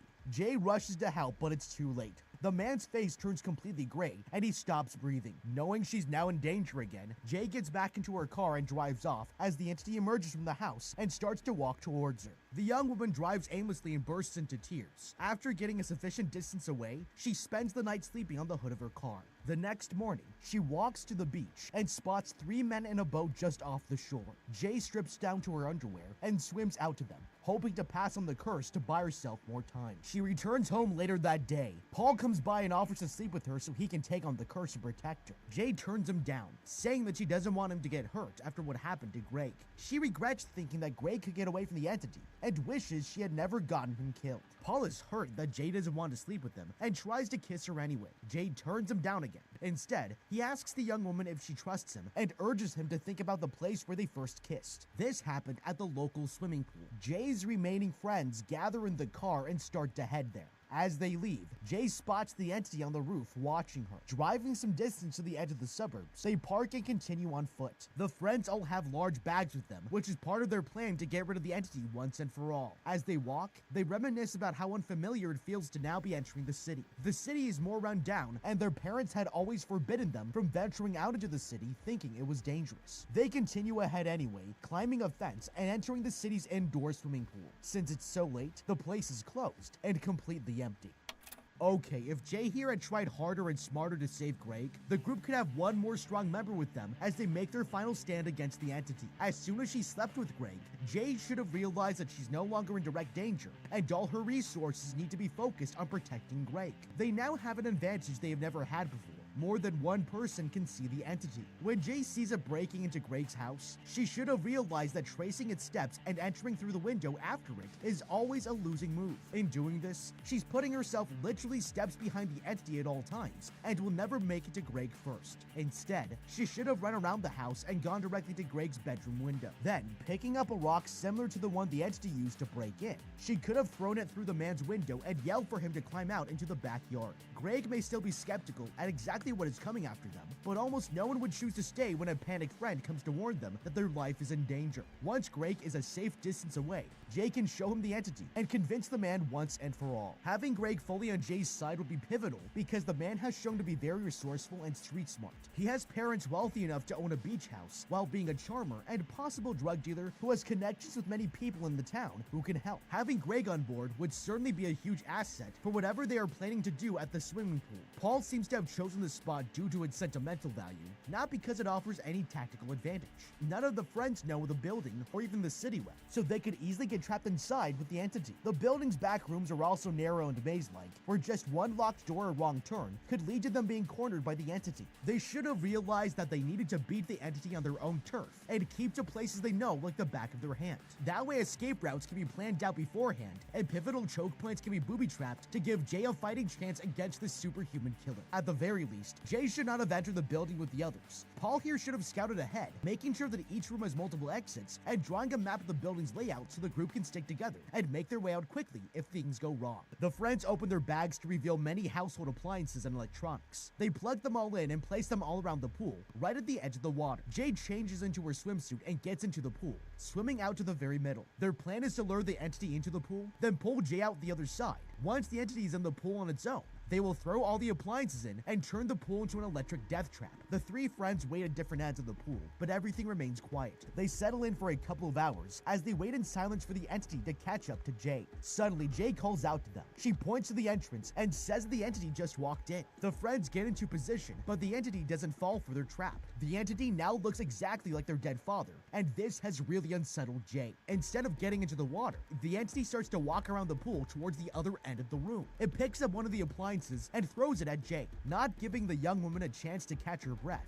The entity starts throwing the other appliances at Jay. The appliances are all plugged in and cause a loud buzz each time from the electricity, each time they touch the water. Luckily, the friend's plan doesn't work, and Jay is not electrocuted. She tries to duck from the flying objects each time and swim away. But the entity just will not stop. Paul runs to get the gun from his bag. He asks Jay to point at the entity and keep her finger trained on it so they will know where it is at all times. He tries shooting it, but hits Yara in the leg instead. He shoots again and hits the entity in the hand, but this doesn't even slow it down. It throws an iron at Jay and connects with her head once again. Thinking quickly, her sister grabs a sheet and starts to wave it around where the entity is. After a few tries, she finally manages to throw it over the entity's head. This finally alerts Paul to where it is. He fires again and shoots it in the head. The entity falls into the pool, but it's still alive.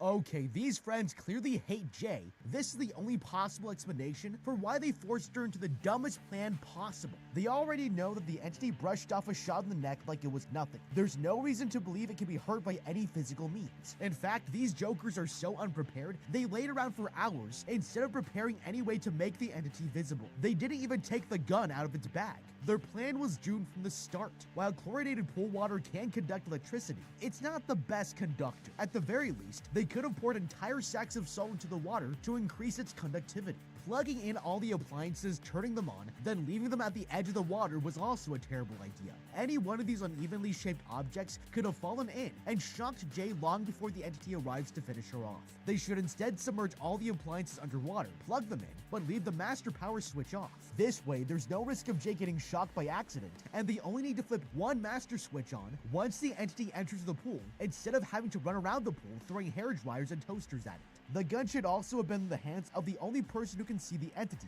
Jay. Instead of having the poor woman tread in the freezing water all night, they should have searched the building for a table to throw in the center of the pool. That way, Jay can stand on the table and keep herself out of the water while having a higher vantage point to shoot at the entity from. This also cuts their trap activation time down from a dozen seconds to almost nothing. They can flip the switch the moment the entity enters with no risk to Jay, since no part of her body will be touching the water. This also allows her to keep her rubber shoes on to further insulate her from any current running beneath her. Jay starts swimming for the edge of the pool so her friends can pull her out, but it's too late. The entity catches up with her underneath the surface and drags her back, pulling her completely underwater. The young woman struggles helplessly, but it holds onto her leg and won't let go until she drowns. Seeing that she's in trouble, Paul starts to fire into the pool. He misses a few shots, then manages to shoot it in the head again.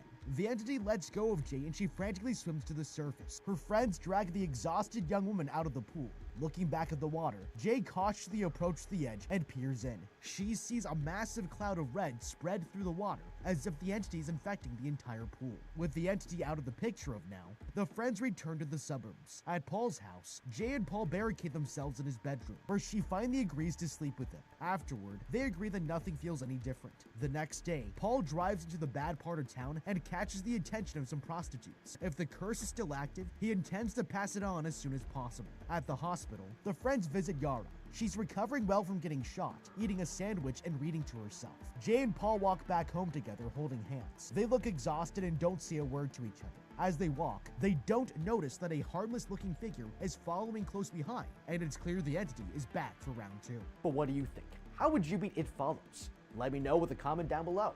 Thank you so much for watching. Give a like and subscribe. Check out the How to Beat playlist for more videos like this. And don't forget that from now on, we'll be uploading on Wednesdays and Saturdays. Until next time, have a damn good day.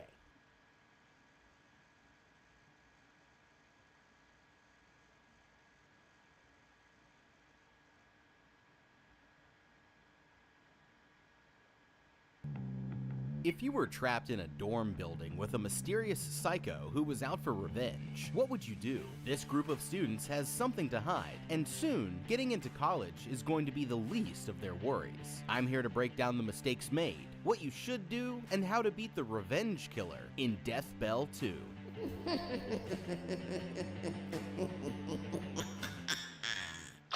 These students are about to have a summer break from hell. It's the end of the year at this high school, and the seniors are taking their final exams. This girl, Nare, bubbles in the answers randomly, finishing up in just a couple of minutes before laying down to take a nap. Later that day, Nare quits her spot on the swim team, and the coach gives her a hard time about her chances of getting into college. Meanwhile, this creepy kid Wan-Hu takes pictures of the girls in their bikinis from up on the viewing platform. While the kids head back to their classrooms, new teacher Mrs. Park runs into this creepy professor who asks her out for a drink. She ducks into the ladies' room to get away from him, practicing starting class in the mirror before going in for her own evaluation. The class begins with a lesson on the code of the Hammurabi, but while she's busy talking, the kids start to hand around a photoshopped picture of her with the creepy professor, passing it back until it gets to Wo-hun and the class clown JK, and she realizes that he's hiding something in his hand. After seeing what it is, she crumbles it up in embarrassment, the kids laughing at her as their teacher yells at them to be quiet. Later that day, an older boy in their class, Kwan-woo, throws a carton of milk at this girl, Jin-yoon, but she dodges it instead of catching it, and it nails this quiet kid, Si-hee, right in the face. Ji-yoon and the other kids laugh, but he feels sorry for the accident and hands her a napkin before taking his seat as Mr. Cha walks into the classroom. The teacher congratulates them on making it to summer break, but takes a moment to warn the students not to fool around and get into any trouble, since the way that they behave over the vacation will play a huge role in determining their futures. Before sending them out, he mentions that the top 30 students will have to report for advanced classes in the dorms starting the next day, and their positions are posted in the hallway outside. They don't know it yet, but this is a list that they definitely don't want to be on. The kids go to see where they stand, with Ji-yoon and Soo-il taking the top 2 spots. Si-hee sees that she came in a respectable 25th, and Nare was added to the list as a special member. She calls the mother on her phone, furious that she'd sign her up for extra studying, but the decision is final, and she'll have to report for classes with the others the next day. Si-hee returns to her house for the night. As she's packing her clothes, she has a vision of another girl sitting in her room playing the piano. Suddenly, Si-hee feels like something's wrong and looks over to see that the girl's hands have morphed into a pair of revolting, demonic claws. The girl turns to look at her, but that's going to be difficult since she doesn't have any eyes. The shock of the situation makes Si-hee experience brief visions of her past, only to wake up at her desk later that night, a single strand of long dark hair and some water droplets mysteriously appearing on the piano keys behind her. The next morning, JK and Young Ran pull up on his motorcycle as the rest of the kids all arrive at the dorm for their advanced classes. The creepy professor greets the students and says that it's time for the real game to begin. Now that they're competing to get the best spots at university, they're no longer friends, but rivals, and whoever works the hardest will win. With the pep talk over, he instructs the students to hand their phones to Miss Park, and she walks around the room collecting them all into a box. Class starts, and the professors push the students through the whole day, working them hard until way after sunset as they struggle to stay awake and focused. That night, The three teachers sit down to discuss how the day went. The creepy guy tells the others that he has something important to do and is leaving them to watch the kids, promising to lock all of the doors on his way out so that nobody goes missing. The other two reluctantly agree, but they have no idea that they should be running for their lives while they still have a chance. Up in the dorm room, one of the girls starts to talk about a rumor going around that their classmate saw a ghost with long black hair crawling around like a spider across the bottom of the swimming pool. She struggles to remember who the ghost girl was, with Narei chiming in that her name was Taeyeon, her old friend and the school's top swimmer. This girl, Hyun-ae, shouts at them to stop and storms out of the room, overwhelmed with anxiety. Hyun-ae decides to head to the bathroom and take some medication, but that's when long black hair starts to grow all over her body, and a massive surge of blood rains down on her head. She screams in terror, only to realize that it was all in her imagination, and in reality, she's perfectly fine.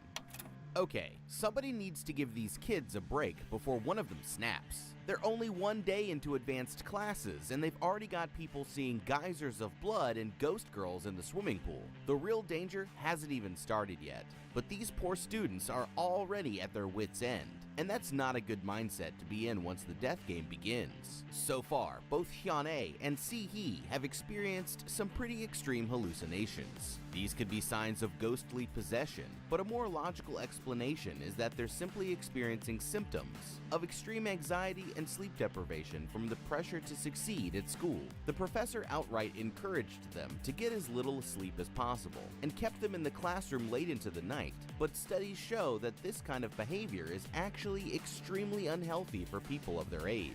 School-aged kids need a minimum of 8 hours of sleep every night if they want to be operating at their best of their abilities. Pushing themselves to study all night will only lead to sleep deprivation, which can cause hallucinations just like what's been happening to Si-hee and Hyun-ae. Until they've gotten the appropriate amount of rest, we can't say for sure that everything that's happening doesn't only exist in their heads. Just put down the books and get a good night's sleep. Now, although it could be from stress, it's important to wonder why Hyun-ae in particular was so freaked out when the girl Taeyeon got brought up. It might just be that she's really scared of ghost stories, which is understandable for a kid her age, but there's also a chance that she has something to hide, and if things start getting crazy, I'd be keeping a close eye on her to try and figure out what she knows.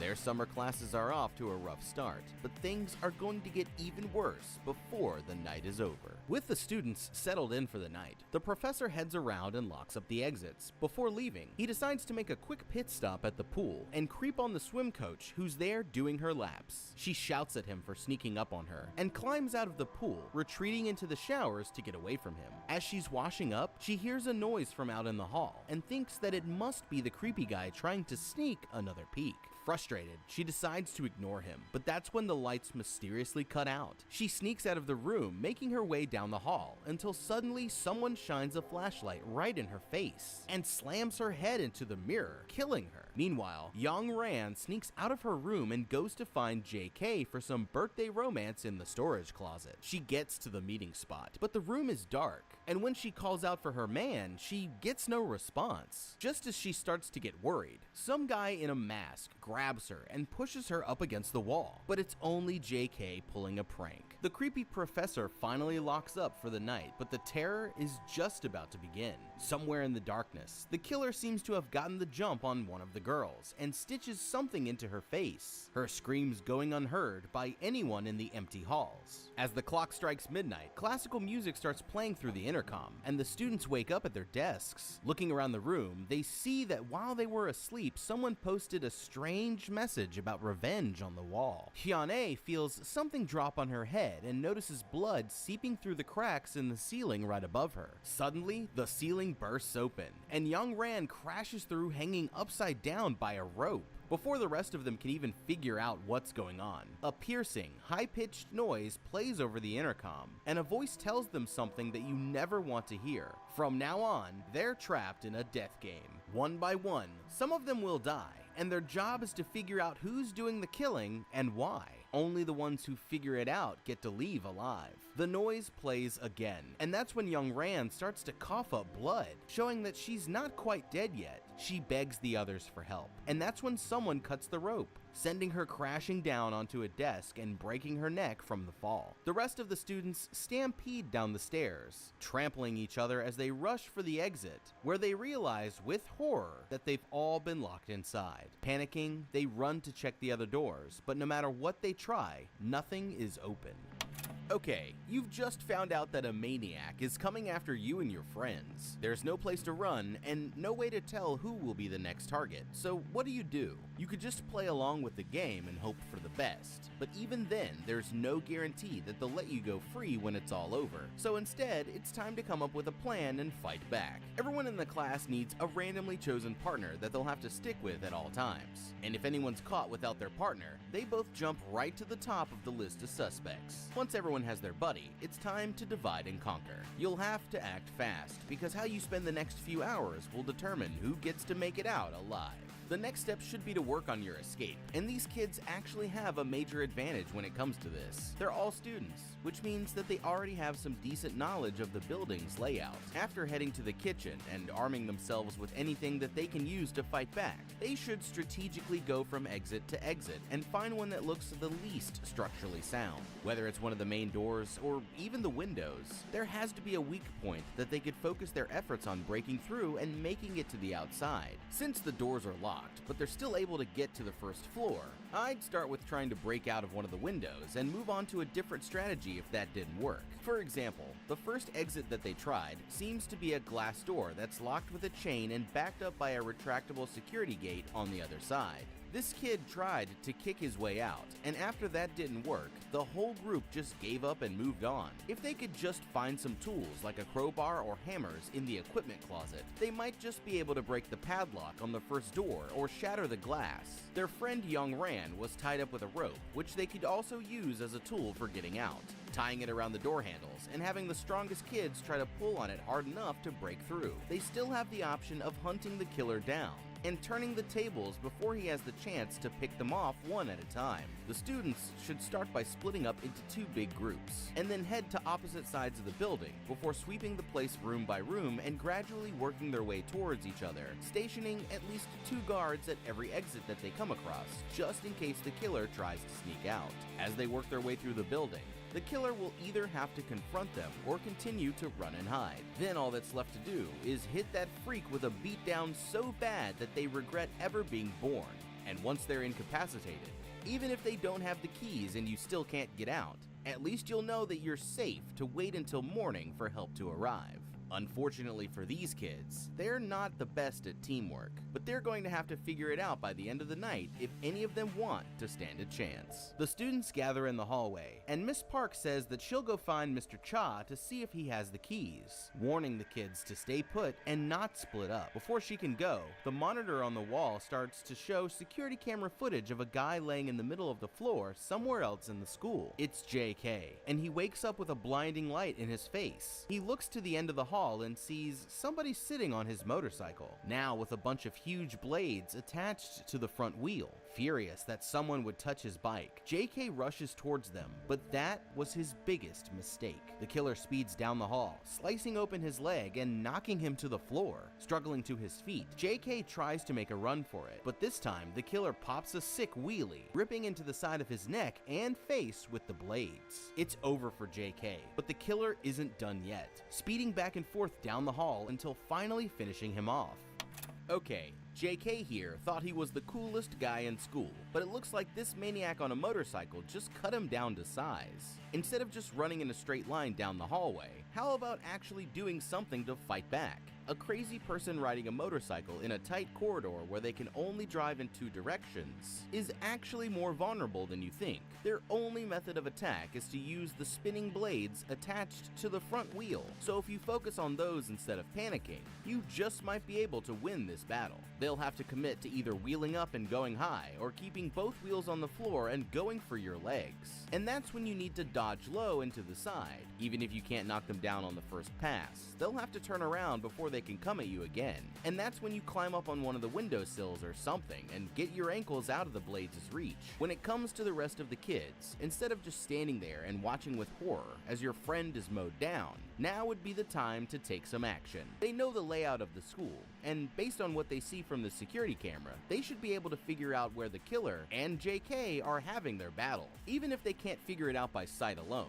Motorcycles are pretty loud, so they could just follow the noise right to where the attack is happening. With JK Road killed, the death toll is starting to creep up, and the rest of them better come up with a plan, and fast. The kids start to panic as they realize that any of them could be next, and Hyun-ae screams that the killer must be the ghost of Tae-yeon, back to get her revenge. Just then, Mr. Cha rushes into the hall, suspiciously appearing right after the boy was killed. The students tell him that 2 of their friends are dead and beg him to open the doors, but he says that only the creepy professor has the keys, and he can't get any signal on his phone to call for help. Trying to maintain control of the situation, he tells everyone to go back to the classroom and stick with Miss Park while he tries to figure out what to do next. He and another student head to an office and try all of the phones and computers, but it looks like someone's cut the cables, leaving them with no connection to the outside world. Back in the classroom, Hyung-ae takes more of her medication while the other girls discuss rumors surrounding Tae-yeon's death.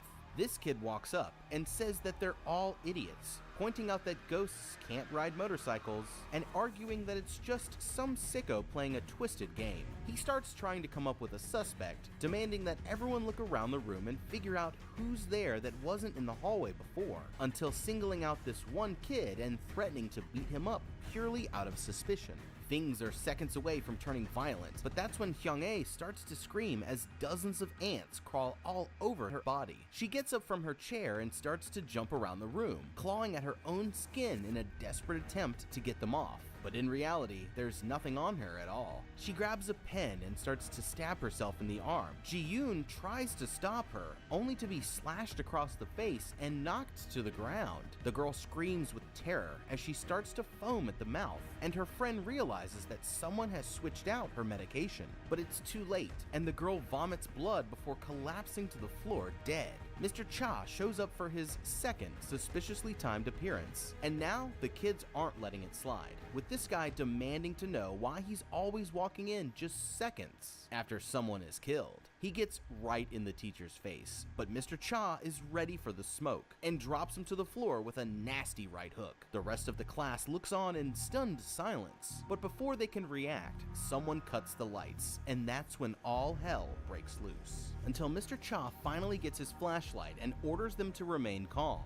and stay in their dorms while he goes to the maintenance area to bring the power back on. Back in their dorms, Si-hee confesses that she and Tae-yeon were actually stepsisters, but never embraced their relationship and didn't want the others in their class to find out about it. Now that she's gone, she feels guilty for pushing her sister away. Naray was Tae-yeon's best friend and says that she was always angry at them for never telling her that they were sisters. Crying, Si-hee tells her that she's sorry, even though she knows it's too late. Out in the hall, this girl Kyung-hee ends up locked out of her room. She bangs on the door, trying to get in, but nobody answers. And somewhere in the dark, another door creaks open. It's the class pervert. He invites her into his room, but she quickly gets creeped out and takes off with him following close behind. Meanwhile, this group of boys decide that they can't just sit around and wait to be killed, and head to the cafeteria where they find a box full of canisters of butane fuel. Along with Miss Park and one of the kids, Mr. Cha descends into the basement and makes his way to the breaker box. They reconnect the wires and manage to restore power, but when he flips the switch, he activates a small compressor that was rigged to a booby trap.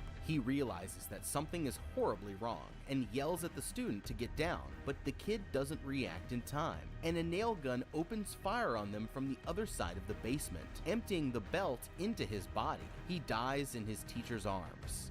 Okay, Su-il here was a sharp student, but it looks like the nails were sharper. Of all the ways to be killed, this has to be one of the easiest to avoid. Seriously, a nail gun booby trap that requires you to be standing in the exact perfect place for it to work? If you get taken out by that, you probably weren't gonna survive the night no matter what happened. First of all, you're in a death game, where you know someone is trying to kill you, and you've just seen 3 of your classmates be taken out in brutal and creative ways. Suddenly, the power goes out, and the only way to turn it back on is to go down to the breaker box. This is the exact point where you have to be expecting a trap. As soon as those wires were connected and the power came back on, it was time to get to cover and wait to see what happened. Mr. Cha even figured it out and tried to warn him, but he just stood there like a deer in headlights. Get low, cover your head, and thank the Lord that you only accidentally activated a nail gun and not an IED.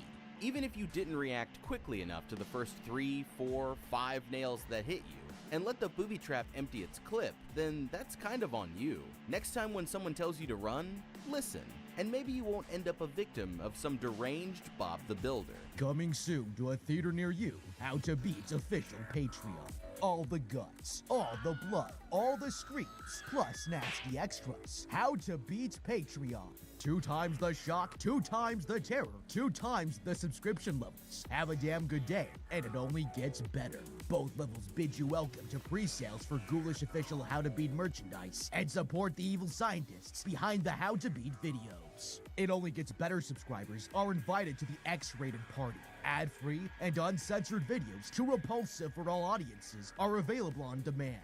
How to Beat's Patreon. In space, no one can hear you scream, but on Patreon, everyone can see you bleed. How to Beat's Patreon. Join us, if you dare.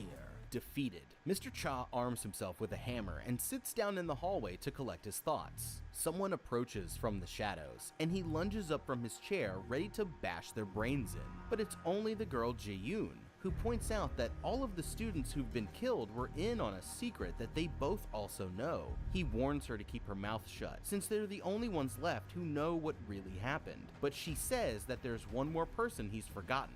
The pervert kid. The pervert kid captured pictures of what happened and blackmailed her for money in exchange for the photos.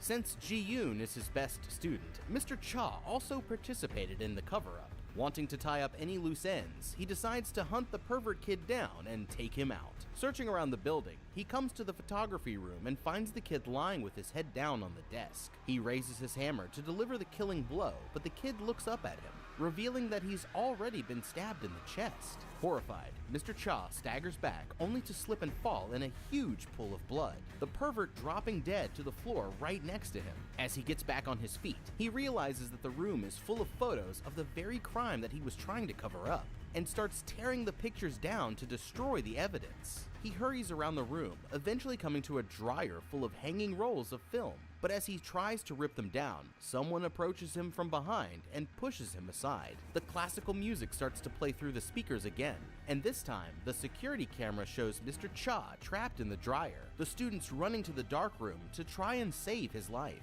They see the pervert kid's body on the floor, and their teacher locked inside of the dryer, with the temperature rapidly climbing. The projector screen flashes through some of the photos marked with letters, and this girl realizes that it's an anagram puzzle spelling out the code that will unlock the chamber and set Mr. Cha free if they can solve it in time.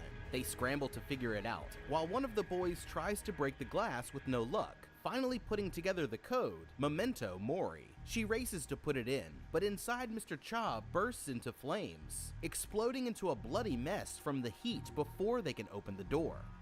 Okay, someone call the lunch lady, because I don't think barbecued Mr. Cha was supposed to be on the menu. It looks like he was preoccupied trying to cover something up. When you know a psycho killer is on the loose, and you've just walked into a room where you found a guy with a knife in his belly, is there ever a more important time to watch your back? As far as I can tell, there's only one entrance, and Mr. Cha here even had a hammer to protect himself with. Instead of worrying about destroying evidence, this would be the time to get ready for a brawl, and not leave yourself open to being shoved into a dryer. Now, when it comes to the kids trying to get him out, they really needed to remain calm and think the situation through instead of panicking.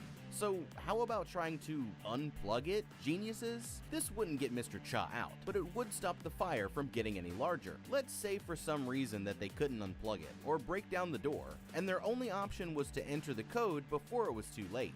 Then what they should have done was immediately take the photos out of the projector. That way, they could look at them all at once instead of having to see the letters appear one at a time. This way, they hopefully would have been able to figure out the password more quickly and saved their teacher's life. The thing about Mr. Cha is, he wasn't exactly the most innocent guy, which you've probably picked up on by now. After what we're about to find out, I might not have even bothered trying to set him free at all. But these kids still have a few more puzzle pieces to put together before they understand the truth about what's going on. Looking at the photos, they notice that everyone in the pictures is dead except for one student, Ji-yoon. While the others were distracted, she took off on her own to try and find a way out and ran into Miss Park out in the hallway. She begs for help, saying that she knows she's the next one to be killed, and finally admitting what really happened to Taeyeon 2 years ago. One rainy night, Ji-yoon, Youngran, Hyun-ae, JK, and Soo-il were at school late working on their studies. They decided to take a break and cracked open a bottle of whiskey that she had stashed in her locker. After they polished off the bottle, JK started to brag about all of the girls that he hooked up with while visiting the US, and the conversation turned to Soo-il, who admitted that he was still a virgin. The others started to make fun of him, and that's when they noticed Taeyeon in the showers, daring him to go in there and make a move. After some serious peer pressure from the group, he got mad and decided to go for it, pinning her to the floor while the others watched. Taeyeon kneed him in the balls, knocking him off and threatening to report them all to the police. But Ji-yoon said that his father is a prosecutor, and she'd lose her spot on the swim team if she told anyone what happened. Furious, Taeyeon slapped her across the face and turned to walk away, but Ji-yoon grabbed her by the hair and smashed her face into the pipe, causing the injuries that eventually killed her. She explains to Miss Park that she didn't mean to kill Taeyeon, begging the teacher to take her to the police station so that she can confess. But what she doesn't realize is that the woman already knew the truth. Suddenly, a gloved hand reaches from behind and covers her mouth. Okay. Wow, who would have thought that our star student was actually a remorseless killer? It looks like you're about to get what's coming to you, but not before I have a chance to rub it in. Ji-yoon, you f***ed up. You were a star student with everything going for you. Good grades, support from your teachers, and probably guaranteed acceptance to the best schools in the country. All you had to do was stay out of trouble and not commit murder in the 3rd degree, but here we are. I'd show you a little mercy if I could say that you just made a mistake and fell in with the wrong crowd, but the reality is that you were the ringleader of the whole operation, and the blame for all of this falls squarely on your shoulders. You may be at the top of your class and have friends with powerful parents, but that definitely doesn't give you the right to egg your buddies on to assault an innocent girl who was just minding her own business, only to smash her head into a pipe when she hits you with a well-deserved slap across the face. If you think that you're such a little badass, then square up for a fight instead of waiting until her back was turned like a coward, and then covering up your actions instead of doing the right thing and trying to get her some help. You may have thought that you got away free and clear, but 2 years later, it looks like someone's decided to take justice into their own hands. Not only are your friends getting killed, but you've put everyone in the school's lives at risk, all because you wanted to be a bully and pick on someone who never did you any wrong. Now you're the last one left on the kill list, and the maniac has you right where they want you. When your selfish and sociopathic behaviors end up getting your entire class trapped in a death game, there's only one thing that can be said. Ji-yoon, you have seriously f***ed up. The other kids run through the halls looking for Ji-yoon, and the security camera turns back on. This time, Miss Park appears on the screen, telling them that they have one last chance to escape alive. Their phones are locked in a safe in the gym. If they can open it in 10 minutes, they can use them to call for help.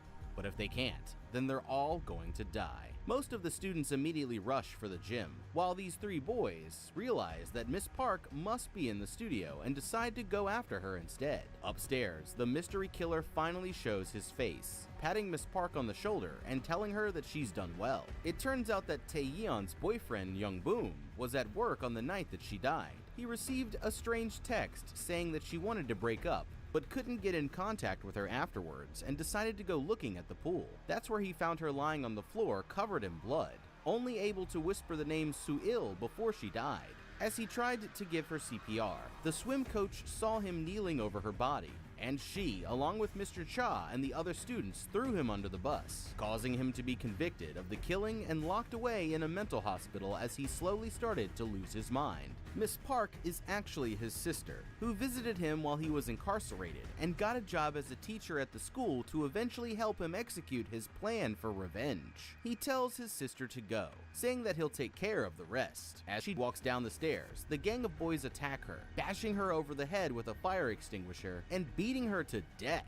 The rest of the kids make it to the gym, where they find Ji-yoon tied to a wire that runs up to the ceiling and attaches to the key, realizing that in order to get into the safe, they'll have to sacrifice their classmate. While some of the students rush to untie her, the others start to jump for the key, dragging her across the room and hoisting her into the air. They let go for a moment, and she drops to the floor, but they're running out of time, and most of them are willing to let her die so that they can escape. While they're distracted, Ji-yoon lunges for the key, and the rest of the kids dogpile on top of her trying to snatch it away. In the struggle, one of the kids manages to get the key away, and they pull it towards the safe, flinging her back up towards the ceiling. These kids grab her by the feet and try to pull her down, but the others overpower them, finally making it into the safe as Ji-yoon dangles way out of reach. They grab their phones and try to call for help, but the timer runs out and they lose service, the girl hanging dead from the ceiling. Okay, it looks like Ji-yoon found out what happens when you push people to the end of their rope. With the choice of trying to save her life, or the lives of everyone else in the gym, I wouldn't have to think very hard about what side I was on. She's a bad person with a serious chip on her shoulder, and I'm absolutely sure that she'd sacrifice me without batting an eye if the shoe was on the other foot. If these naive kids were so determined to save her, then I can't imagine why in the hell they would think that jumping up and grabbing her by the ankles was going to do anything other than make her choke faster. What they should have done was exactly what the kids on the other side ended up doing to them, and charged at the crowd that was holding the key, knocking them over and breaking their grip so that Ji-yoon would lower back to the floor. Trying to rescue her was the honorable thing to do, I'll give them that. But to be perfectly honest, I would have been one of the first people pulling the key towards the safe with no mercy. It is a death game after all, and I'd be willing to sacrifice people much more innocent than her if it meant that I'd get to live. While they're all busy in the gym, the killer sets the building on fire, and they realize that they need to get out now before they all burn to death. The kids rush back to the front door, and this time the boys bust the lock with an axe, jamming the cans of butane into the gate before puncturing them all and throwing a lighter, blowing it right off the wall and opening up their escape path. Everyone rushes outside, but Naray realizes that Si-hee isn't with them, and she and Kwan-woo hurry back inside to try and rescue her. Si-hee stands at the top of the high dive where she sees a hallucination of her dead sister falling into the pool. Suddenly, the killer appears behind her, wrapping his hands with a metal chain. He grabs her by the throat, holding her out over the water, but there's still one last secret left to reveal. On the night that her sister was killed, Si-hee was there, but did nothing to stop the others since she didn't want to lose her place among the popular kids. Her friends come running to save her, but Young Boom ties the weighted chain around her ankle and grabs her as he dives into the pool. Kwan-woo pulls him away, and she and Naray try to untie the chain, but it's wrapped too tight, and her friends have to go back up for air. Just as she's about to drown, the ghost of her sister rises from below and sets her free, before taking Young Boom and descending into the darkness. She rises to the surface, and Kwan-woo gives her CPR, saving her life. It seems like a happy ending, but just as they're about to leave, someone approaches them from out of sight, and they look up, terrified. The nightmare isn't over yet, after all. But what would you do? If you were trapped in a school overnight, and people started dying left and right, could you trust the students, or trust the staff? Or would you have to trust yourself to figure out who is causing all the mayhem? Thank you so much for watching. Leave a like and subscribe, and check out our How to Beat playlist for more videos just like this. This is a reminder that we also upload on Wednesdays and Saturdays. And be sure to check out that new Kill Plan series that just dropped. It's fire. Be sure to check out the Patreon for that new How to Beat merch that's in there. And oh yeah, have a damn good day.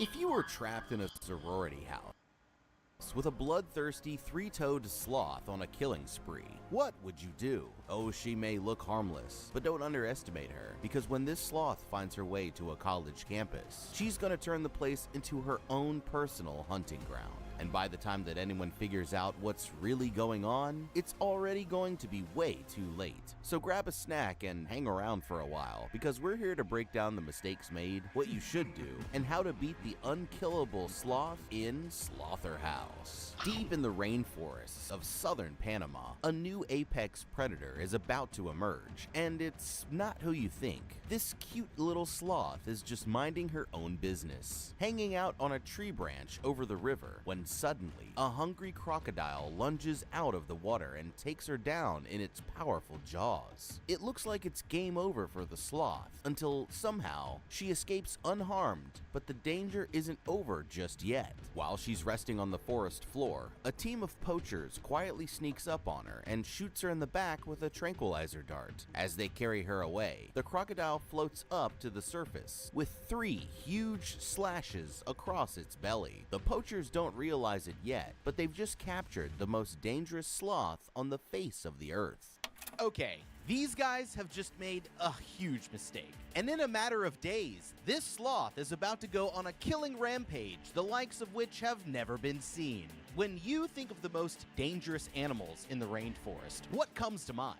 Perhaps the majestic jaguar, the venomous fer-de-lance, or the mighty American crocodile. Probably not this gal, who looks more like she just escaped from a Muppets movie. But watch out, because when you run into this Muppet, you don't end up in Elmo's world. You end up in a world of pain. This brown-throated sloth just took down a fully grown crocodile, and if that doesn't scare you, it should! You see, the average sloth tops out at about 31 inches tall and weighs just about 14 pounds, with a set of 3 3-inch long claws on their front feet.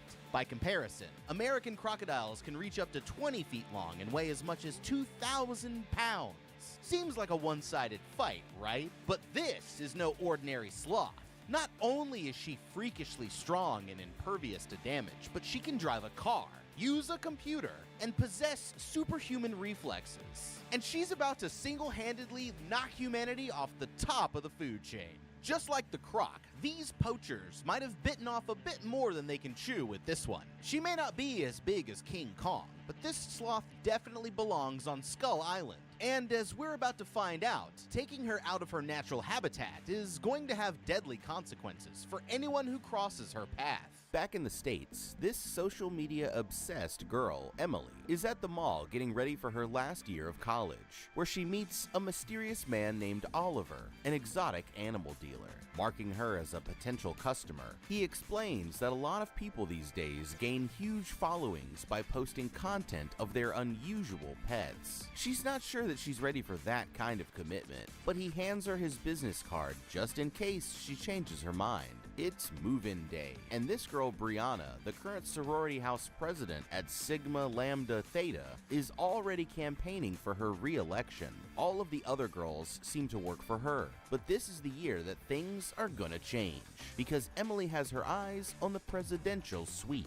Emily here's been stalking Brianna's accounts again, and she finally caves to the pressure after seeing a picture of the girl chilling next to a tiger. Taking out the business card, she texts the pet dealer looking for an exotic creature of her own, and he tells her to come through in the morning. Meanwhile, Oliver is back at his crib, scheming up some future sales, and bullying the poor little sloth for absolutely no reason. The poachers who he got her from also gave him some medication to keep her relaxed, and he starts to wonder what would happen if he stopped giving it to her. But that was his biggest mistake. He takes the sloth from her cage, and at first it seems like everything is fine. But an instant later, she slices open his back with her claws. As he struggles to get loose, the two of them end up knocking over some more cages full of exotic animals, before suddenly crashing out of sight. From the sound of things, it looks like the sloth rips him to pieces, and the man is never seen or heard from again. Emily arrives at the man's house the next morning, and lets herself in when nobody answers the front door. Making her way through the place, she eventually comes to the room where he keeps all of the exotic animals. But the creature seems to have gotten its medication overnight and greets her with a friendly smile. As Emily picks her up, they hear a large cat roar from somewhere nearby, so she sneaks out of the house with the sloth in her arms, leaving the house without ever finding the man. Okay, I can already tell that this isn't going to end well for anyone. Emily here might think that this sloth is a cute ticket to fame, but she's really just booked herself a first-class ticket on a one-way trip to Bloodbath City with no stops. The truth is that you should never adopt a pet just for clout, especially not an exotic species like our three-toed assassin here. Although they may look super chill, there are tons of reasons why sloths don't make good pets. According to the Sloth Conservation Foundation, the biggest reason is that sloths are specially adapted for life in the rainforest. Animals like dogs, cats, and livestock get along with us just fine. But these are domesticated species and are very different from their wild counterparts. They've spent thousands of years acclimating to life alongside humans, while sloths, unfortunately, have not. In the wild, sloths are prey animals, preferring to live alone and remain unseen. Because of this, human interaction can actually be extremely threatening and stressful for them. They also require a highly specialized diet of leaves, flowers, and fruits that are all native to the tropical rainforests of Central and South America. They may not be world-class fighters, but sloths can still deliver a powerful bite and have developed an impressive muscular structure that makes them pound for pound nearly 3 times stronger than the average human.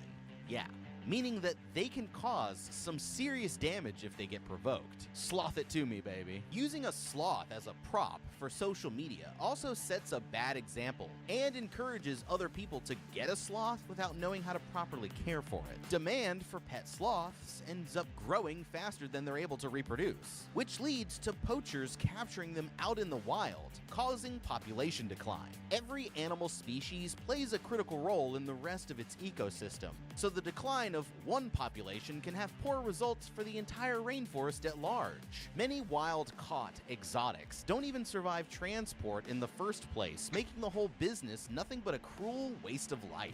Plus, what exactly is Emily planning to do with her new friend after she graduates? Sloths can live for over 40 years, which means that she'll be taking care of it for the majority of her life. That's a hell of a commitment to make for a few more likes on social media, right? Obviously, instead of taking the sloth home, Emily here needs to contact the police right away. And that's for several reasons. For one, it looks like this guy Oliver is dead, and if the police find her with the sloth, then she could end up as a murder suspect. Also, the pets on his website are worth tens of thousands of dollars each, which means that someone dangerous might come after her to get their investment back. By reporting this to the police, not only would Emily be keeping herself safe, but they could help her get in contact with a rescue center that can set her sloth and the rest of the other creatures up with good lives as well. Now, as far as the dealer here, first off, we see you getting after your fitness goals. But what about those money goals? You can count on Credit Karma for a clear view of your finances and your progress, helping you see results so you can keep checking off those financial personal bests and find your way to money. Progress never felt so good. Intuit Credit Karma. Karma you can count on. Download the app today.